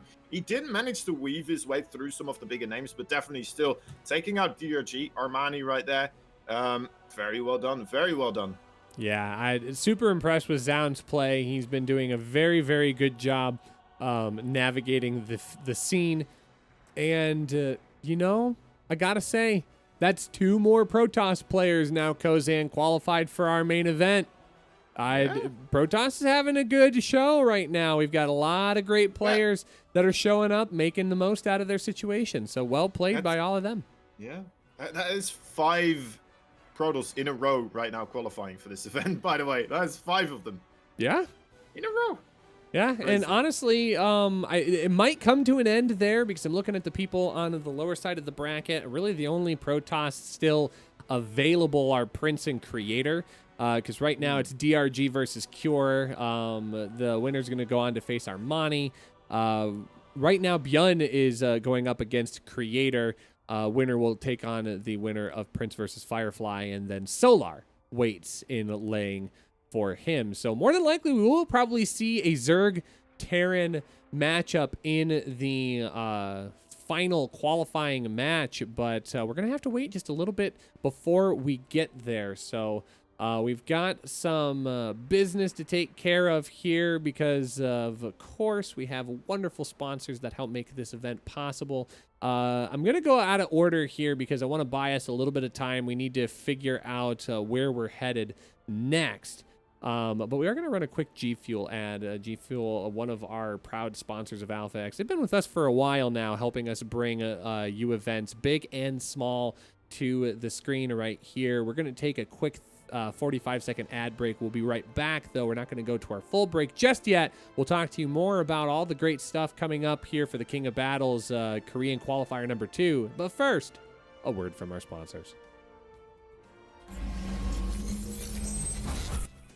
You know G Fuel is the official drink of esports, and right now they're inviting you to take a trip down memory flavor lane with their new G Fuel bubblegum flavor. It's their newest mind-boggling concoction made with 0 sugars and packed with antioxidants and vitamins. Get transported back in time with this classic taste of childhood while getting the energy and focus you've come to expect from G Fuel products. Check out their sponsor quests on the event page for more information on how to get your hands on G Fuel's nostalgic take on a time-tested favorite. G Fuel.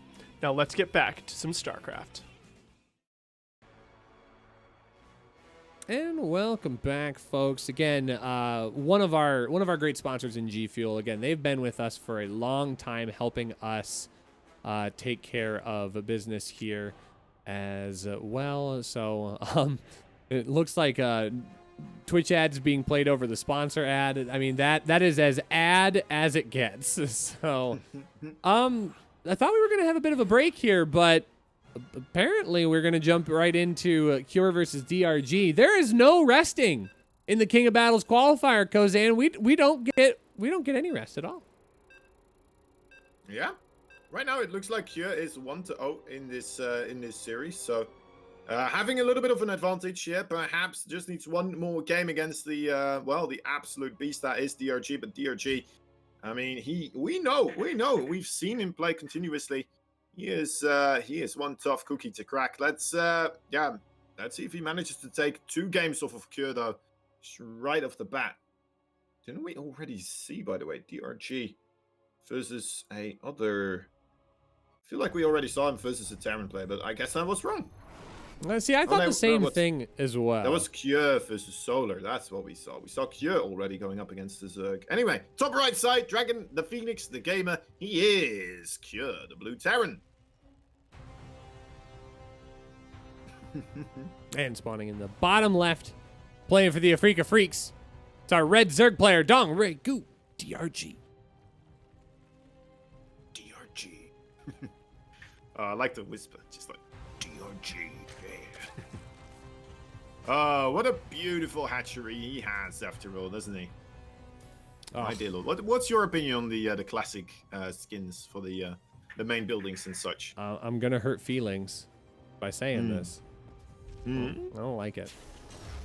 You don't like it? All right, I don't. It just looks funky. Like I get it.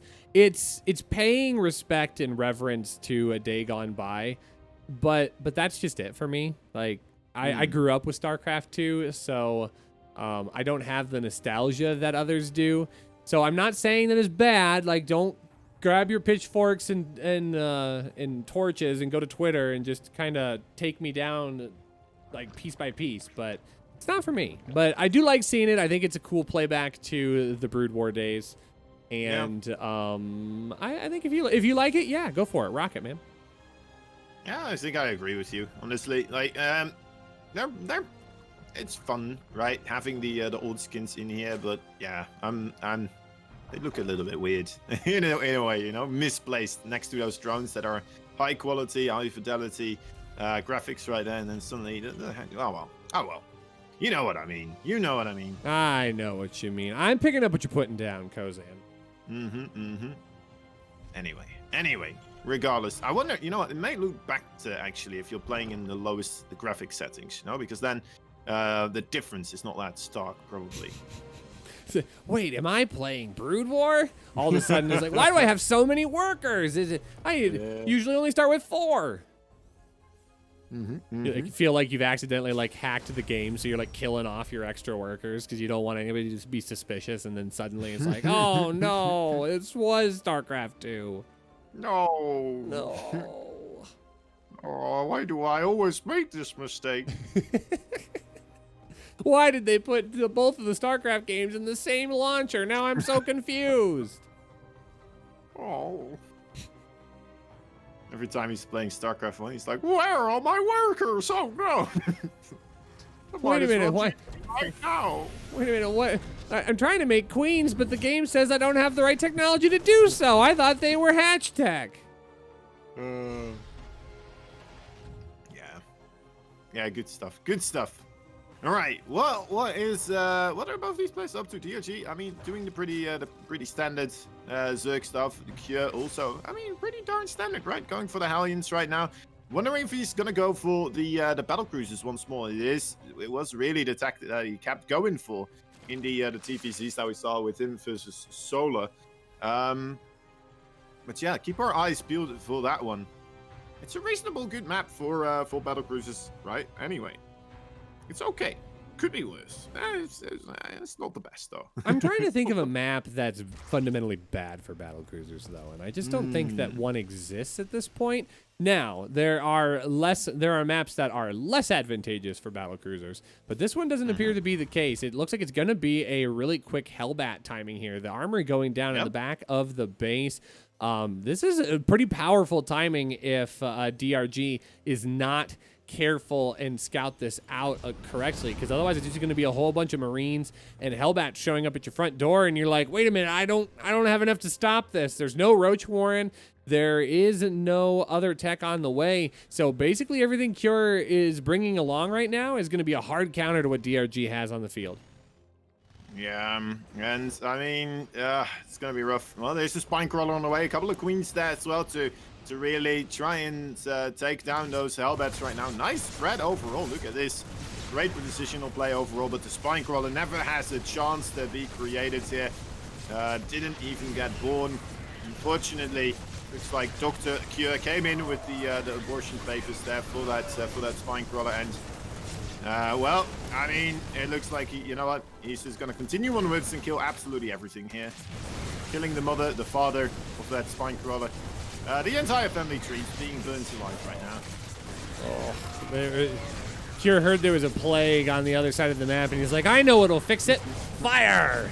And that's exactly what's going to happen here. It is a great queen spread, all things considered here. DRG making the most out of this engagement. Yeah. He is able to hold on, but he's lost quite a bit, and now it's going to be a Liberator showing up at the third base. That is going to slow things down even more considerably.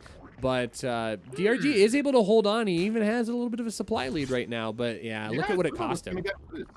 Right, I really thought that was going to be more damage. I thought he was going to get on top of those drones, but overall, nice management there. Crisis management from DRG. Oh, may even be able to catch these two Hellions. Oh, he got so close. A bit of a miss micro there, unfortunately. Not quite being able to push them up against the wall there. But wow, what a hold there by DRG, and he's just gonna happily keep droning onwards. Cure, he did slow down his third base. He slowed down a bit of the SCV production to try and get this accomplished, right? So even though DRG did lose a bit more in the overall resources, he's still, you know, DRG's still okay with this, right? Yeah, you should be feeling pretty good, honestly, if you can get out of that engagement with any amount of honor in your play. I mean, yeah, I mean, that's a really good thing. So he only loses that one drone. He only loses a couple of queens, does a really good job of spreading things out. And now he's able to get into his 1-1. He's re-droning behind it, able to get his lair tech on the way. Cure, for what it's worth, will be able to get his third base out, which is a good thing for him. But it kind of just resets the matchup a little bit to where both players can continue doing what they want to do at this point in the game. We're more than likely going to see a little bit. I'd honestly see Mutiling Bane to come out here for DRG, as he is throwing down that Baneling nest. Usually you don't toss that down super late unless you know you're going to go Mutiling Bane. So more than likely DRG going to look for a little bit of map control. Yeah. Yeah, it is. I mean, the typical play for DRG, right? The Ling, the Mutalisk, and the Baneling. I love to see it every time from him. And, you know, especially in situations like this where he's already in an okay situation, you might as well go for it, right? Oh, yeah, Stop absolutely. That disrupt, or the Liberator. Like, you don't have anything to lose at this point. Well, careful. Well, he does have those drones to lose if he's not careful, of course. Ooh, they're stacked up quite heavily. Wait a moment. That was 3-4 drones going down. Oh, we're not playing with... Oh.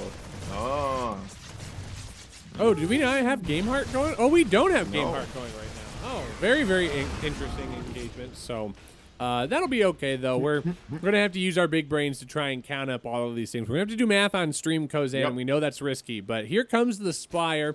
1-1 just about to finish up as well.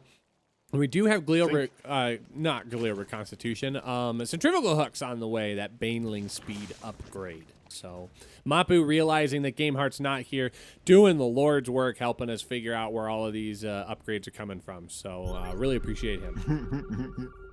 Yeah, nice job there. Here we go. A little bit of an engagement from Cure there on the right side. He's just going to go ping-pong between these two locations.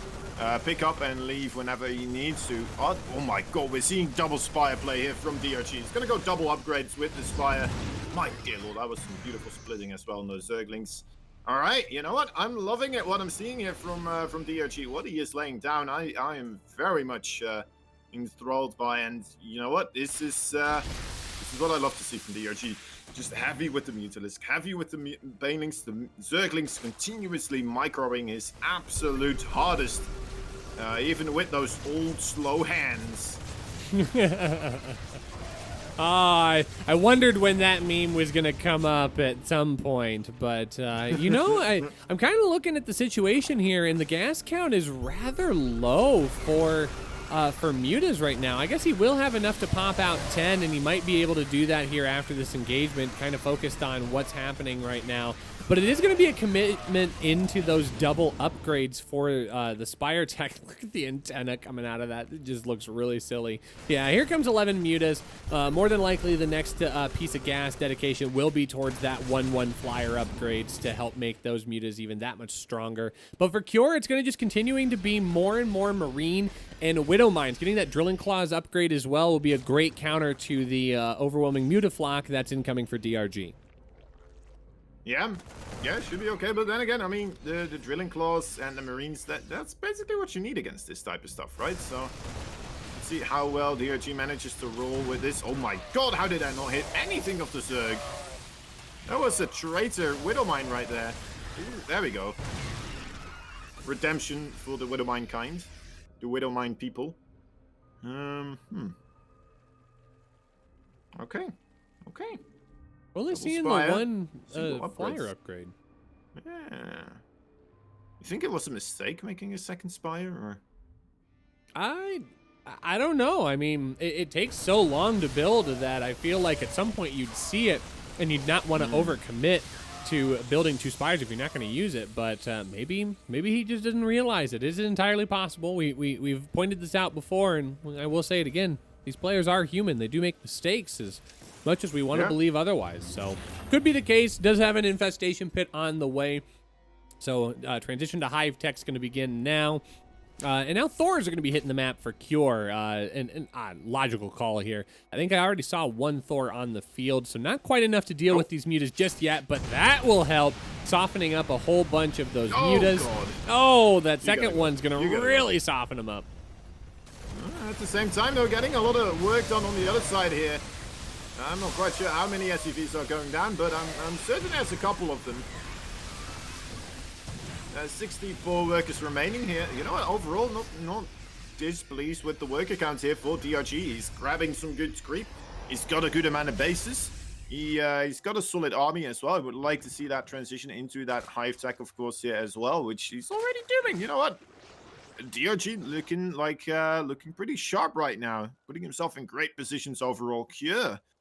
Cure's also making the right choices though to potentially get a comeback going here, right? He is mixing in those Thors, as you mentioned, great against the Mutalisk and the Banelings. And the Widowmine still continuously an ever-present threat. Yeah, those Widow Mines are really going to be the connecting force here for Cure. They just do so much good damage against those mutas. But now it is going to be Cure trying to move out onto the map, getting on top of the creep. He needs to push his creep spread back, but DRG is going to run right on by. He says, I know your army's really slow, and mine is really, really fast. He's going to dive in on top of this third base location. Great SimCity, though, will keep DRG from committing into that. More than likely, he would kill off those workers, but it would cost him pretty much his entire army. But now, Baneling's going to come in on the bottom side and still connects with a good amount of workers here. So Cure trying once again to move out on the left-hand side of the map. Good Baneling connections, not going to get everything that squishy Marine bio did get to the back out of safety. And now it's going to be DRG continuing to stay maxed out. He's got a pretty decent bank. Cure now supply blocked. That's going to be really difficult for him to try and deal with here, Kozan. Yeah, there is a moment coming up, though, where Cure will have a significant portion of time where he has that +3/+3 versus a +2/+2 Zerg. And that could help him out quite a bit here, right? He still has a good force, 110 army supply. I mean, I don't think we'll ever forget that massive comeback that we saw between Stefano and Thermal. There's always a potential, as long as you being cost efficient with your units and preserving a lot of them, not trading out unfavorably, which, you know, I don't think is happening here as far as yeah, it's okay, actually. It's okay. It's going to take out his base, I believe. Yeah, but I don't know if it's going to be enough for Cure. Cure now able to spend down his money, but DRG has just got a really, really good flow coming here. He will pick off that 5th base, but there is a replacement base in the bottom right-hand corner as well, so not all is lost for DRG. DRG just needs to keep pedal to the metal here right now and keep those Banelings flowing, but not able to get that spent down right now. I don't know if he's building quite enough Banelings here. He's a little bit low on the count and needs to find a way to get on top of more of this army. And he's going to try once again just to reflexively run to the opposite side of the map. Big Ling run by going to get on top of this base. It's going to have to be lifted. More workers going to get killed off. But there's still the base in the center that hasn't been dealt with yet. Doesn't quite get the Thor there. Too many Marines ready to gun down the Zerglings. And yeah, honestly, you know what? DRG, he... still not seeing a lot of the Ultralisk here. Okay, another engagement here in the middle of the map. Does manage to clean up this force here for... actually, no, never mind. There are reinforcements coming in. So Cure, yeah, Cure's looking pretty darn solid right now. I'm a bit worried for DRG at the moment. I mean, the supply is not looking all that swell anymore. 130 Terran army units moving down the what is supposedly to be the Zerg wood chipper, but it seems to be offline right now. There's just not enough overall stuff actually chipping away at this Terran force, and I think we may be approaching a moment of no return anymore for DRG here with this Terran force in between his bases. GG is called. Cure takes another game. Revenge from the GSL exactly happening right now, and yeah, DRG, he went up to the Ultralisk tech, but he never quite made any Ultralisk. He never quite made use of that late game technology, right? No Vipers, no Infestors, no Ultras, nothing of that sort. Which is something typical for DRG, right? It is something we see him do more often But usually, you know what? Right now, I'm a bit more used to him actually committing to that late game tech and then playing very smart with it. But it was kind of missing there, in my opinion, from DRG. What do you think, Rashi? I was constantly looking at DRG's Baneling count and was just sorely disappointed. I thought that he was doing really well with it at the beginning. Wasn't able to trade as effectively as he wanted to, but then slowly over time, he just started backing it off more and more. He felt like he needed more Zerglings and wasn't able to get on top of the Bioforces the way he was hoping to.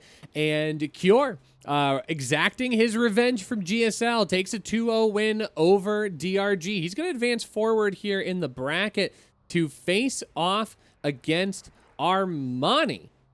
So it'll be another TVZ for him to try and work his way through.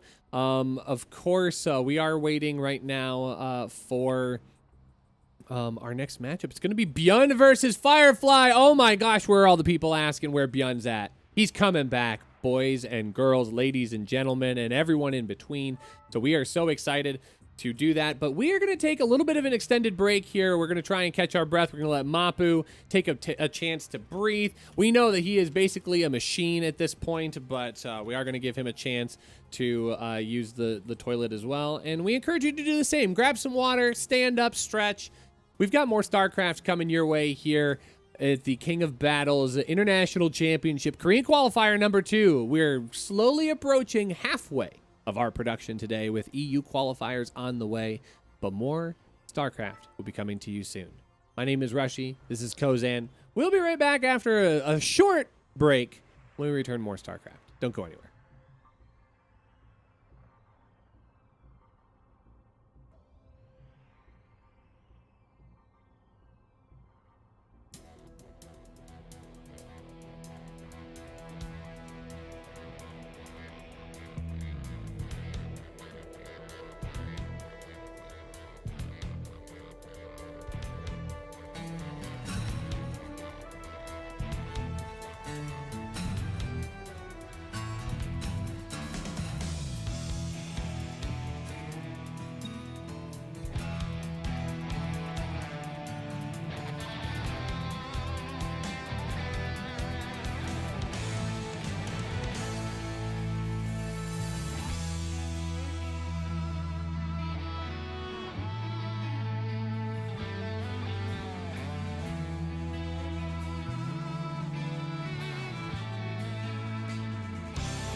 Welcome back, everyone, to the second Korean qualifiers of the King of Battles International Championship right here on twitch.tv/AlphaXSC2.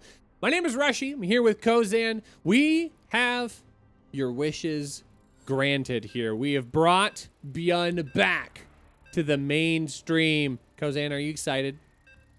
I'm pretty darn excited. I mean, Firefly, he's been going underneath the radar for a lot of players, right? For a lot of viewers in particular as well. But don't underestimate him. He's a young guy from China. He hasn't been playing for all that long just yet, which might be a part of the reason why you haven't quite heard of him. But looking through the bracket right here, the players that he's been going up against, of course, beating Gemini first and foremost. Sorry. No, actually, that was a walkover, a free win. But anyway, I'll continue this onwards later on. In the bottom left side, a blue Terran player. We all know him. We're all massive fans, right? Off the bat, it is Byun.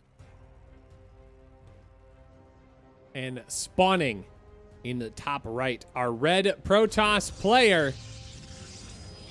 This is Firefly. Firefly playing for Dragon Phoenix Gaming. Exactly. So, okay, so he went up against Hurricane. He 2-0'd Hurricane. Then he went up against Time. Time is somebody that, you know what, nobody is too surprised of anymore to see him go absolutely incredibly far in any type of tournaments, right? And you know what else? He's also a Terran. This Firefly kid actually managed to beat Time 2-1 here today in this tournament. And now he's up against Byun. I mean, if he does manage to beat Byun as well, that's going to be absolutely magnificent. Afterwards, he managed to beat Prince as well in the PvP matchup too, which is also a 2-1. And we know Prince is also a GSL caliber player, but I don't think he is exactly Byun, of course. But anyway, still Byun favored, but I do think that, you know what, Firefly has a reasonable shot here, has a chance to make things work, because, you know, he's a little bit of an unknown variable. Who knows what kind of builds he has up its sleeves, you know? I don't know. I'm just really excited. I mean, hearing all of those accolades here of Firefly kind of gets me a little excited for what we might see here, but it looks like Byun's already going to start opening his standard affair. At this point, getting the block down on the natural expand and already just kind of moving into a sort of normal opening here. No second command center. It's going to stay on one base at least for a little bit, but I think it's kind of an interesting situation here that we're finding ourselves. Could be a fun set of matches. Yeah, I hope so. And a Twilight Council coming out here for Firefly. Wonder if that is going to be just a standard blink opening, or if that is going to be something else entirely, right? Sometimes we do see the Adept Blaves being utilized in the PvT matchup as well. And I don't know, with Firefly, you know what? The door is just wide open. I think seeing a Stalker being made right now, I'm assuming it will be blink. That wouldn't surprise me at this point, especially since we do see that continued Stalker production. It's also pretty common to see that in the TVP matchup, especially against a Terran who is rather aggressive. That's going to allow the Protoss to stay aggressive and really keep things happening on their opponent's side of the map. And wouldn't be surprised to see that robotics facility go down. We get either a warp prism or an observer to help with that high ground vision, but instead looks like it's just going to be a regular expansion, going to throw down that second nexus, and a Cyclone. We should come out and zone this away for the most part. I don't know, this is a bit peculiar, isn't it, from Firefly, going quite late for that nexus here, still opening up with that Twilight Council, getting blinked before that nexus as well. Sometimes you see Protoss get the Nexus before the Cybercore now. Of course, that wasn't a possibility due to the Engineering Bay. But still, that Engineering Bay was gone for a long while, and he still, you know, decided to go for the Blink opening instead here. So this overall Blink Stalker pressure may be hitting a lot earlier than Byun may be used to, you know? Well, I almost hate to say that Byun's not used to anything, because it just feels very dangerous to try and assert, but in this case, Bjorn is still going to be the one that wants to exert that pressure. We do see that robotics facility going down, so it'll be interesting to see. We've got an observer coming, so I think exactly what we were thinking that Firefly was going to go into is what is going to happen. He wanted to get that Blink Stalker and engage his opponent across the map, but Bjorn's going to try and make the first move here. He's getting across. He's going to be in position with his tank. He's got Marines. He's got a Cyclone, and this is going to be a tough hold here for Firefly. Yeah, it does appear so. He doesn't have any type of shield batteries.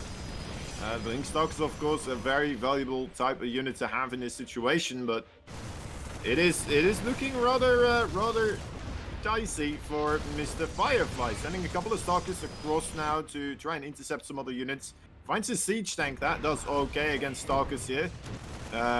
Losing 2 of those gateways as well, slowing down so much of his production right now. That is a bit of a rough one as well. Does manage to pick up that siege tank. That's a good call. That's actually a great grab. Both of those Stalkers get out as well. Now, he does lose 2 of the warp gates that he had at the front here, but somehow, some way, Firefly is pushing this back. I mean, these are games, we've already seen this once or twice today, where Bjorn just shows up and it's like, LOL, I win. You can't stop me. And now suddenly Firefly has shown us that he's got a little bit of a fight in him, even though he's down those warp gates. Yeah. Yeah, I mean, not giving up so easily. Sending those Stalkers across to the bottom side of the map as well. I mean, that shows some real gutsy play right there for Firefly. When you have that many Marines, the Cyclone and the Siege Tank on your front door, and you're like, you know what, I don't have that many units right now to defend against this. I'm going to send my units, to a dangerous part of town. I'm going to send them to the middle of the map and try to just intercept these forces, right? It is something that may go against your initial instincts when you're playing this, but ultimately a smart move to ensure that the forces of the Terran won't be growing endlessly right on your front porch. Well, I think this is going to be a situation where Bjorn needs to start reacting to what's happening here, because now we're getting more and more Blink Stalkers brought into the mix. Some very good micro here by Firefly is going to take out all of this forward push here. A Dark Shrine on the backside as well, so we are going to see DTs added into the mix. This is starting to get a little scary here. Firefly doing a nice job trading out, making Bjorn take the less efficient portion of the engagement. And now this is going to be an interesting fight here. Firefly bringing the pressure over to Bjorn, but Bjorn's already kind of sieged up on the top of that ramp. He's in a good spot. And I don't know that Firefly has a really easy engagement as it sits right now, but with DTs in the mix, anything's possible. Yeah, for sure. Even starting up that DT blink already, that is quite early on. Not something you see all the time. Okay, here is that Stalker blink, perhaps going into the main base, causing a bit of a distraction for those DTs to try and get some work done as well. Big blink right on top of the siege tank. Immediately recalls though as he realizes there is a lot of bio on either of his sides.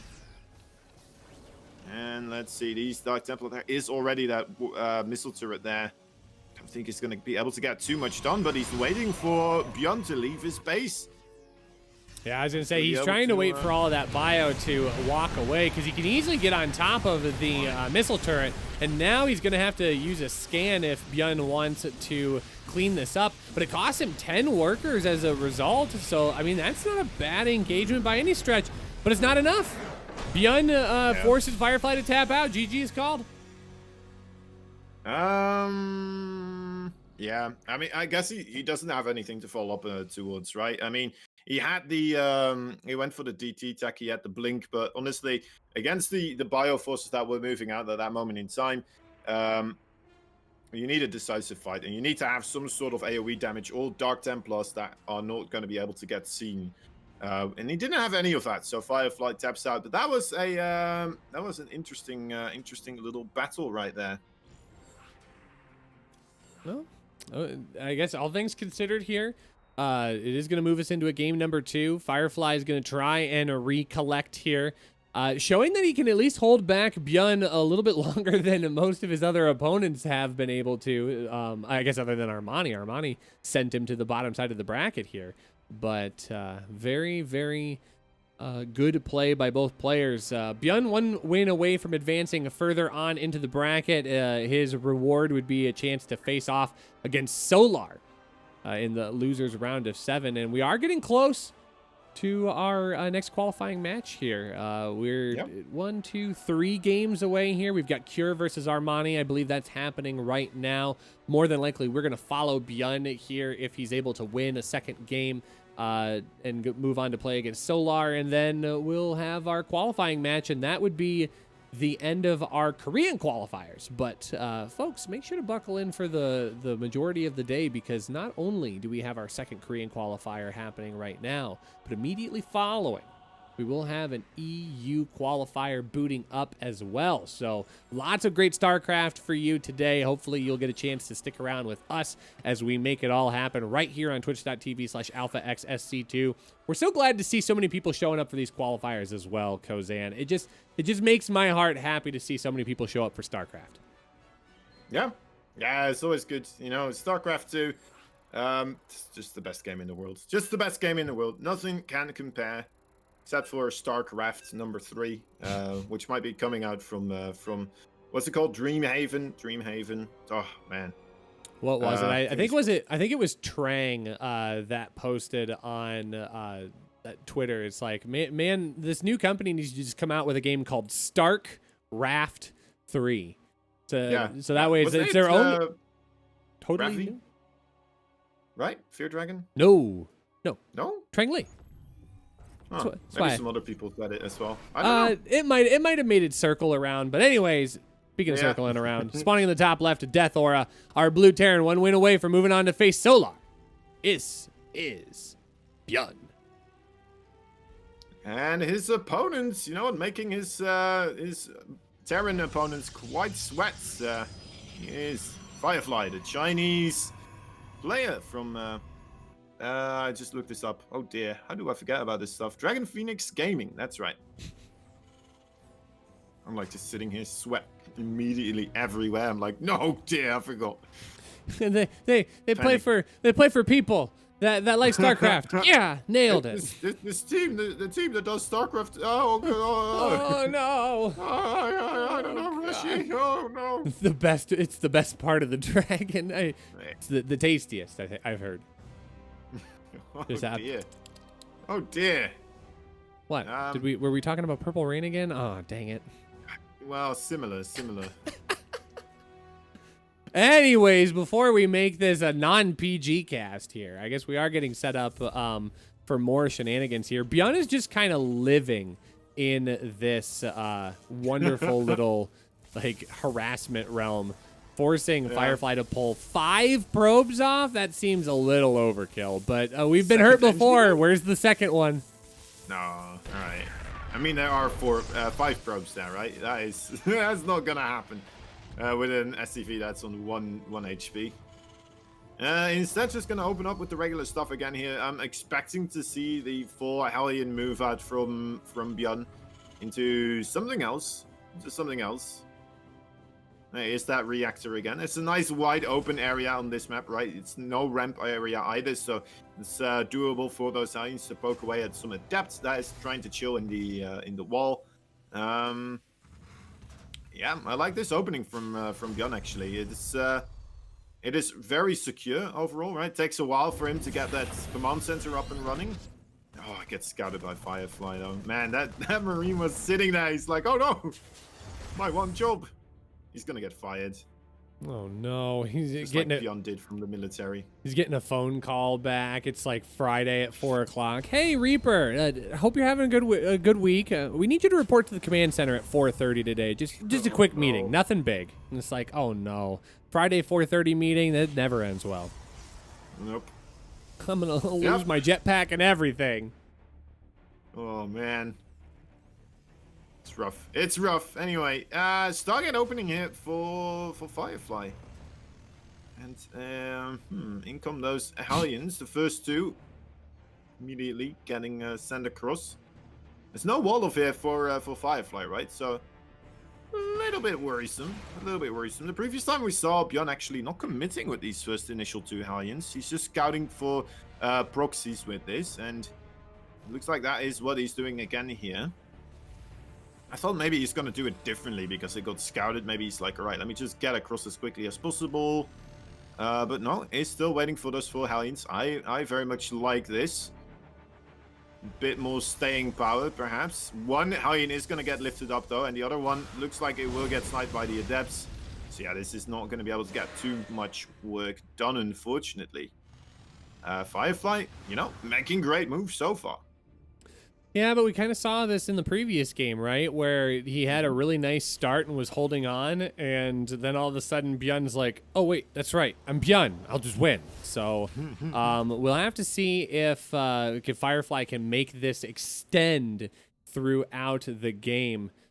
And I think it's going to be a difficult sell here because we do have a mine drop coming in, and with Hellions that are still kind of swarming around here trying to find different openings, it's going to be difficult for Firefly to try and hang on to both, but this is cute here. He is actually going to send this this Hellion packing, and I love that. Did you see what he did there? He picked up one of the full health Hellions, so that way, even if Bjorn still goes in, one of those Hellions is dangerously low. He'll be able to pick that one off right away and minimize the amount of damage impact. Firefly, he's thinking ahead. Oh, and he's going to get on top of this. He's going to find this drop. That drop is going to get absolutely nothing accomplished. Firefly doing what he needs to here, getting that pick off on the Hellions. What a great start here for our Red Protoss.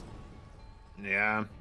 And I mean, the previous game as well, he did get a great start too, but then he tried to do a little bit of sneaky stuff, right? He went for the DTs, and the DTs never really quite got value for him, unfortunately. If he goes for something else entirely, waiting for the unburrow, man, this guy's on top of things. Look at him go. Very stellar stuff. Well, of course, of all the players that could still make this happen, it would be Bjorn. I mean, Bjorn would be like, whatever, it's just a small setback in the war story that will be my conquering. But to that credit, I mean, it just shows how many of these good plays Firefly needs just to stay in this game, because even right now, the units lost tab is still rather low, all things considered, on Bjorn's side of the map. But 3 workers do go down. It's an okay start. We're still seeing a Bjorn just trying to snowball out of control, and Firefly's going to need more up his sleeve if he wants to stay in this. Yeah, but Bjorn going for the Widow Mine. I think he's going to go for the 2-base attack here with those Widow Mines, and as the Stim and the +1 are finishing up. Would be very surprised if he doesn't do this, in fact. But Firefly, I'm a little bit wary as well for him, right? He's getting more gateways, he's getting the charge upgrade. I'm really missing some sort of AoE here at the moment. I would love to see some Colossi coming into play because of the heavy Widow Mine here. You know, that is a great way to kind of counteract those Widow Mines in a sense. Yeah, but you know what's really good against Marines and Widow Mines? A whole bunch of charge lots. There's 5 more gateways being warped in right now. He's getting ready to start winding up for a big hit. Oh, cute little force field there. We'll block that. It cleans up the Hellions. And I don't know. I'm kind of liking Firefly's position right now. He's doing all the right things. He's protecting himself. He's getting set up across the map. He's got that proxy pylon where he'll be able to warp in from the 3rd base location of Bjorn. I think this is the best chance that Firefly's had in this series so far. Yeah, for sure. I full-heartedly agree. There is that High Templar Archives is not on the way. He's starting to unpack his technology tree, right? He's getting all the presents underneath that tech tree. Look at that. Lovely stuff, lovely stuff. We even saw the Widow Mines on the front door there, not walking into him. He has some very sharp eyes, it looks like. Very attentive play here. All right, looks like Firefly's going to try and position here. The army counts are rather similar, and remember, Protoss armies are usually a little bit more cost efficient here, so even though there's a lot of Marines, Zealots are really good. The Phoenix doing a really nice job of forcing out some extra stims and advantages right now, but those Adepts are just going to shade right on into the second base. Those Phoenix and Oracles are just going to jump in and join, picking off reinforcements, grabbing more workers, 7 kills so far, and Bjorn's just going to move across the map. He's confident he has the army he needs to go deal a lot of damage, but where are all of the units of Firefly? I think he's already posted up at the third base location. A lot of Archons being added into the mix, and he's recalling all of the units back from the natural. This is a great position. I think Firefly's got a chance to trade really well here. It seems okay. It's a little bit dicey still because he has those Phoenixes still up in the air. Of course, they will not trade well against the Widowmines nor the Marines. He may be able to friendly fire those Marines though, right? Drag them on top of the Medivacs, the Mariners here. Let's see if he does manage to do that. Doesn't quite manage it. We'll pick them up though, ultimately, but that was some potential damage he could have done there. Ultimately, though, he still might be okay just with some Archons and the Zealots here. But it's scary. A lot of that army supply of Firefly that we're seeing in the tap right now is, of course, those Phoenix. And they aren't all that great in a straight-up fight. And in fact, we're seeing Firefly once again just coming up a little bit short here. And that is very unfortunate. I'm pretty certain that Bjorn is going to be able to take this one right now with more reinforcements coming in. Man, Firefly got so incredibly close. Great. You know, shield battery overcharge is going to run out here. That seems to be like the final straw. Oh, this last warp in here is going to be make or break this. Bjorn is on the edge just as much as Firefly is, but I think Bjorn has done it. 42 to 19 army supply. That battery overcharge is gone. And now the workers are going to have to be pulled out of the line. And there's just no warp-ins really happening. Health left. There's not a lot of health left on these bio units. Not a lot of Medivacs either, right? He may still be okay. He may still be able to salvage this. Oh, great Widowmine hits though. In the micro, yeah. Unlucky. He got so close. He got so incredibly close there. I swear, if he managed to get a good mind drag into the Medivacs and into those Mariners, I think he would have taken that fight. I'm pretty convinced. This is like one of those moments where I'm like, okay, let's try to replay this from the, restart this from the replay. You're gonna try to do this now instead, and then perhaps, the entire game would just go upside down. Maybe he takes that one. But Firefly, I mean, he's only 19 years old, guys. He's still very young overall. He's still been. Let me see actually. How long has he been playing StarCraft 2? He started in 2017 with a professional team, so he's been active for quite a while. But of course, there's nothing in comparison to some of these other overall pro players. And yeah, still looks like he has a lot of room to grow. But man, Firefly, he thoroughly impressed me. Oh, we're seeing a bit of the win rate of Bjorn right now. Oh my gosh, yeah. Bjorn's just. Did you see that? He had a couple of wins there. I think you had to scroll like 3 or 4 or 5 times before you found like one red line. But Bjorn showing why he's Bjorn. I mean, he has got the. He's got the skills to pay the bills, and he is going to advance forward over his opponent in Firefly 2-0. Firefly being eliminated from this event at this point. And now we're going to see Bjorn versus Solar coming up very, very shortly here. We're going to bounce out and have a brief break, but when we return, it's going to be more StarCraft, more Bjorn. I know you guys love Bjorn, and we're going to keep him right here on twitch.tv/alphaxsc2. You guys are watching the King of Battles International Championship Korean Qualifier number 2. My name is Rushy. This is Kozan. We'll be right back right after this. Don't go anywhere.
Welcome back, everybody, to the second Korean qualifier here of the King of Battles International Championship, brought to you by twitch.tv/alphaxsc2. My name is Rashi. I'm here with Kozan.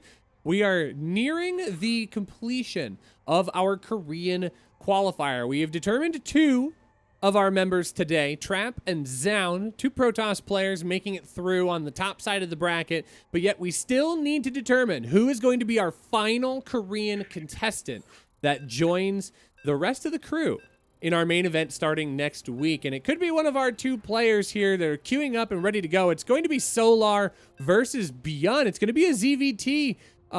Find it kind of interesting here. Kozan, do you think either one player has an advantage going into this? Well, we've been hearing that Bjorn's TVZ is not the most stellar, right? It's not as great as his TVP nor his TVT. We're gonna have to wait and see. We're gonna have to wait and see. Honestly, as well, the thing I'm noting here from Bjorn is that he's never really going into the late game. I'm wondering what that is about. Anyway, in the top left side, we had ourselves that blue micro house magician. He is teamless right now, but he is known as Bjorn. And spawning in the bottom right, his opponent standing in the way. Playing for Dragon Phoenix Gaming, our Red Zerg player. Give it up for Solar. Yeah. No, so he's KZ Gaming. Why do I goof that up all the time? Did he used to play for DPG? Yeah, I think so. Oh For a my while. gosh. Oh, get me out of The- here. Get me out of this cast, Kozan. IC crew right now. Get me out I'm of here. glad you're messing up as well. You know, sometimes that's always nice to see. It makes me feel at home. But yeah, I mean, in the TVC matchup, it's a little bit harder to really start pushing across the field at an earlier stage in the game, right? The pre-10-minute mark as a Terran and actually finish off your Zerg opponent. I feel like it's a bit more doable for the Zerg to just mass out a bunch of units when you're not quite as well prepared as a Protoss would have to be versus a early on push, right? The Protoss needs the shield batteries. They need to have some sort of preferably some sort of AoE tech. They're not allowed to have techs into some 2 other techs that are not going to be beneficial, because then that is just going to be a wash. But versus Zerg, right, there's not a lot of stuff that's immediately kind of is like, all right, well, you overcommitted to this tech, you overcommitted to this route, and now the attack is just going to straight up kill you. Not less likely to happen in the TVZ matchup, unless if you just overdrawn, right? That's the one thing we're seeing, but Solar more than enough as a high caliber player. Very unlikely that he will not see something coming up and it's not going to prep for it. He is always a very safe player, and yeah, I'm expecting good things here from this one. Yeah, this will be a very, very good matchup. Solar is known for taking down very, very strong players in the Korean scene and circuit scene alike. So if there were somebody that would be able to push back against Beyond, I think it would be Solar. And we've already seen once today that Beyond has not fared well against a Zerg opponent. Of course, we saw Armani taking a 2-1 win over Beyond in the top side of the bracket. Now, we didn't get a chance to see the games, so it's entirely possible maybe Beyond went for something weird and it didn't work. Or maybe Armani just had a really good build drawn up against Beyond that worked out really well. We don't know for sure, but what we do know is that this is probably where Beyond is most vulnerable today. So if we are going to see Beyond struggle, it is possible that it might be right here. So to that credit, I'm also noticing just a really big difference in the overall play as it sits right now, Kozan. We're seeing Beyond be a lot less aggressive here at the very beginning, and I know it's weird, it's only the 3-minute mark, but how many games have we seen Beyond with at least like 10 army supply across the map by this point? It's a much different play style. Yeah, he went a lot quicker for that command center, didn't he? And he is still getting a little bit aggression out, right? Going for the battle cruisers here. So far, Solar not in an opportunity to get the full scout on this one. But yeah, he's going to have to keep an eye out open, right? Maybe another Zergling running in at some point. Might be able to get himself that... Oh, wow. Oh, that was so cool. Did you see that? No. Canceling that drone just at the final second, realizing those Hellions were going to kill it, saving himself that 50 extra minerals. That is something else. I don't think I've seen a lot of Zergs do that actually, or maybe I just haven't been paying attention. There was a purposeful cancellation on that drone that was about to pop out. That was, oh, oh, dear Lord, that was so cool. That was so cool. Oh man, we love it when they make units, but we love it so much more when they choose not to make units. I absolutely love the hype there. So this should be a telling tale here. 6 Hellions showing up usually kind of leads into your opponent going, hey, wait a minute, why do you have so many Hellions? That's probably because you're building a battle cruiser back at home, and we did have a fusion core go down at the backside of the base. And for Death Aura, this isn't a bad map for that type of play, but Solar should have a sense that this is coming, and he feels really confident right now. He's going to drone up one last time here. More than likely, we will start seeing some spores go down in mineral lines, more of that queen production on the way. He just has to make sure he doesn't lose a whole bunch of workers to these Hellions, but so far doing a nice job of zoning them out. Yeah. Going all right. Going all right.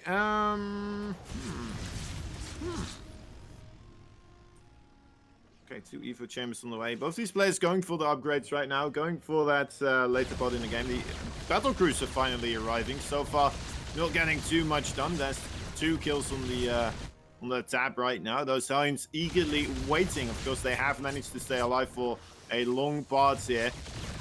Potential damage definitely can occur, but the Zerglings are already in position together with even 3 extra queens. Oh my god, that wraparound. Oh, that yeah. is not supposed to happen. Oh my god, are we certain this is Beyond? I mean, this is not Bjorn style play right now. I mean, anytime you lose all of your Hellions to Lings alone and you don't roast half of them in the process, that is a bad trade for the Terran player. And now this battlecruiser has to overextend just a little bit to try and get more of that damage done to compensate. And it is going to find a decent amount of drones. 4 is okay. It is going to be able to leap out at some point. These queens are going to end up pinning it back, at least for the short term. We'll get maybe a kill on the queen. Oh, nope. Other queens come along with transfuses. Some great transfuse micro here. And now Bjorn's kind of stuck. He really doesn't have anything to do. About the only thing he's going to be able to do is just leap on home. And that is not what he wants to do at this point. He did not accomplish what he needed to get done there. Now he's down worker count. He's down 20 workers. He's up a little bit on army supply, but really, Solar has great control in this game so far. Yeah, I'm really mitigating that damage right there. Not being flustered whatsoever. 71 workers right now. 4th base on the way. Spire on the way. +1/+1. Nice on time. And yeah, I mean Solar looking mighty fine in this situation. Bailing speed as well. It's a little bit slow on the bailing speed, so may start to take a bit of damage here with these meta effects, right? But that is still a bit of a what-if scenario. Well, and this defense gets a little bit easier now in about 3 seconds. 1-1 about to finish up. I was actually worried there for a moment. It's like, oh, just wait for it to come to you. But nope, Solar doesn't even want to give Bjorn the chance. Ling's going to scout, see that there is a second wave starting to pile up of Marines and Widow Mines. But now Solar has to try and defend on a couple of different fronts here. He wants those queens to help engage against the Medivacs, but the battlecruiser on the bottom side is going to make that a more pressing target. So the queens are going to have to rotate here. All of the Lings are actually just moving out on top of the map here. Baneling's back at home. We're not going to be able to deal with the shift up to the high ground as efficiently. So a couple of units are going to get lost, but look at these Lings trying to jump on top. Yeah, I mean, 2 drones only gone down so far. The drop play, it's denying the mining here as well, right? Getting a couple more drones, actually. Not too shabby. A bit surprised, actually, with how Solar is responding to this. Sending all his units continuously to one location. That is, like, you know, one of the first things you learn about Medivacs. Don't send all your units continuously chasing after the Medivacs. Just have a patch at one place and a patch at the other place, and then you're gonna be okay. But all right, does manage to solve the situation right there, right now. But another situation being developed on the left side. Man, Bjorn turning on the overdrive button here, isn't he? Sending in the battlecruiser at the same time. The drops coming back in, realizing there's no units there right now, and coming in on the left side, all happening at once. Solar, he's gonna be hard pressed to try and get the perfect defense from all of these locations right now. Still one Widow Mine remaining there as well. Nice pickup. Great Widow Mine. Oh, I was just gonna say he did an okay job of holding that down, but then that one remaining Widow Mine just obliterates all of those Banelings. Oh, that was just poor on Solar's part, letting those hang out. And that's gonna keep Bjorn. Yeah, I was gonna say, Bjorn's gonna go, okay, you're just gonna throw away 8 Banelings to me? I'll just jump right back in and aggress you again, and those Widow Mines continue to get more damage done. Solar slipping a little bit here, allowing a lot of casual mistakes to set him back. Yeah, I mean, the overall trading here definitely going in favor of Bjorn. I mean, he has been relentless with this. Even with Mutalisk now on the field, he is still going strong with the Trident formation here. So I like to call it 3 locations where he's pressuring at the same time. Didn't get that final Baneling there. Maybe hoping he would run into that final Marini left behind, but didn't quite work out. Anyway, you know what, Bjorn?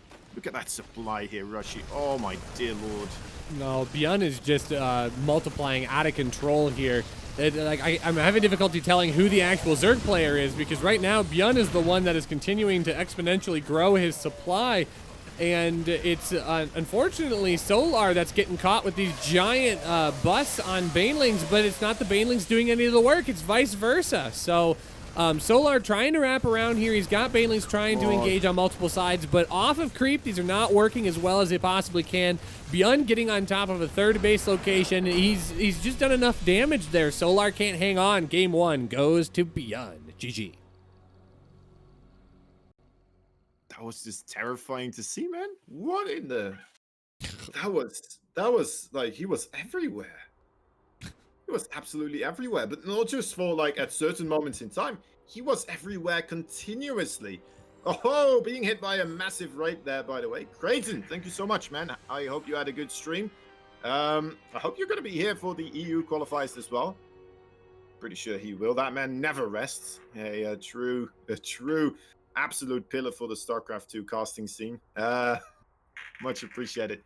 Anyway, that was nuts. That was nuts. Continuously being on all fronts, on all sides, fighting on all cylinders, and being able to push Solar to the edge, and ultimately just Sparta kicks him right off the right into the pit of hell.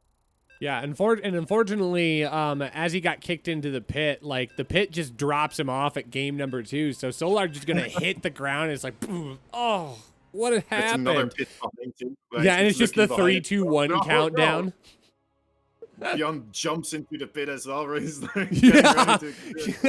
You thought I was done with you? Think again. We're going to Lightshade at the bottom of this pit of doom. Bjorn, 1 win away from moving on to the qualifying match here in the bottom side of the bracket. It's going to be up against Cure. That could be a wild TVT. But he's got to win 1 more if he wants to get there, and it seems to be an easy task. Spawning in the bottom right-hand corner are Blue Terran. Make some noise for Bjorn. His opponents on the top left side, the red Zerg fighting for the Kai Z and the Gamers. He is, of course, Solar. Not having the greatest run in GSL, unfortunately. You know, and now, you know, in this tournament, he's doing okay. He's doing all right, but he's up against Bjorn. And after this one, he's still going to have to go up against Cure as well. And if I'm not mistaken, Cure was, in fact, the person that did get him dropped into the loser bracket to begin with. So this is one hell of a difficult challenge here for Solar. And he's really going to have to pull all the stops here. He's going to have to make this work somehow, some way. Just, you know what? Do the impossible. Micro harder than Bjorn. I mean, yikes, you might as well just ask him to grow wings and fly as well. I think that might be an easier task. I just might. Who knows? Oh, well, and now Solar's nervous. I mean, he is scouting around with that drone. He does not want to get jumped upon. He's worried. He's anxious. This is just not where he wants to play from. But it appears right now that Bjorn is just trying to keep it normal. Just going to do a typical barracks expand. But it'll be interesting to see how things transpire. I feel like Solar almost needs to be the cheeky player that tries to create something weird to win this game number 2. But how do you out weird Byun? How do you outsmart him at this point?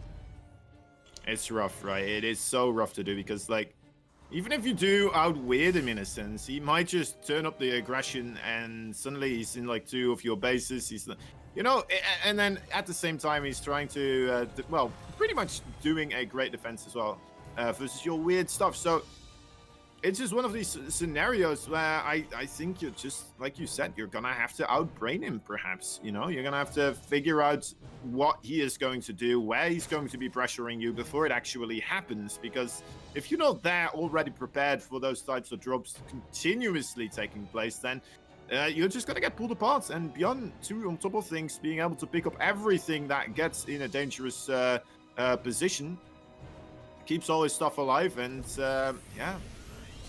Makes your life miserable. Miserable is right. And the last place you want to be miserable is leading up to a qualifying match to get you into a giant tournament with a great prize pool. I mean, everybody's got their eyes on the $30,000 shared across all of the different winners here, and they want a little bit there. Oh my! Oh, look at the grass. Some weird plantation right there. I wonder what it could be. Yeah, interesting. So, going to be a continual change of pace here. I mean, I was kind of worried game number 1 that the slower start here for Byun was actually going to fall in Solar's favor, but I feel like things are going to be okay. And actually, now Byun is going to try and turn up the heat here. He's going to drop down that early armory. Immediately, all of these Marines start showing up, but Solar is going to spot it here. He is going to see that armory, and immediately a Spine Crawler goes down. Solar's going to be more prepared for this than he was in game number 1, and I think this should be okay because it feels like Byun is trying to leave a little bit early. He's only got 4 Hellions, and 4 Hellbats is not as scary as the 6 or 8 you can usually get. Not 2 more are coming across the field here, so should still have 6 in total. But yeah, I mean, with that scout off, we're gonna see that Spine Crawler finishing up here. The Queen's already on top of this before the actual transformation takes place. So you know what? That is, I think he's gonna get 2 of them here with good targeting. You should be able to get the other one as well. Come on, Solar. There we go. All right, yeah. With back to 4. It's a good engagement so far. The Lings are going to get on the back side of this to try and zone out Marine so they don't have anywhere to go. But right now, with Solar being able to jump on top of that, 2 of those Hellbats go down, and now suddenly this doesn't have as much of a push potential to it. And these Lings are actually going to be able to sneak on the back side. Will they get in the wall? Not quite. Those Hellions will be in position to shove that off. But Solar's got to be feeling okay right now, but he can't rest. The second push is coming right now. Yeah, he is not so easily giving up on this aggression right here. Also throwing a 3rd base down in the wall right now, so he's not going to be as pressured by those Zerglings anymore. But, you know, he doesn't have anything behind this. There's the 2 Hellions. This may still be a forced cancel on this 3rd base. SCV is getting rather low, actually getting picked off. And there we go, yeah. That's a nice pick there by Solar. Yeah, getting the SCV and getting the force cancel on that command center is an incredible position for Solar. This is another spot where he is getting some things to work in his favor, and now the Queen count is strong enough. He should be able to defend against everything that's here, even though there are a lot of Hellbats. It's a lot of DPS potential for the Queens. More Zerglings going to get added into the fight as well. Where's the Spine Crawler at? Oh, it's only just now showing up. I kind of thought that was still sitting at the 3rd base, but some good coverage with the Queen should be okay. One Banshee, though, is going to cause a lot of problems in the main. Yeah, that Spore Crawler a little bit out of position here at the moment, but I'm just not quite used to seeing these Hellbat pushes having a follow-up, right? A 2nd Hellbat push after the Hellbat push? That's not something you see all the time. And it's definitely buying a lot of time overall for the Banshee to do so much work. 6 workers do go down. Is that enough here for Byun? Oh my dear lord, Solar losing track here as well. Byun once again the multitasking machine that he is. Showing his prowess once more. Spine Crawler trying to inch a little bit closer. But that's still a lot of Zerglings that do get barbecued as well. 11 drones? Are you kidding me? How much more can this Banshee do? Banshee is getting an intense amount of kills here. 8 kills and counting. Finally, the Spore Crawler is going to be able to reposition into the center of the mineral line, so it's going to have better coverage. But that Banshee is still getting work done. I think finally now it does get shoved off enough that it is going to have to return to the opposite side of the map. Otherwise, it's going to face elimination from Lightshade entirely.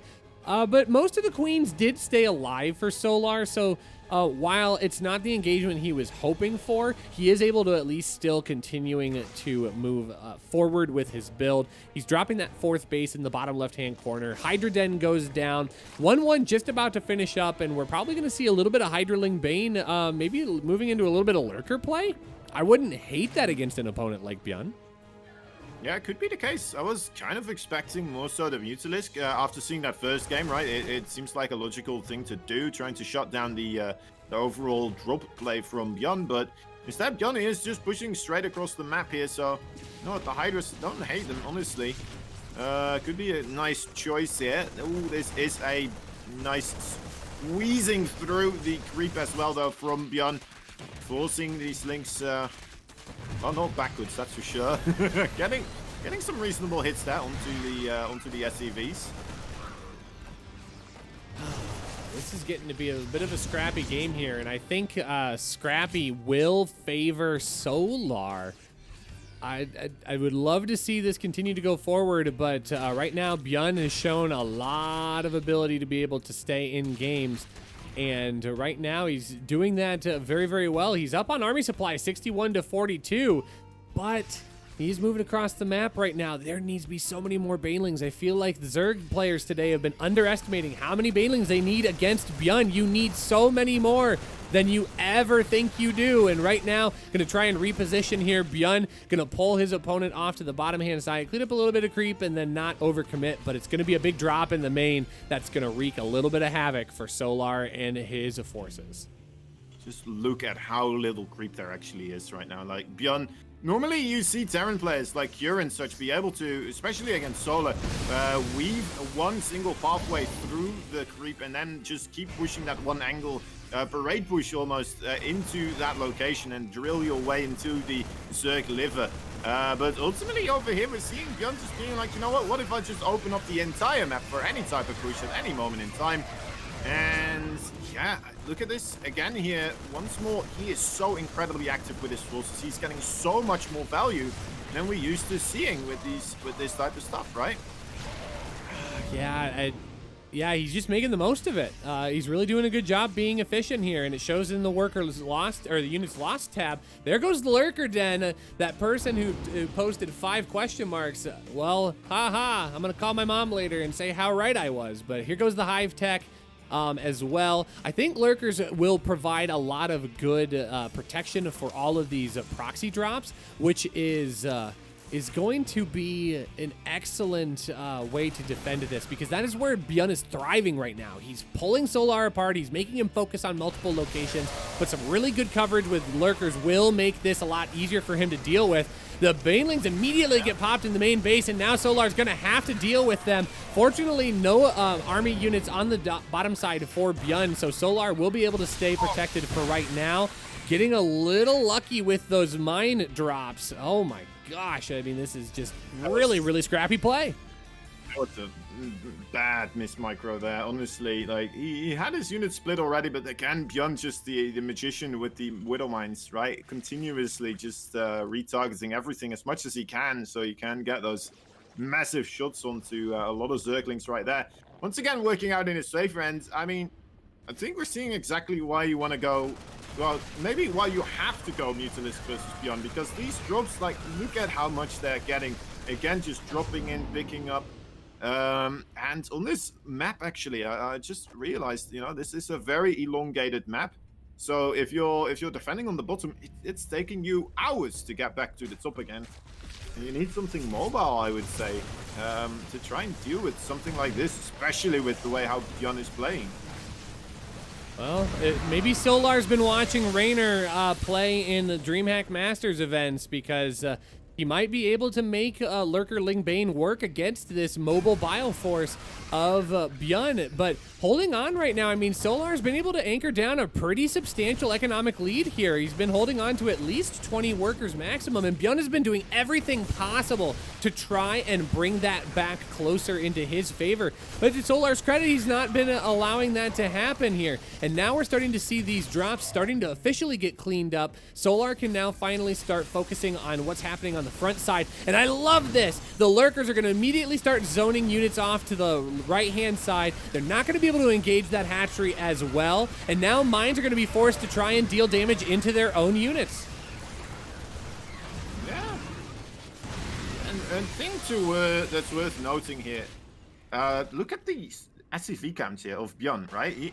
How much pressure have we really seen across the map? I'm not quite sure. Maybe here and there a couple of Baneling run-bys, right? But ultimately, it's been most on the side of Solar here, the aggression. And for Bjorn then to still be on, what is it, just 65 workers at the 12-minute mark? That is interesting. He's still getting enough bases as well, though. So, I mean, his macro is definitely there, but I wonder if it's just taking a little bit of a toll overall in his macro, being this aggressive, being this active with these units continuously, right? Something has to be, well, hemorrhaging a little bit here, right? Well, and that's where Bjorn's playstyle works. Oh, some great coverage on those mines, using Banelings to pop those off. I think that's a great use of resources there. But that's what Bjorn's playstyle actually favors, is as long as Bjorn can keep Solar on his side of the map, he can run with that lower worker count. He doesn't have to invest in as much because he can trade more efficiently. And this is now finally a little bit of damage coming in for Bjorn. Oh my gosh, those drones trying to run away. He only loses 4 of them, so he does manage to hang on, at least for now. And he's going to be able to repopulate that. Going to have to rebuild that gas, though. Ooh, 1 Viper going down for free, but a great parasitic bomb getting on top of those medevacs. Going to soften those up just a little bit. Getting a cancel on that base, and Bjorn is now maxed out, trying to reposition. It's going to make it hard for Solar to try and move out onto the map because he really needs to start securing another base, and Bjorn's making it difficult. I would love to see Night Swims here. I would like... Bjorn's army is really good overall at just running around the map, causing all sorts of trouble everywhere. But if he needs to do a straight up fight into those lurkers, right? If they manage to get into the main base, set up a position right there, that's going to be so incredibly inefficient here for Bjorn. I mean, look at the speed at which he's picking up right now. Whenever he gets close to those lurkers, he knows that it's not an army he is supposed to fight against, and he's transitioning. Oh god, those Widow Mines, 10 more kills. But yeah, he's making battle cruiser. Maybe he's gonna go for liberators here. Actually, the liberator range. We're gonna have to wait and see if there's gonna be reactors or tech labs on top of those star ports. Oh, I think it's absolutely going to be liberator range because liberators are already out on the field, and those are going to be a perfect counter to those lurkers. Solar's not going to be able to hang around with the lurkers in one position over the others. And also, to Bjorn's credit, the run-bys are now going to start trying to happen here for Solar, and those are going to do a really good job of holding those off. But right now, Solar needs to protect back at home. More bio going to try and get on top of this 5th base location. Fortunately for Solar, he doesn't see the 6th base just yet. In fact, now he does. But here comes some of the counter push here. This is one of the first times Solar's actually even been able to get across the map. And now he's going to be able to get on top of this base with those lurkers. I don't even think that base is savable at this point because all those workers will just die to the lurker damage. And now Bjorn has to try and make something happen here. Big drop at the 5th base. Yeah, getting some reasonable trades here overall on the other side with his army. But, I mean, damage has been dealt. He's below 50 workers at the moment. That is a devastating position to be in. And he's getting some work done overall, but I mean, yeah, this is rough. How is he going to replenish these forces, Rashi? I don't think he really has the economy anymore to fall back into this, right? He has 1 base that's mining, pretty much. He's on 1 base. That's it. I mean, we talked about that a little bit earlier, didn't we? That his playstyle works well for him as long as Solar isn't able to get across the map. But now he's able to get damage done. He's killed off 2 bases. Sure, he's going to lose a hatchery for his efforts, but Bjorn doesn't have a way to replenish his army here. And now he's falling down 40 supply. He's going to be able to clean this off, but Solar's going to have 1 more big remax, and it will be able to push across the map. And we might finally see Bjorn lose a map here on the main stream. I think it may happen indeed. It's getting close to it at least. A couple of medeffects going down. Those lurkers still going a little bit unresponded to, right? We're still not seeing Liberators or battlecruisers on the production tab, and he doesn't have the money anymore, right? He's just desperate to try and get any little bit of damage across the field here that he may be able to get away with, but ultimately it's just him running dry, and he's falling further and further behind in the economy at the moment, since, well, he again doesn't have the money to replenish his economy either. He's just broke. And honestly, this is Solar playing against Bjorn's weakness here, where Bjorn wants to be so mobile on the map. He knows that tanks are never going to be an option because you just can't micro tanks the way you can micro mines and everything else. And now Solar is going to be able to push across the map here. He's got 100 army supply. There isn't a whole lot to shut this down. All of these medevacs getting picked off in main bases. And I think soon we're going to be seeing GG called. This is going to be one last engagement here. He is going to try and engage up on top of the ramp, but there's just so much Zerg. Those lurkers are going to go down, and there's nothing to slow them down. And Solar is going to come crashing on in here. I think we're going to get a game number 3, Kozan. I think you're absolutely right. Solar playing absolutely wonderfully here, deciding to go just for that late game composition with the lurkers, and it really paid off. I had my doubts when didn't see the Mutalist, but GG is called. Solar takes game number 2, and that means indeed Rushy. Game number 3 here coming up.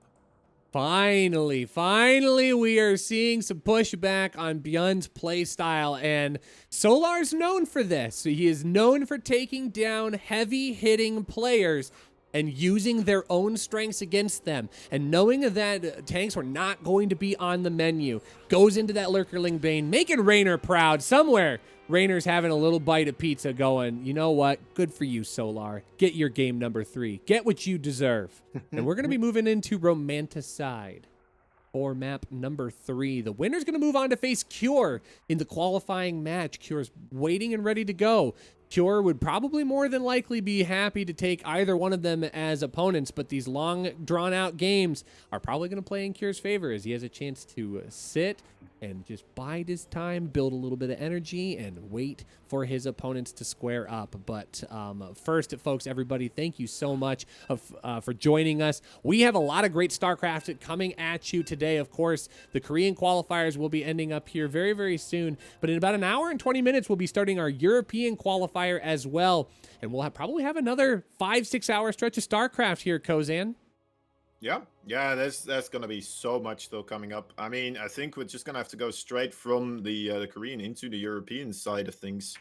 I still want to have some food as well at some point, right? It's kind of what I'm thinking as well, because it has been a long couple of days without a lot of food or anything else. But we got StarCraft, baby, spawning in the top left-hand corner of Romanticide. Our blue Terran waiting to move on. It is Bjorn. Bottom right side, the red Zerg player fighting for the Kaisi Gamers. He is a Kaisi Gamer as well. He is Solar.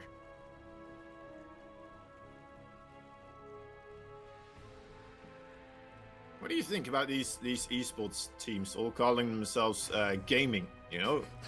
Kaisi Gaming. I think the Kaisi Gamers, just overall, it would be... Makes more sense. You know, they are the gamers, and they are on Team Kaisi, so the Kaisi Gamers. Oh, sorry, I was taking care of something up behind the scenes. I gotta give a little credit here. Sushi is an amazing admin. I absolutely love him to pieces because he does a great job of making sure that I keep everything in the right spot. So earlier in a previous series, I moved the text a little bit late, and it was right before he told me. So this time he screenshotted it and sent it to me. He's like, "Ha! I got you this time." Oh boy. Okay. So no, it's wonderful. We have so many amazing admin here making sure this thing runs so smoothly, and it is a wonderful event. We are having such a great time. They make our job as casters so easy, and I have completely derailed you from your point. What was your question again? I'll be glad to answer it this time. Nah, it's all right. It's all right. It's all good. Okay. Well, So this map, on this map, right? We've talked about this before as well. At that third base location, there are a slight little line of mineral blocks there. And I'm very interested to see whether Solar is going to be taking the triangular base location with, you know what, the 2 easy access ramps, or if he's going to go for the one with the open area, right? The open area, a little bit safer against any type of siege tank pushes. But then again, I mean, so far, Björn not really into the siege tanks, right? yeah. Except So for TVP. So I kind of think that for at least for Zerg, it's that inside base that's almost an automatic pick because it's such a quick and easy drop. I mean, Solar was able to get out there by the 2-minute 15-second mark and just secure his place, and it'll be a really easy place, I think, to protect himself. Now we talked about this before because I think I'm the one that brought it up and said, well, what about that mineral line to the northwest of that base? That'd be a perfect place to put some tanks. But I really feel like the tank positioning is actually far enough back that it won't ever engage on the base. So sure, you'd be able to get a bioforce inside to aggress, but you're never going to be able to get the tanks close enough to also deal damage. So it's a bit of a, it's like a medium risk, medium reward play right there, I think. So I think Solar is comfortable taking that base at that location. We might find out a month from now after all the pros have had a chance to exploit every little piece of these maps that maybe that's not the case. But I think for right now, totally fine position for Solar to play from. Yeah. Yeah, you know what? It is. There is definitely a bit of distance there for sure. And well, you know what? I'm just happy to see both of these angles being approached right now. You know, in a sense, it kind of shows that one player prefers to do it one way, another player prefers to do it the other way, and we can't really fault either of them because, you know, we just haven't seen enough games on this one. Yeah, and that kind of leans into meta shifts as well in terms of the way the maps are designed, and then, oh, well, what if we use this unit for this kind of interaction? That could be really cool, and that's really good for the scene, right? Keeping everything fresh. Now things don't get stale, and it's just swarm hosts every game. This game is so dead. Oh, but this is God. Speaking of dead, unfortunately, Stop it. 8 workers You're gone killing down. him. Oh no. No. Oh no, this is not the Solar. You fought way too hard in game number 2, my dude. No. He fought way too hard to just lose 13 drones to Hellions. Can we just pretend that never happens? Oh, I know he would wish that. I know he wants that. God. Solar.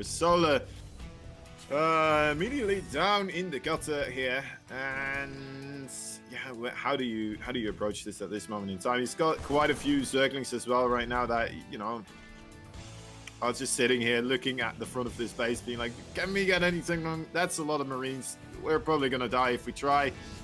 All right, I guess we're going back. And nice. That's a rough one. Solar is going back into the drone, so he's not giving up on the macro game just quite yet. To be fair, he did take quite a bit of damage as well the previous game, right? It wasn't as early on, though. It took quite a bit longer before that actually occurred. It was over a longer period of time. But he still managed to come back in that one, right? So don't write Solar off just quite yet. Still potential for him to make something happen in this game. And yeah, getting the lay attack right now.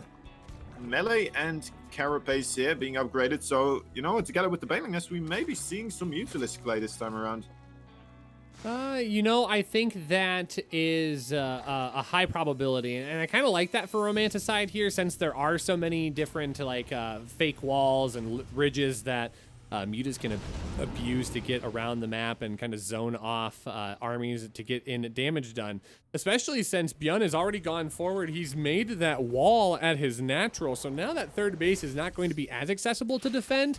I kind of like that positioning. But now we're going to have to see if Solar can hold off this force, because this is where Björn shines. He's able to get these 16 Marines across the map, create a lot of damage, and in fact Solar's already taken down a portion of this mineral wall. I kind of like that play.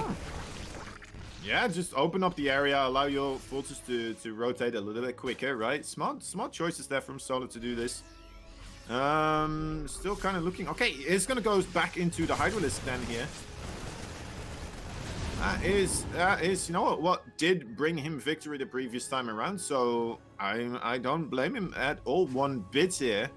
And to be fair, like this is a map with very tight choke points where there's only a couple of areas where you can push in here, right? 4 bases with like 3 entrances overall to try and push through. So lurkers in situations like that do absolutely amazingly.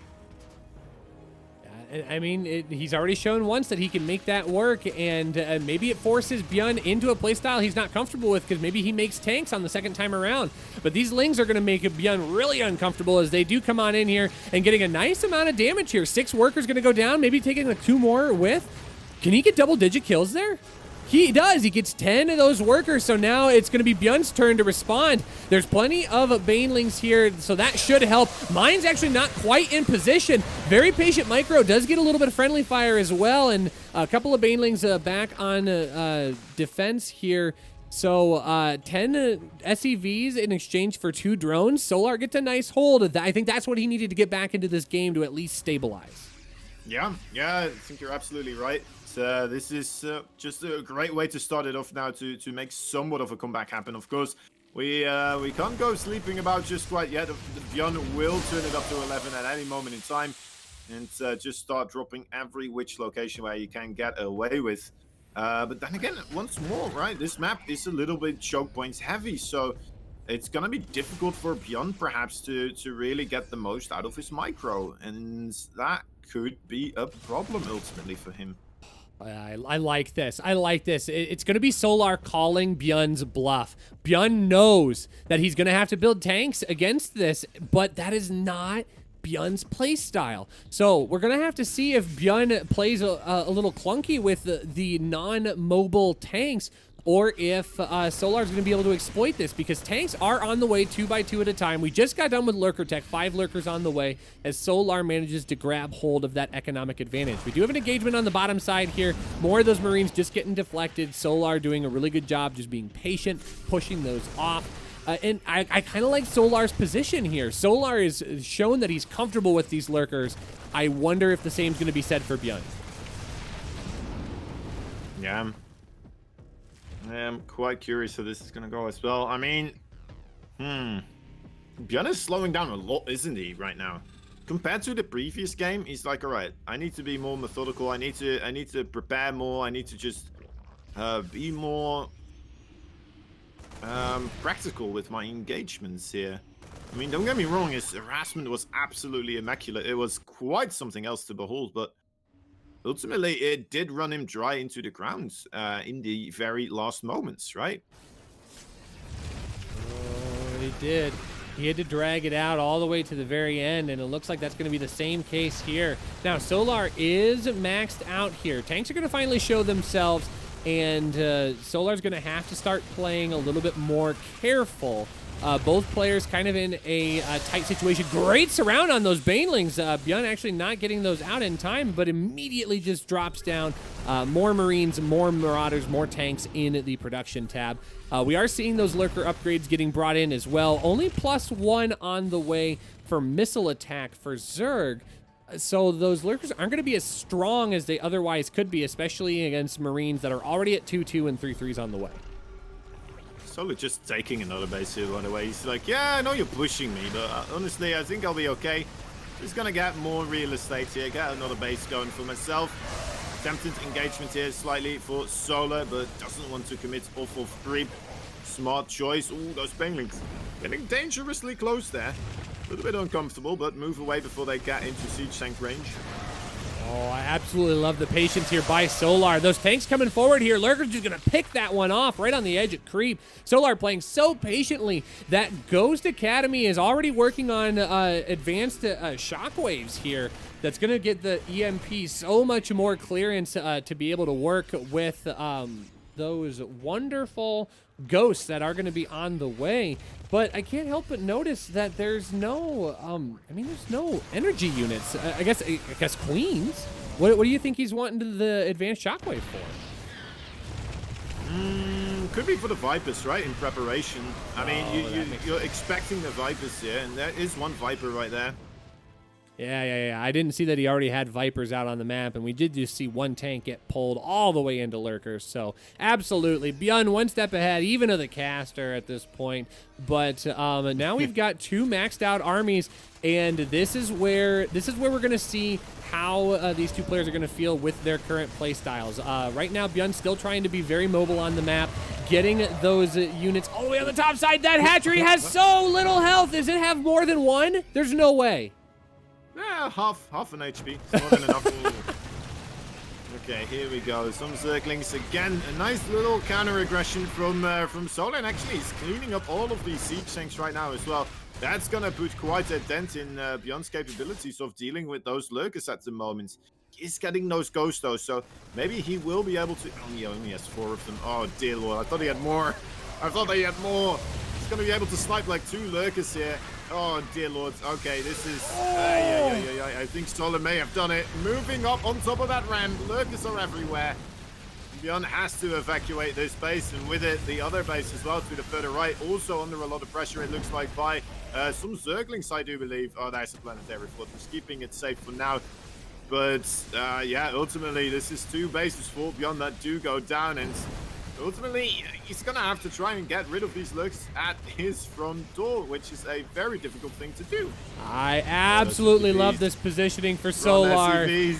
Oh, the SCVs are going to be caught completely exposed. All of these Zerglings are going to be eating away, having just a field day here. 40 SCVs have gone down so far. Solar picking off 2 full bases. He didn't get the actual base building itself, but there's no way that he's going to be able to repopulate those anytime soon. Collects the rest of those Zerglings, and now we're going to start seeing a Solar running away with that supply. 183 to 121. I think he's done it. I think he has done what he needs to, but those army counts are really, really close right now. Bjorn has one last swing in him, and if he lands it cleanly, he could still continue in this game.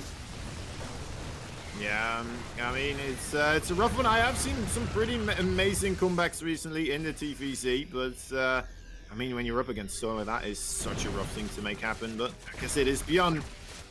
Fingers crossed, Bjorn fans, that he will be able to squeeze out a victory here somehow. I think the best way he can approach this right now is to stick on the low SCV count, try to gain every little bit of minerals that he can, get himself up to 200 supply again, maybe with 150 army supply, right?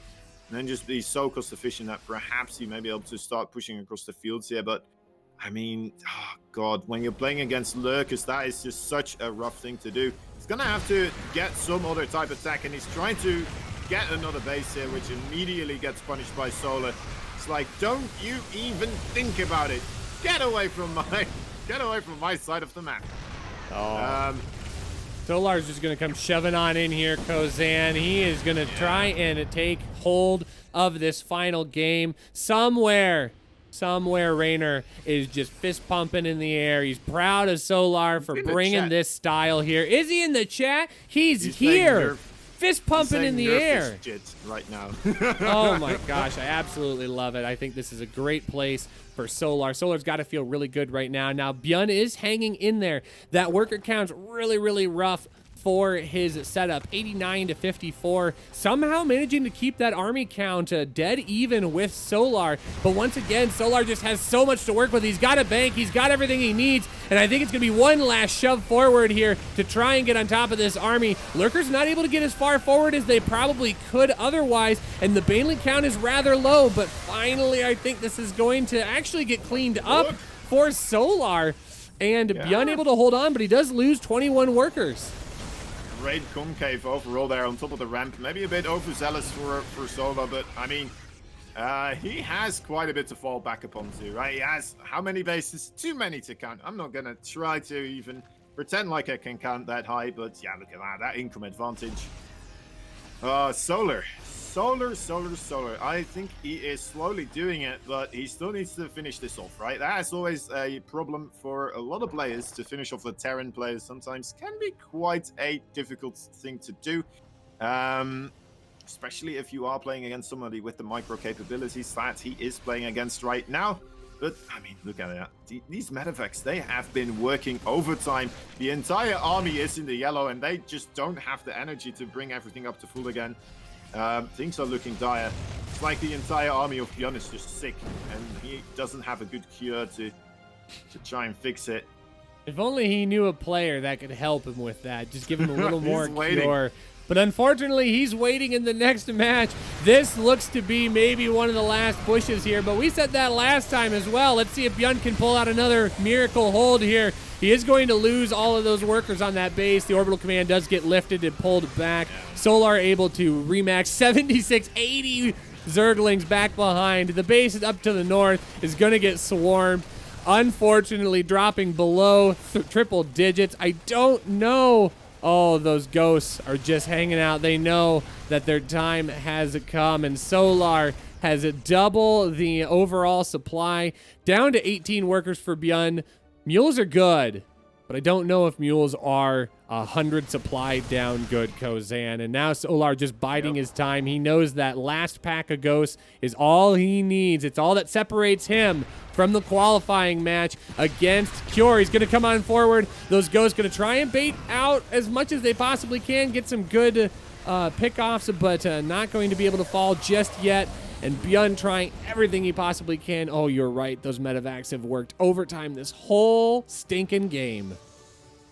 They are pretty much all that is remaining here for the army of Bjorn. Bjorn are getting right on top with the Lurkers there. All right, there it is. GG is called. Solar takes the third game in the series and manages to get himself further along the ever so incredibly dangerous path in that loser bracket. He's going to have to go up against Cure now in this best of 3 to see which one of them will be able to qualify here. Oh, gosh. What a series. And Solar, the Giant Slayer, has done it again. Takes down Bjorn after Bjorn makes a giant run through both the top and the bottom side of the bracket. But unfortunately, Bjorn is not going to be able to advance. He has been knocked out of the Korean qualifier here for the King of Battles International Championship. So good game to Solar. Solar is going to set himself up against Cure. And that's going to be our final covered match for this qualifier. Now remember, we have not only the Korean qualifier today, but also we'll be going into the EU qualifier. Depending on how long this goes, maybe almost immediately following. We might get a slight break in there, but more than likely Kozan and I will talk a little bit. We'll get you set up and ready to go. And then there'll be a short lobby where we wait for that EU qualifier to start. So if you really love StarCraft and you want to support some of the best EU and NA have to offer, then you won't want to go anywhere right after this third qualifying match today between Solar and Cure. Now, we are going to take a short break. Solar requesting a 3-minute break. I don't think we have any ads to play right now, so we're just going to jump on over to our break. You guys are watching the King of Battles International Championship Korean Qualifier number 2. It's going to be the qualifying match between Solar and Cure right here on twitch.tv/alphaxsc2. Don't go anywhere, folks. We'll be right back right after this.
All right, folks, welcome back to the King of Battles International Championship Korean Qualifier number 2, right here on twitch.tv/alphaxsc2. My name is Rushi. I am here with Kozan. We have brought ourselves to our third qualifying match of the day. It's going to be between Solar and Cure. You know, I gotta be honest.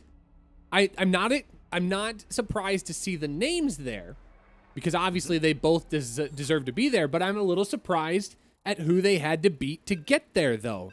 Wouldn't you say the same thing, Kozan?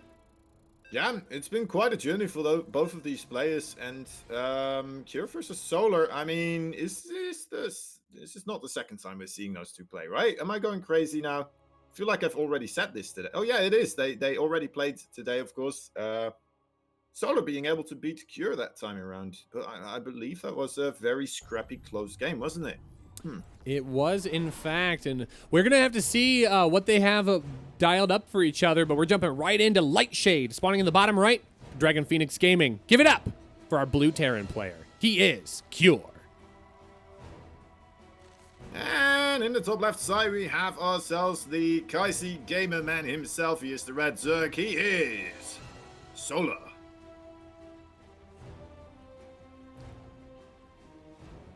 Whew. Man, this has And been... we've got an official StarCraft chat going on in Twitch chat right now. It is fantastic. Oh, I absolutely love it. By the way, we've been getting a lot of very nice praise from people in the chat. Thank you very much. Both Kozan and I are very, very grateful to have all of you here today. We just really enjoy... I gotta clear that out. We just really enjoy being able to bring this to StarCraft 2. I then looked at Discord. Oh, nope, nothing there. Uh-oh, 6 messages. Yeah, it's like, oh no, yes, I got it, thanks. But no, we're just super happy to be able to have everybody here as a part of our production today. And again, I want to be clear. Like, we are not done after this series. This series is only halfway complete through our day. Of course, we have the EU qualifier coming in right after this. So make sure to stick around. Of course, we've got our great community casters. We'll more than likely go back to work.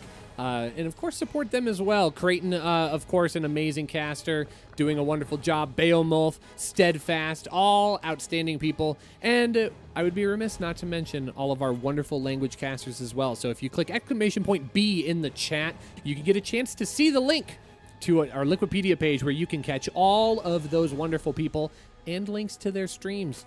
Throw them up. You got Chrome. You know you've got 19 windows up. What's 4 more gonna do? It's gonna give you more StarCraft. That's what it's gonna do. You know what? They are watching from the same feed, unfortunately. Otherwise, you could say, like, there's different perspectives happening, right? People looking at different things, but unfortunately not quite happening. Anyway. Well, I was talking about the EU qualifier. Oh, the EU qualifier. I see. I thought you were talking about the right now with the other language casters as well. My bad. I think it's the lack of food in my system right now kicking in,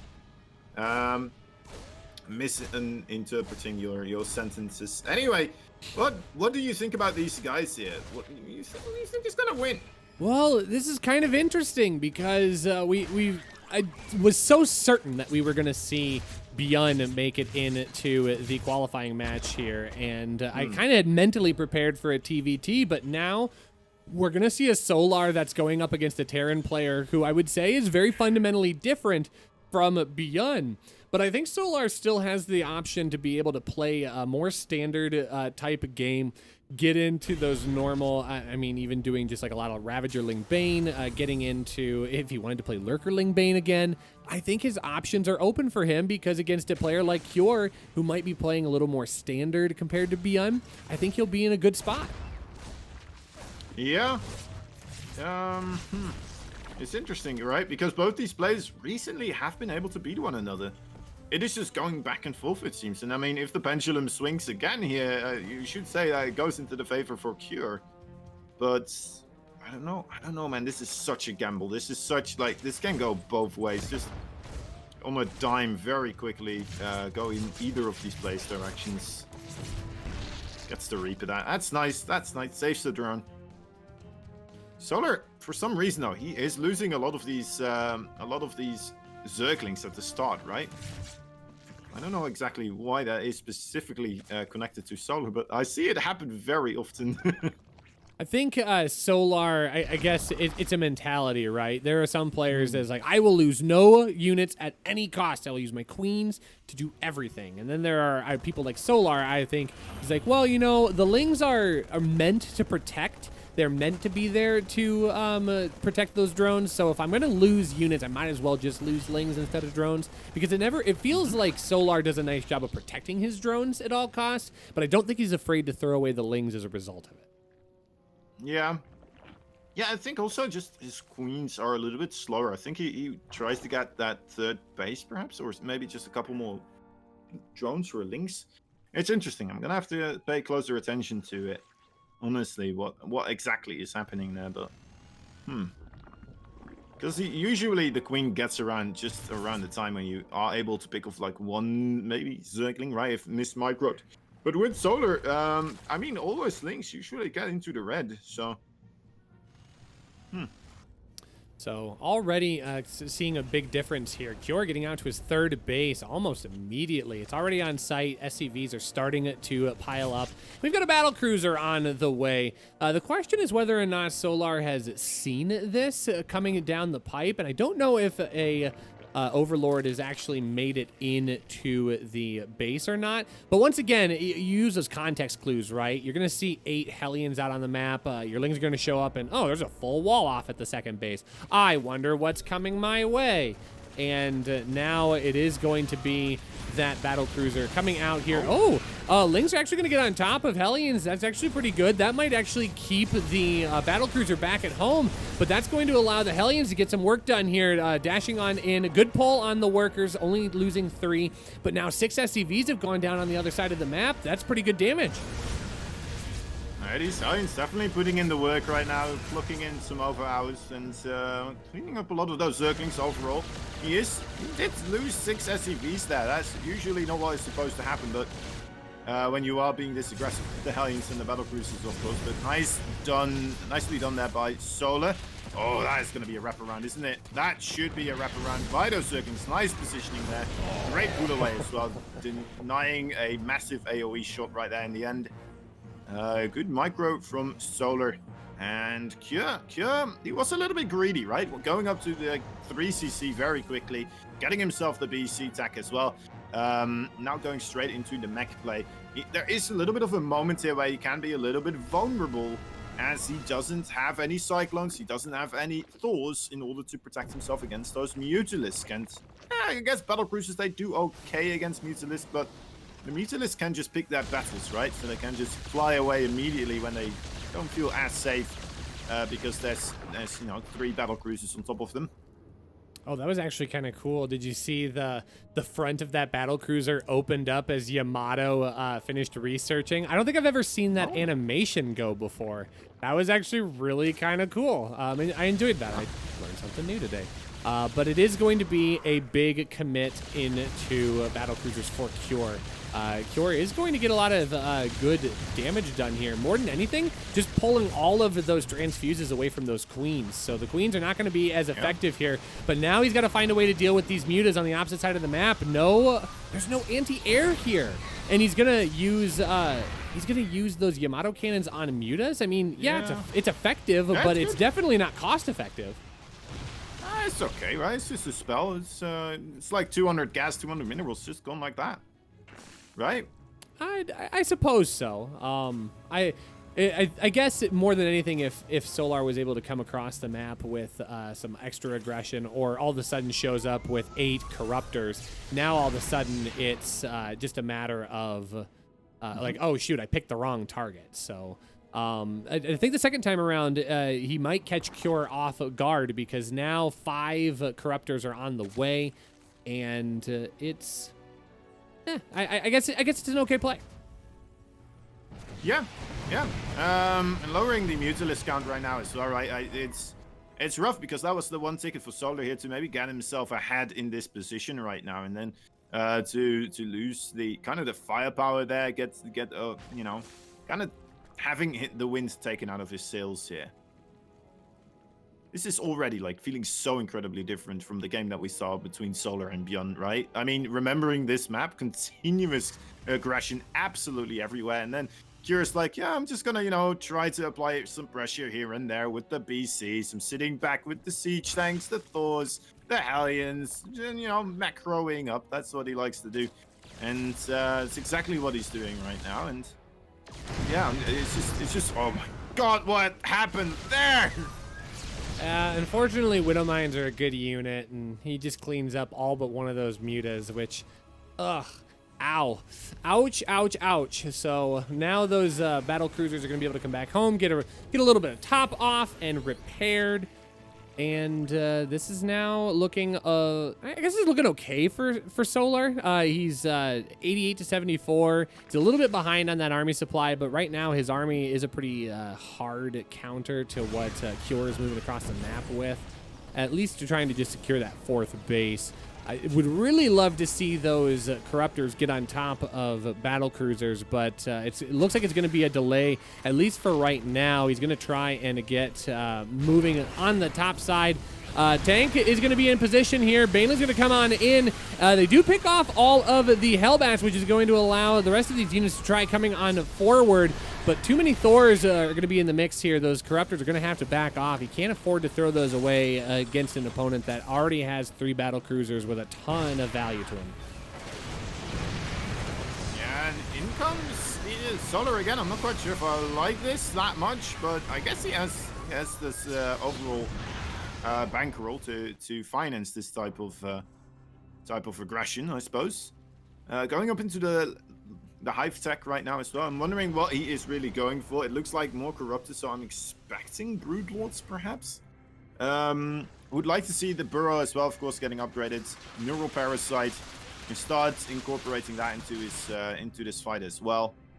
Wouldn't be upset about getting some Lurkers out again as well, right? I mean, we've seen him be extremely just overall well coordinated with them, so I wouldn't be too upset to see them come out here as well. Oh. This is some nice little damage, isn't it? Ooh, 9 Lurkers. I was say lining up all those drones though is just not what he needs to do here. He's done a really good job avoiding that so far, but 12 workers going to go down, more on the way as well. I don't know if I like the lurker play in this game just because of all of the mech. I mean, lurkers are not going to trade as efficiently against lurk or tank Thor play. There we go. My brain finally activating. I would much rather see this go into a Greater Spire and get those Broodlords out. And he does just finish up the Hive Tech. We do see 2 attack upgrades on the way as well. We'll have to see what Solar is going to go into. But Cure right now, maxed out. He's got pretty decent control and map coverage. He's going to get some infestors here, Kozan. I kind of like that. Maybe with a little Neural Parasite.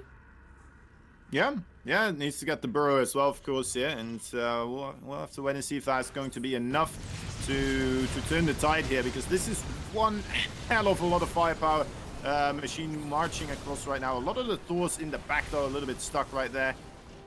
And well, yeah, it's gonna be a tough one here for Solar. His army's still very much relying onto the Roaches and the Ravagers right now. And if you're fighting against this amount of siege tanks, you're gonna need something else to really dish out a bit of overall power as well to that army. But this is good start, right? Yeah, this is what he needs. Getting 16 workers shut down, and we're gonna start seeing a little bit of a possibly a wraparound here. Not sure if he's just gonna want to try and engage over on Cure's side of the map, knowing that this army is very difficult to beat, and he doesn't quite have what he needs at this point. He's throwing down an Ultralisk Cavern. I don't know how I feel about that, Kozan. What's your thoughts? Overall, I mean, I'm not the biggest fan here. I would have liked to see something else a bit more so, but I guess against the amount of Thors that we're having right now, okay, it's okay, right? Maybe he's just a little bit struggling with what else he can go for at the moment. Since the Broodlords, they're gonna get heavily counted by the Thors. He needs something, right? He needs something for a little bit of staying power here. I don't think the Banelings are going to cut it anymore. I think they are pretty darn horrendous versus Mac at the moment because of the recent Baneling nerf. We just saw like an enormous amount of Banelings trying to kill off 2 Thors, and it's just never a good feeling to me anymore, you know? It's like, oh, that's so cost inefficient. Fernandez can afford to be cost inefficient, of course. That is kind of part of their forte, but still. You're absolutely right. The Banelings have overstayed their welcome at this point, and I feel like Solar's trying to get as much as he can, and he grabs an orbital command.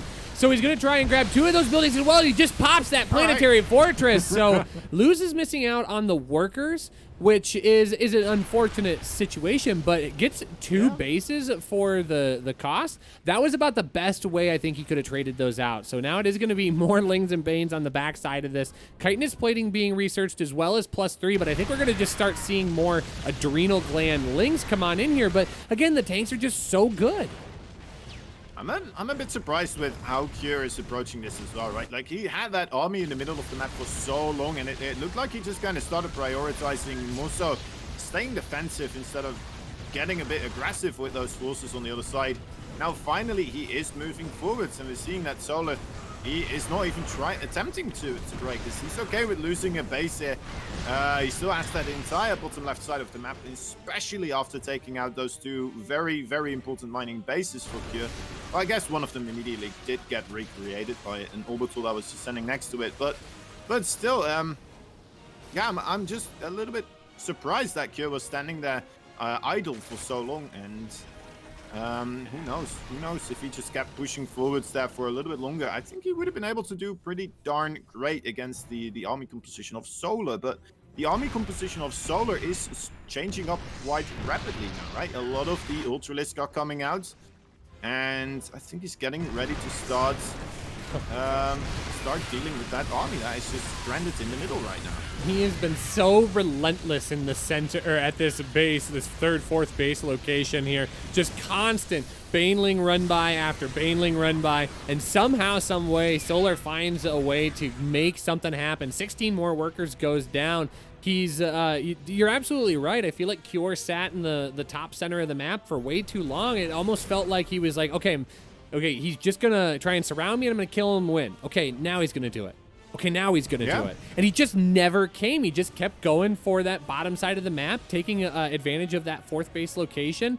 And it kind of worked out in his favor, but now we're seeing a Cure who is economically very far behind compared to his opponent. And even though Solar is not trading very efficiently, he's able to make the most of it just because he's able to remax all the time. And now he's going to be able to jump in on top here. That's so many Ultras, and usually you don't see them do so well against the Thors and the tanks, but sheer numbers will win out in the end. Cure's not quite out of it yet. The army supplies are still the same, but being able to pick off those Thors and tanks is a good start, but it's not the finish. Oh, no, that is so rough. Finally making a move with those siege tanks, but it's too little, too late, it looks like. Solar with an absolutely amazing play right there. It's going to be able to start. No, okay, he's going to run away. The Vikings were coming. His base here, that barracks is disapproving look on his face, staring in that hatchery. You know what, Cure? Let's assess the situation. He still has a very good army supply right now. He is getting those bases on the top side, right? They are still relatively secure, and that is where the majority of his force is at the moment. And Solar, he doesn't have that much of a bank either anymore, right? That one base on the, what is it, like the 5 o'clock almost? I feel like that's an important base for him to get. All the 2 bases on the top side, he needs to get something at least, because he needs to start mining again as heavily as he was doing before, because the income advantage difference is not that far apart anymore, right? Solar actually behind right now on the income overall, except for the gas, but you know, that's okay. That's okay. Well, we're going to have to see what Solar can actually come up with here. Once again, back at that 4th base. Once again, the tanks trying their hardest to hold this back, but it's going to be more workers killed. This is going to be a better defense of that, at least one of the better ones of the recent 5 minutes or so. There's a lot of tanks sitting up on the ramp at the top there. We're going to be pushing 20 minutes into this game here, Kozan, and this is just our first game of the qualifying series, so I think we're in for a treat here. I'm worried, though, for Solar because, to your point, he is struggling economically now all of a sudden. Cure able to get a couple of those bases and starting to let those mules come into action. But Solar's been having a difficult time trying to actually secure steady economy. He has ups and downs, but he's struggling to keep up with his opponent. So I keep watching that blue number right next to his mineral count. Right now, he's doing an okay job. He's got a little bit of an advantage over his opponent. But overall, he's got to find a way to secure it rather than just let that spike up and down. Yeah, he did get those 2 bases again on the top side. This one is about to finish up. A scan goes down, so perhaps we will have another push towards that middle central zone right there for Cure. It's going to be a tough thing to try and do, though, of course. It's going to open up his back door quite heavily for, once again, those Banelings, the Ultralisk, and all that Zerg shenanigans to move on through. Solar here getting more Banelings, but I mean, another thing to know is, like, we haven't really seen any type of Infestor play. We haven't seen Viper play. It's just been Ravagers, Ultras, Banelings, right?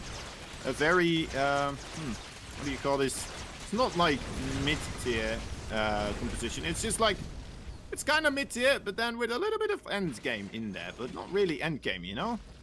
Well, I feel like Cure is always on the verge of just making 12 Liberators, and all the Ultras of Solar are just going to be shut down.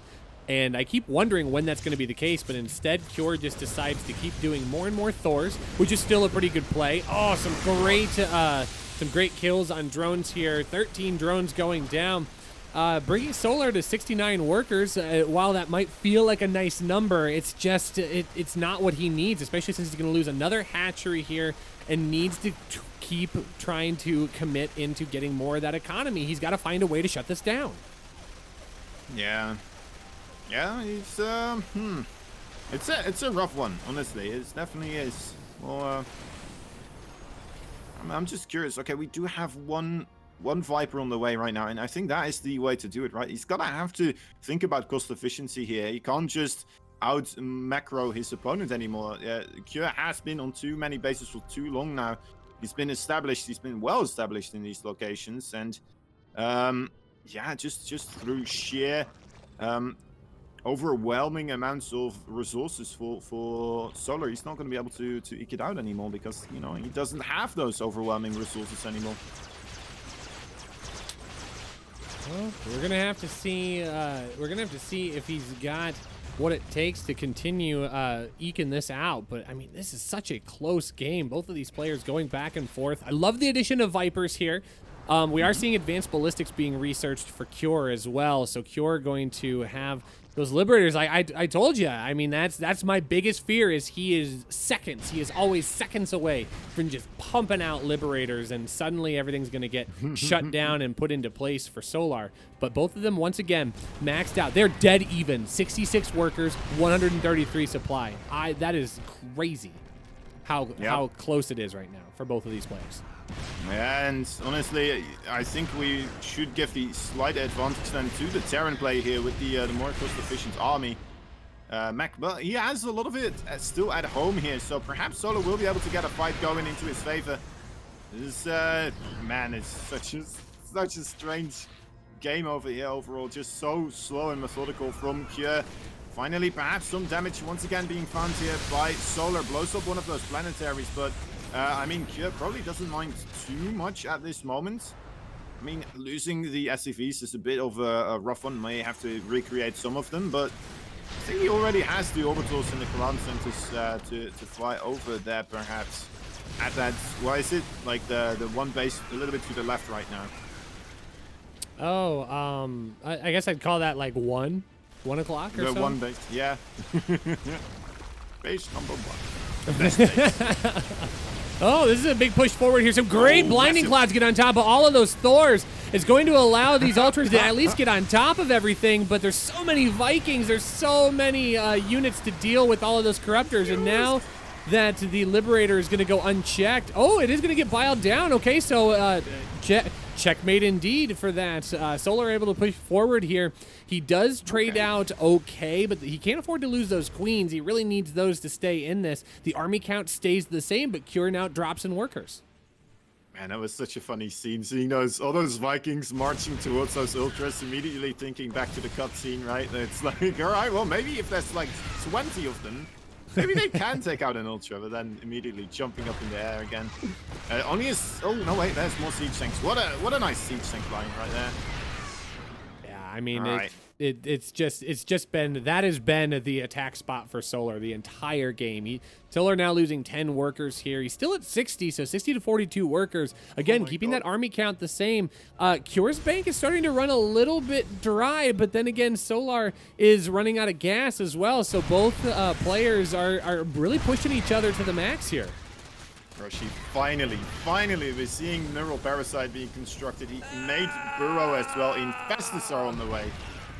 He's going to be able to get a bit more cost efficiency and perhaps take a fight that really goes into his favor at some point in time. As long as those Infestus get into a good position, of course. He's going to have to watch himself, because after 25 minutes of this, do you really expect a sudden change into Infestus at this moment in time?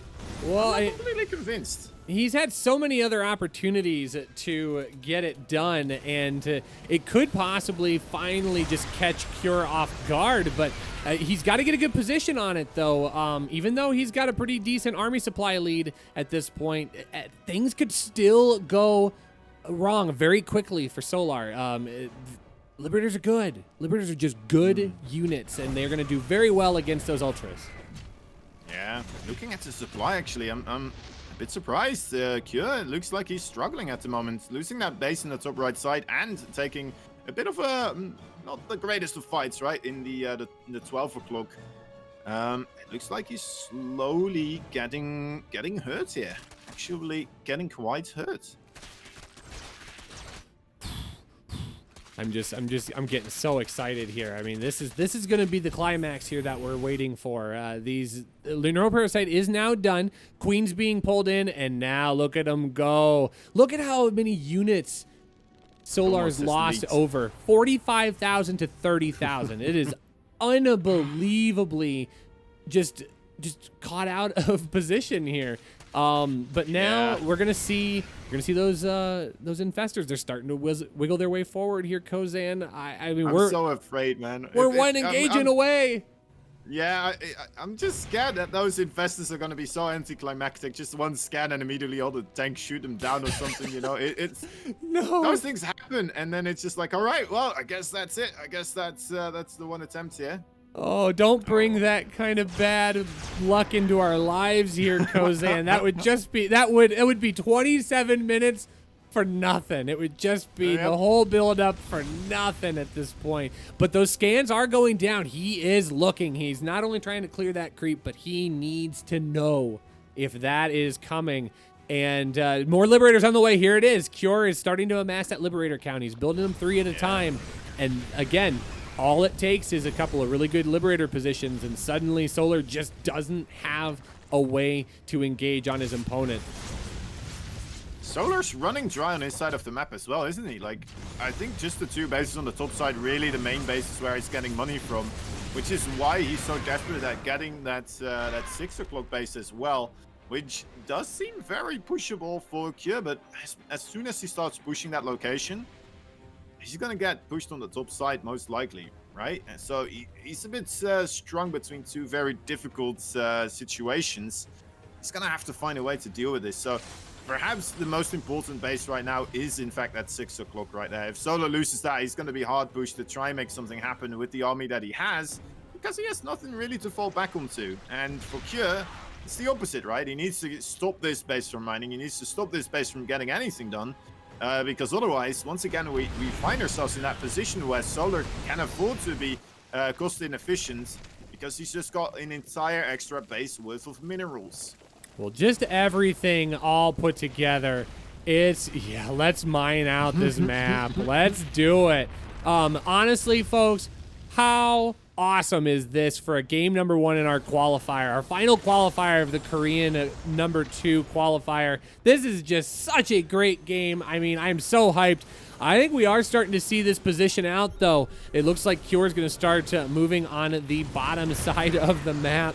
Mapu, yeah. I don't know if he's going to get his wish or not, but we're going to get our big engagement coming up here real soon. It's setting up. It is setting up. There is a missile turret right there already available for... Well, no, wait. There's 3 more being constructed at the moment as well. Cure not taking any chances right now. He's prepping, man. He is prepping. Both these players just don't want to commit to the other side of the field because they know one slight misstep and this entire sandcastle that they're building, the House of Cards, can just come crumbling down. And it looks like Solo will be allowed for now to mine from this bottom site location. And that's, of course, a very big deal for him. Only 37 workers, by the way, available here for Solo. And that's more than enough to be fully saturated, it looks like, for all the bases that he has. Oh, so many investors go down. Oh, no, it's happening. Okay, he's going to come on in here. He's got some great blinding clouds, but those investors are not going to be able to play a big role because they're just immediately getting picked off, but somehow, someway, Solar is just making it work. It's still too close to call. The army counts are almost identical here. All the Liberators are going to get picked off, but now, look, where are we at? The armies are still so close to each other, but Cure has the bank. I don't think Solar can really build this back up. He's only got gas at this point, and now these tanks are going to rotate down. I think Cure's finally done it. I think he's held on in game number 1. Definitely done a good job indeed. I do still see those 3 Ultralisks in the production tab. I'm not quite sure if it's completely over just yet, but it is looking very, very good right now for Cure. Getting those infestors just before the battle starts, man, that was quite the pickoff. And that really helped him out quite a ton. Okay, coming in again here is Solo once more, trying to commit here, but not nearly as much. G is called Solo. After 31 minutes, it's like, all right, well, never mind. The one first player trying to commit for that fight, immediately getting punished so hard for trying to take the fight against such a turtled up Terran. Yeah, man, those infestors on the top side, I really do believe if they manage to get those neurals off, right? If they manage to get those neurals, that would have turned the entire game around there, and we would have had Solar just taking it all. The transfusions, though, my dear lord, were they keeping those Ultralisks alive for such an enormous amount of time. He really gave it his all. He really brought everything in that push. Just coming up a little bit short, and yeah, that is unfortunate. Well, and the unfortunate part of the whole deal is that, to your point, those transfuses were so on point that there wasn't any APM available for those infestors to be able to get on in. Once they got spotted, it was just completely pulled apart. And now imagine, if you will, that engagement. 4 less Thors, even 4 more. He could have had more Neurals, but 4 less Thors, and Cure doesn't stand a chance. And we're going to be going into game number 2. Oh, we're going to be remaking this lobby because Solar has decided to play Terran. And that is probably not going to happen. Although maybe he's like, what? Terran's too good. Maybe I have to give it a try here as he's on the brink of elimination. Disqualified if he does play Terran. You're not allowed to switch race. What? One of the most memorable games of all time, Scarlet versus Dongray Gu. Game number 2, Scarlet pulls out the dirtiest stalker proxy cheese. I mean, that is maybe ingrained. The laugh of day 9 cackling in the background is just like, it's burned in my memory forever. I will never forget that laugh. Good stuff. That was some good stuff. Yeah, I agree. I like that type of thing, but honestly, it doesn't happen all that often, right? When people, when a person is actually like, all right, let me just off race right now. Let me just off race. I think it's also that to kind of protect the players that aren't as good as some of these other players, right? So they don't just get trolled onto by somebody going off race in a sense, perhaps. I don't know exactly. Anyway, game number 2.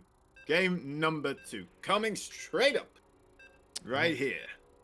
Very, very possible this could be our last game of the Korean qualifier. Again, I stress, not done with the day. We're only halfway there. We are living on a prayer as we go into the EU qualifier immediately following this series. But folks, buckle in. We might have another big game on our hands as Solar versus Cure going to be heading into Death Aura LE, spawning in the bottom right-hand corner. One win away from advancing to our main event next week. Playing for Dragon Phoenix Gaming, our Blue Terran. Give it up for Cure. His opponent for now, he is the Red Zerg, desperate to try and get himself qualified as well. He's the Kai Z Gamer. He is Solar.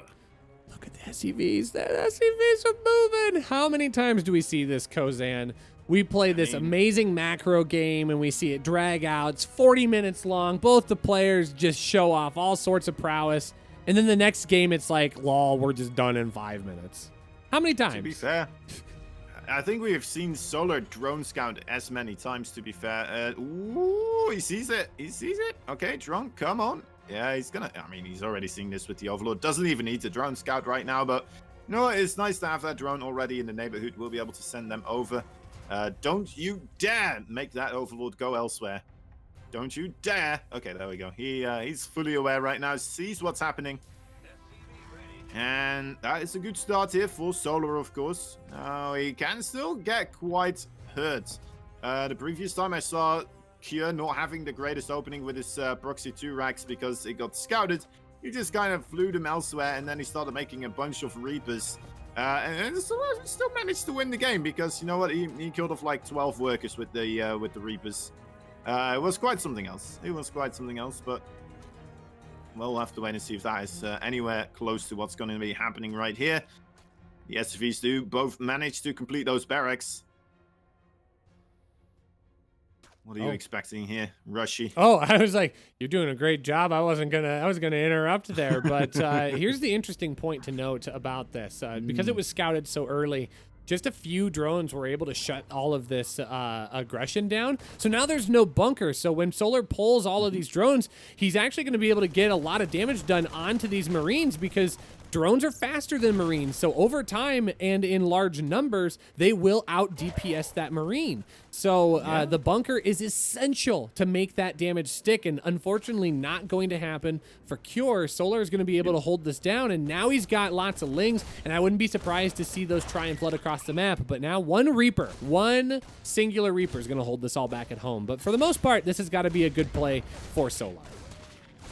We'll have to wait and see. I mean, okay, only getting 2 Reapers here, it looks like. Okay, so staying calm. Not doing too much here with those Reapers, but wasn't it as well like the previous time we saw Cure going for the Proxy Reaper with the 3 racks and then Solar just absolutely holding it magnificently? So actually, come to think about it, that was happening today earlier on as well.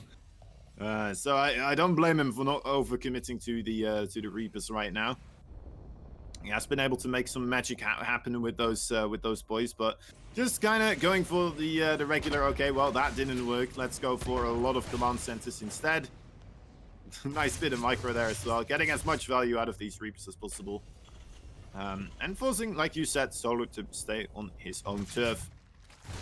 Yeah, I think that's the real tale right now for Cure, is he needs to make sure that he doesn't all of a sudden just have a whole flood of Lings pour onto his side of the map, because at this point he doesn't have anything to deal with it. And in fact, he's choosing not to go into that path because he's throwing down 2 command centers at the same time, so he's automatically picking up his 3rd right after getting his 2nd started. So Solar should be able to get his own base. It's unfortunate that Solar doesn't have a better scout on this, because right now he's in a good position. He could try and just get aggressive across the map, but more than anything, he's comfortable playing those long games. He knows he doesn't need to pull out gimmicks against Cure to win. I mean, they just took a 35-minute game, and it was just an unfortunate engagement on Solar's part. Nothing against his skill or tact or anything. It just didn't go his way. So I think he feels confident he can just dial this back up, go back to the drawing board. All right, how do I beat you? I'm just gonna make it happen. Yeah, I wouldn't be opposed to seeing some more liquor play from him. I thought he managed to do that very well. Sees the triple command center here as well from Cure. So he knows he can be a little bit more greedy than he would be normally, right? Get the drone counts up rather rapidly, and just be safe against a couple of Hellions. You know, he should be good. Should be good. Now, what did that Overlord actually get to see before it died? Did it see anything of major consequence? I couldn't really tell. Well, the triple command center, right? That's pretty nice to see. Yeah, that's fair. What's So, really going on at the moment for Cure? yeah, he is just choosing to get into a pretty standard stim timing, which is fine. I don't think that's a big deal. You're gonna throw down the double Evo chamber for Solar on the backside of this.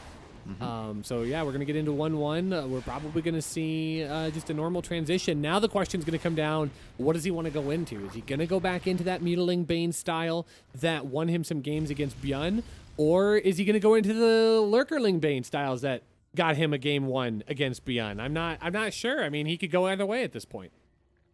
Yeah, for sure. You know, Kure is going for the bio play this time around as well. Not going once again for that very heavy mech play. So that is on its own interesting, right? No battle cruisers either. It did seem to be like just this regular opening for a moment, but yeah, going for the proxy 2 racks instead, I suppose, right? Yeah, I think I'm actually a little surprised that this is just going to transition into a normal-ish game, and I mean, that's not a bad thing. It just is a testament to how well Cure was able to adapt for that not happening. But now Stim is going to finish up. A couple of those Overlords are going to go down, and it's going to limit some of the supply opportunities for Solar. All the drones do get pulled off of the line, so that is not going to be as damaging as it could be. But now it's going to be Hellions in the third base that really need to find some damage here as well. Going to get an unfortunate Reaper bounce. And those are going to get picked off as well. Queens are having to engage Marines all by themselves in the main base. The Lings are now going to be able to help assist with this. All in all, though, he's holding on here so far. One of the medevacs going down, but all of those Lings getting caught in the choke, which is very, very good for Cure. How has he only lost 3 drones? Okay, now the drone count is starting to pile up here. 8 drones lost. He lost a few queens. It's just unfortunate moving on to those Zerglings getting all caught up in the minerals. Crazy. Yeah, man, that was those were some very valuable Marines right there.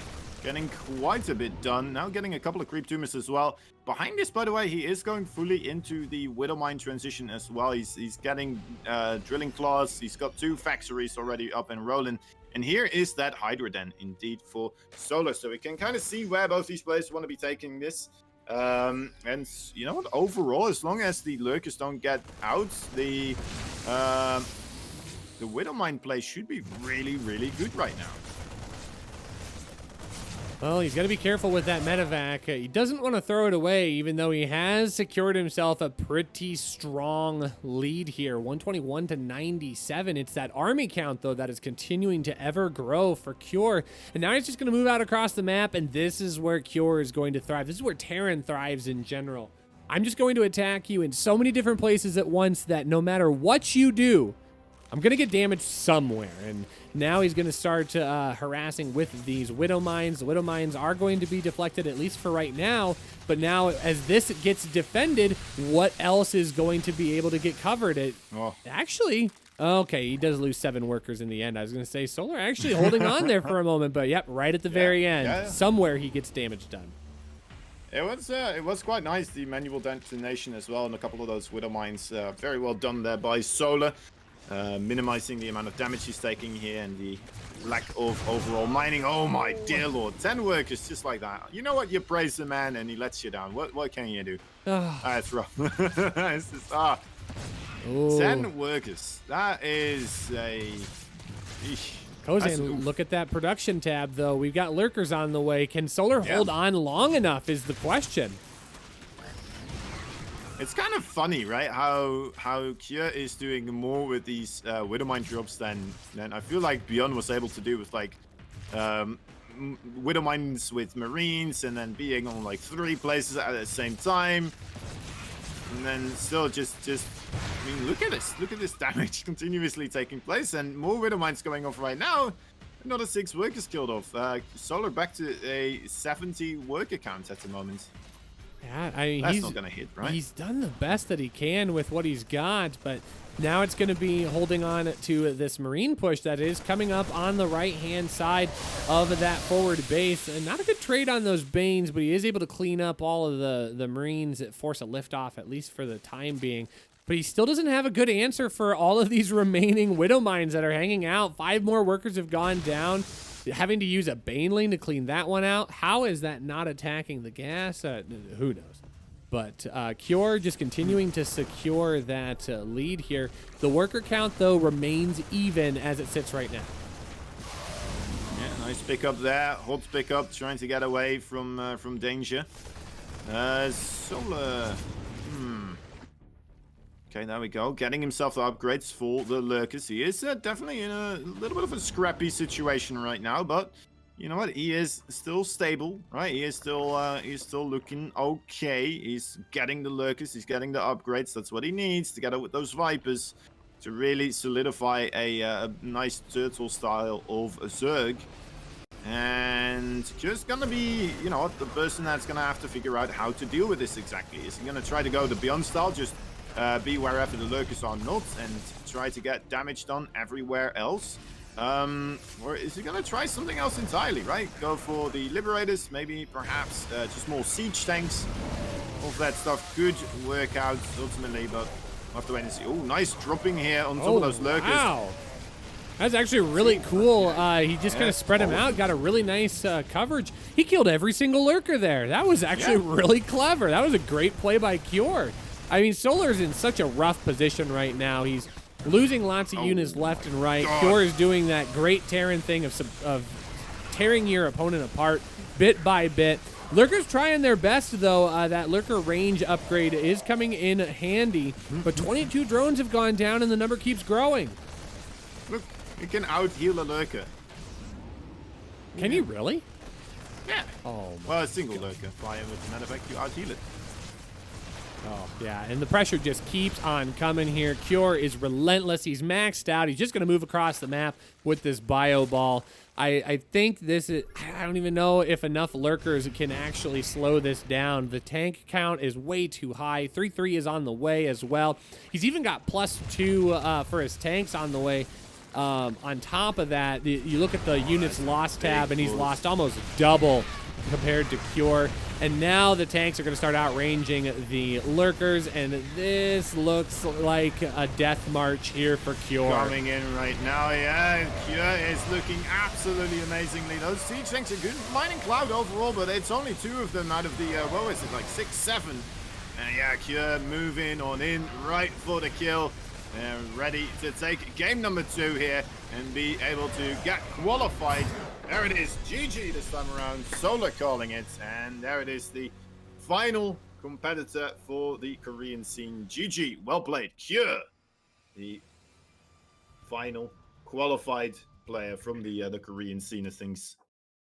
Well, and I know that we were wanting more Terran representatives in the main event, and Cure is going to make sure that happens. Joining our 2 Protoss players, Trap and Zown, as our 3 qualified members from the Korean qualifiers. They will be also joining Innovation, Maru, and Ragnarok from the first qualifier, and to be the 6 of 8 Korean representatives in our main event taking place next week. So, whew, wow, unbelievable. I think we had some outstanding games got set up there, and this is very, very good setup. So, wonderful games. Honestly, it was a lot of fun to watch, Kozan. I think we're the true winners. I think so too. Well, I think we're gonna have to throw to a break real quick before the EU stuff starts, of course. I'm gonna try to chow down as quickly as possible on anything that is edible. And yeah, thank you all for watching the Korean qualifier. We're gonna start the EU qualifier really soon here, guys, and yeah, hope to see you with that one as well. Yeah, we are going to toss this over to a break. When we return, it is going to be an EU qualifier. It's going to be the final qualifier for this King of Battles International Championship main event that takes place next week. So don't go anywhere, folks. If anything, you're going to want to stay right here for more amazing StarCraft 2 action brought to you by twitch.tv/alphaxsc2. We're going to run an ad. We're going to take a short break. When we come back, it's going to be more StarCraft for you to enjoy. Thanks so much for hanging out with us, everybody. We will be back very, very soon, right after this. My name is Rushy, and thanks for watching our StarCraft 2 content brought to you by Alpha X. Productions like this are made possible by support from our sponsors, like Carhartt. Carhartt never takes a day off from celebrating hard-working people, which is why at Carhartt, every day is Labor Day. Since 1889, they've been building gear that has your back 24/7 with tough and trusted workwear, just like this. Their men's midweight hoodies are sweat-wicking, stain-fighting, and cut to move. It's made of sweat-wicking fabric that's cut to give your arms a full range of motion. Its full zip layer also fights job site stains, so it can last through several seasons of hard work.